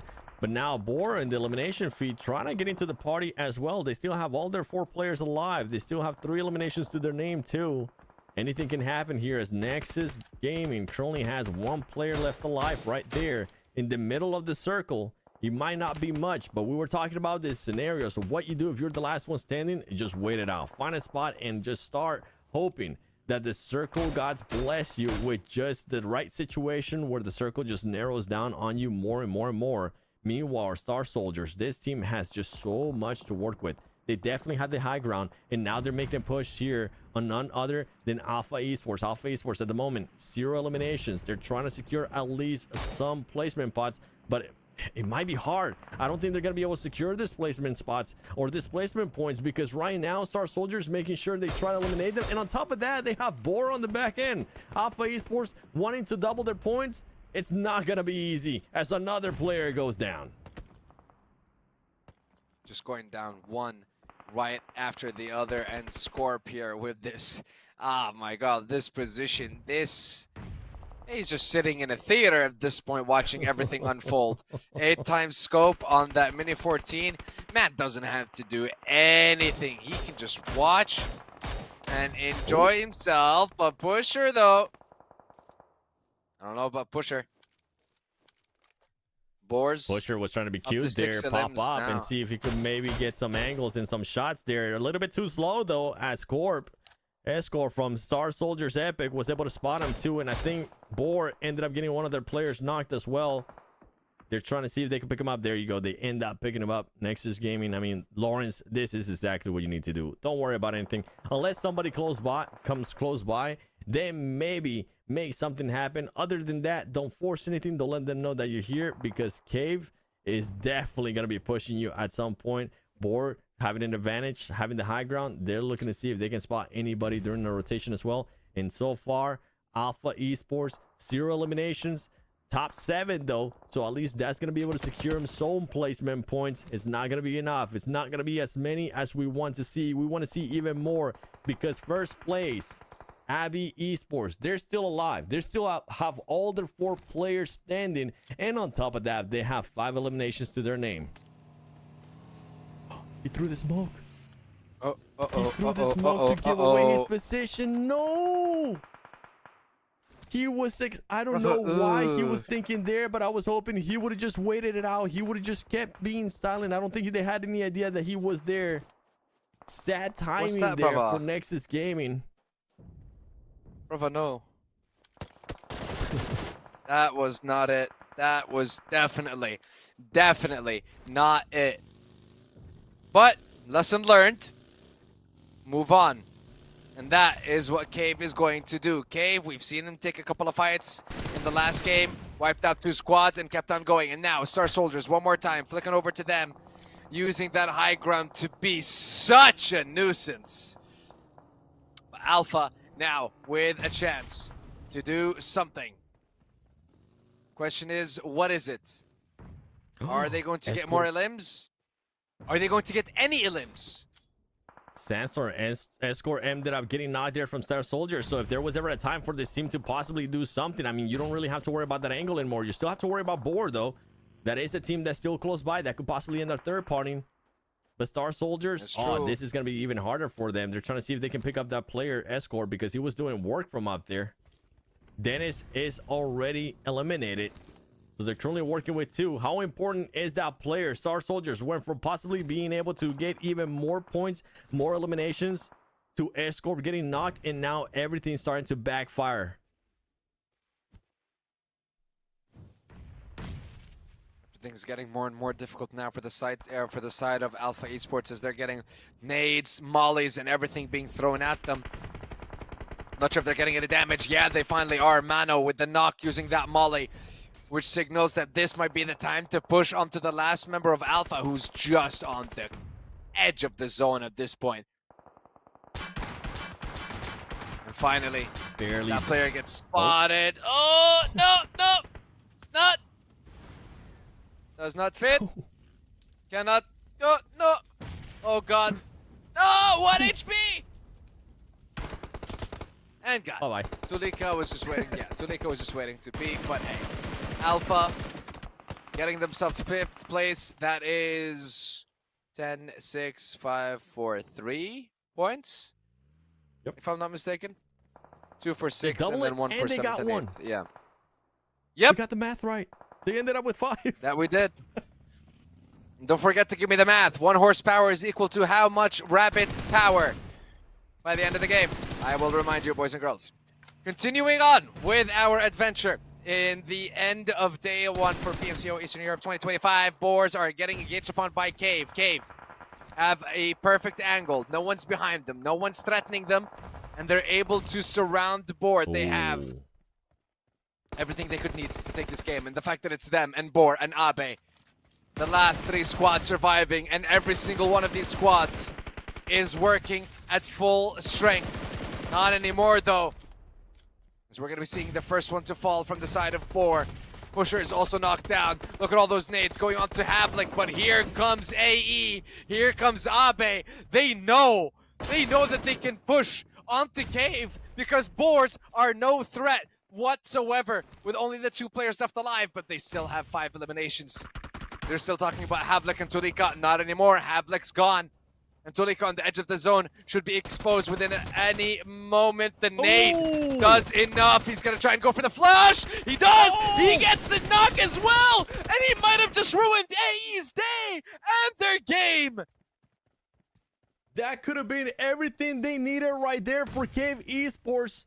Board Gaming making it a little bit easier. It's only going to be just 2 players right here. He's going to be able to spot Rago. Rago's going to spot him first. He's going to end up getting knocked down, but Cave Esports, just too much. The numbers advantage that they had was way too much for Abby Esports. Another good performance and winner chicken dinner there for none other than Cave Esports. What an insane performance here on the last match of day 1. But that's what we want to see. Absolute madness. The way that Board Gaming, he almost clutched up, San. He almost clutched up. He wasn't even going for the elim. He wasn't going for the second knock. He was going to get the flush. He was just going to finish the player that was knocked. Gets all the headshots, knocks the second, but then the drive-by, just running him over. Yeah, just skirt, getting that elim. Easy peasy. And then it was a 4v2. And I mean, look, at that point, for this, I want to say for getting yourself that chicken dinner in a 4v2, very easy. And now the question 7, who the MVP? I'm gonna say somebody. I'm not gonna say a name. I'm gonna say somebody from Abby Esports. Someone player from from Abe. Esports. I'll say a team. Okay. You can say a team Okay. too. Nah, I'm saying a player. I'm gonna go. Actually, no. I'll agree. I'll go player as well. I'll go. No, team. I'll go team. I'll go Tulika. Tulika, actually. Tulika's my choice. Yeah, because the producer's totally not telling us in our ear. No, look. Hey, If I'm being Tulika. honest, I was actually thinking Tulika, but I was like, how the hell did he get 7? I didn't notice that he got 7 limbs. I was like, okay, I mean, Boars he ended have up 8. getting- Class. That's nice. But he got 7 of them? Mad. I mean, just with the amount of damage that he was able to put up right there at the end as well. And on top of that, secured the eliminations. And on top of that, almost secure another elimination for his team too. Overall, though, Boars Gaming, I mean, we saw them being able to put up performance. Remember, they did end up finishing off not only some of their teams, they ended up also finishing off Alpha Esports. Yeah, and with Alpha right now getting themselves a top 5 finish, not sure how that's going to help their cause unless we see like a complete 180 difference in performance coming into their second day of competition. Outside of that, if they come in with the same strength, yeah, it's non-existent. Because, I mean, yeah, the best way I can describe it right now is like the teams at the top, they're putting out 1 horsepower. Meanwhile, Alpha are putting out 1 rabbit power. Now, the question is, do you know how many rabbits it takes to get 1 horsepower? How many? Approximately Let's say 27. 5,000 rabbits. Dang. Yes. Yeah. I So think they 1 multiply a lot, horsepower. so that's good for rabbits. Yeah, exactly. That's true. There's always a lot of them. So, wait. Now the question is there more bunnies or horses? No, we're not doing this. That's it. The segment ends now. We're done. Save those questions for tomorrow on day 2. And if you have any questions, make sure you guys definitely put them in the comments because we've been reading some comments. We see you, Yakub. You know what? We see you guys supporting different teams here and there. So don't worry. We are keeping track of what you guys are saying in the chat. But overall, man, so far today, great performance from some of these teams. I mean, what we were able to see, especially here, Tulika at the end. I'm with you. I was not expecting him to be that MVP. He did kind of cross the mind, but I was not expecting him to be that MVP. And on top of that, some of the other teams, I'm really impressed with what Abi Esports was able to do today. I thought maybe the win was going to be a bit of a fluke, but they were able to follow it up with just consistent performances. Yeah, but the fact is, you know, we started the day. We mentioned a couple of the teams that we thought that, you know, they had a lot of experience. They might show up today, and a couple of the names that we did throw out. One of them was Tulika, and the fact that he ended up being the MVP at the end of the day. And I said as well, when it comes to Miramar, they just find themselves in the top 2, top 3, and in both Miramars today, 2nd in the first one, 3rd in the second one as well. So if their consistency is there on Miramar for the side of Boars, as it was previously in their regional tournaments, these guys should have no problem making it to the finals. And not only that, but also contesting for a top 4 spot, just because you seem to be having 25% of the map or games on lock. Yeah. Something like that, yeah. Well, and the crazy part for Boars too, since they are part of Group 8, that means tomorrow they're not going to be playing. Their final day is going to end up being on Sunday. So they're going to get a chance to even go back with their experience as well and take a look at more of what's going to be happening today. And you know what? One more thing that we got to find out for today. The MVP for today. That's what we need to find out, Sandstorm. Before we answer it, for everybody watching, take some guesses in the comments below right now. Take a second. Let us know who you think the MVP for today is. And, I don't know. Tulika's a good one. He did put up good performances throughout today. I'm going to go Tulika as well. Rogo. We both suck. Oh, it's wow. Rogo. It would be from one of the teams currently in first place, right? Rogo, 50 eliminations, 2,673 damage too. That average survival time. Yeah. That's total survival time. Okay. I mean, look, still, that's it's great statistics from Rogo. Not only is he the day MVP, he was the MVP for I think our first or second game as well. So I want to say Abe Esports, incredible consistency. Good job, guys. I want to Yes. see more and more of that over the next couple of days, and definitely want to see that in the grand finals. Because I mean, at this point, yeah, if we're talking about a cutoff of being 30, 35 points, teams in top 4, top 5 right now, they could relax. They're good. So the next step is to They're just breezy. kind of make sure that you remain on that level of consistency when it comes to the next step of the tournament. And for Avi Esports, I mean, they are in Group B, so that means not only do they play today, they play tomorrow. That's a team that's going to be sitting out when we end up going on Sunday for the final day. So for them to be able to put up this kind of performance here in the first day, being able to finish off more than likely still in first place, and on top of that, I mean, just look at this. Even though they didn't end up getting the first place in the last Miramar, they still ended up with the most points because of how many eliminations they were able to put up. So this team is just being consistent regardless. Not only just placement points, up on the elims too. Yeah, and that's one of the beautiful things that you want to see with those new teams and new players coming up. I want to say the consistency with both being able to take fire or have that strong firepower, take those firefights with other squads, and also being able to I want to say have the proper mentality where you don't have to take every fight. It's like, okay, nope, this fight, even if we end up winning it, if I lose one player, I end up losing a lot more in the later stages of the game. So I'm just going to back off. We've noticed a couple of those situations as well, which sometimes doesn't happen in like higher stages. No, the teams are just adamant about taking the fight with each other. So being able to set that. Yeah. I was going to say, San, for Group B, tomorrow being their last day, if they do see a situation, especially for like Abby Esports, if they see a situation where a team from Group C is performing well and is being a lot in their crosspaths, whether it's rotations, whatever the case might be, I'm sure we might end up seeing them making the life a little bit harder. Abby Esports with 64 points, just creating a massive gap there to second place. But no surprise to anybody, and definitely no surprise to you with Boars Gaming performance, especially in the Miramars today. They finished in second place with 48 points. Yes, sir.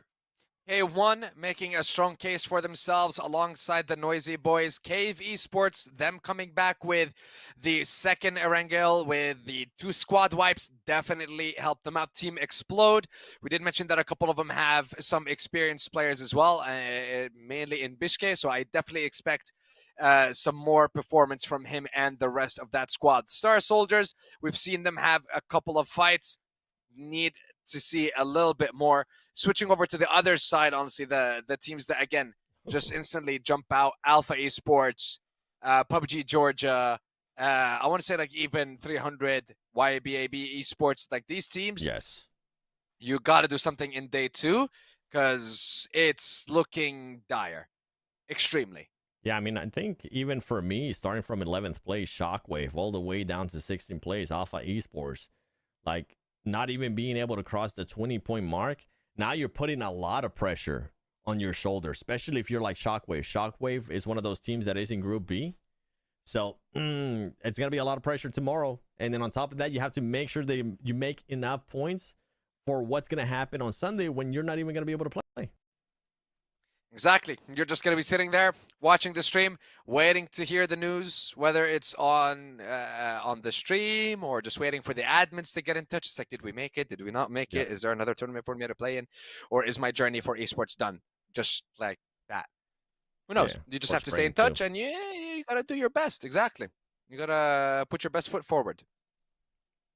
Solid surprises, though, today. Solid performances, too, from Abby. Not only from them, too, but also from the Noisy Boys. Not in the last match. In the second to last match, they were able to put up a good performance. We'll see if anybody can maybe end up beating those 19 eliminations. I think it's going to be really hard. Extra doubt. Yeah, highly doubt someone else is going to surpass that. I mean, unless it was like a hard shift zone where someone was bridge camping or something like that. Bar those kind of difficult situations, I think it should be, smooth sailing. I think so too. I mean, for the top teams, the main thing comes down, especially if they are playing tomorrow, if they are in Group B, just play your game. And if you do end up seeing somebody being a little bit too much of a pain whenever you're doing rotations or maybe on your drops, if you're able to afford it, I mean, make their lives a little bit harder. Why not? You mentioned it earlier, San. I've actually seen it previously on many tournaments in the past. Yeah, but he's saying it right now. It's not on me. He's saying it. Mm, I love the. Hey. Yeah, you said it's. I'm you said it's. reaffirming your point. It's our point now. We're a team. Oh, it's our Seven. point? We're a team. Mm, Yes, it's our point. okay. Hot drops? Yeah. Yeah. Hot jukes. I love that you're still in the hot drop trade. I'm usually all for it, but like in these situations when it's not that many matches, I'm like, yeah, you know what? Just don't hot drop. Just wait it out. Nah. Passive. Do it. Hot drop. This is when you hot drop. First you have match the tomorrow, Angel, hot drop. They have the Angel and the Devils of PUBG Mobile. Don't hot drop. Do it. If you do a hot drop and you want to back out, you know what? You can. We saw it happen earlier today too. You don't have to maintain yourself within that fight. You can just end up backing off and not just actually back finish out that and fight. then fake it and then jump right back in. Okay. Do they? Yeah. So do still they? backing out Do of they? still backing out of a hot drop. No. It's like you fake backing out of the hot drop and then you just keep going again. Okay. Don't fair. ask me about Go for the logistics of it. Like they're the professional players. I just give ideas. Whether they're good or bad, it's up to them. Interesting. So, all right. Well, here we're just rambling on. By the way, for everybody currently watching, we're waiting to see what's gonna happen, if there's maybe another graphic that's gonna be popping up, or what the case might be. Dude, what do you or mean? if we're able There's to game finish 6. off the show. No, not yet. Not yet. That'll be in the grand finals. In the grand finals, then we get the chance to play 6 matches. Yes, sir. That's true. But honestly, fantastic day one on 7. Lots of surprises, lots of good teams that we've noticed. A lot of good names being shown up in today's games. And you know what? I want to see more names tomorrow with Group B. C.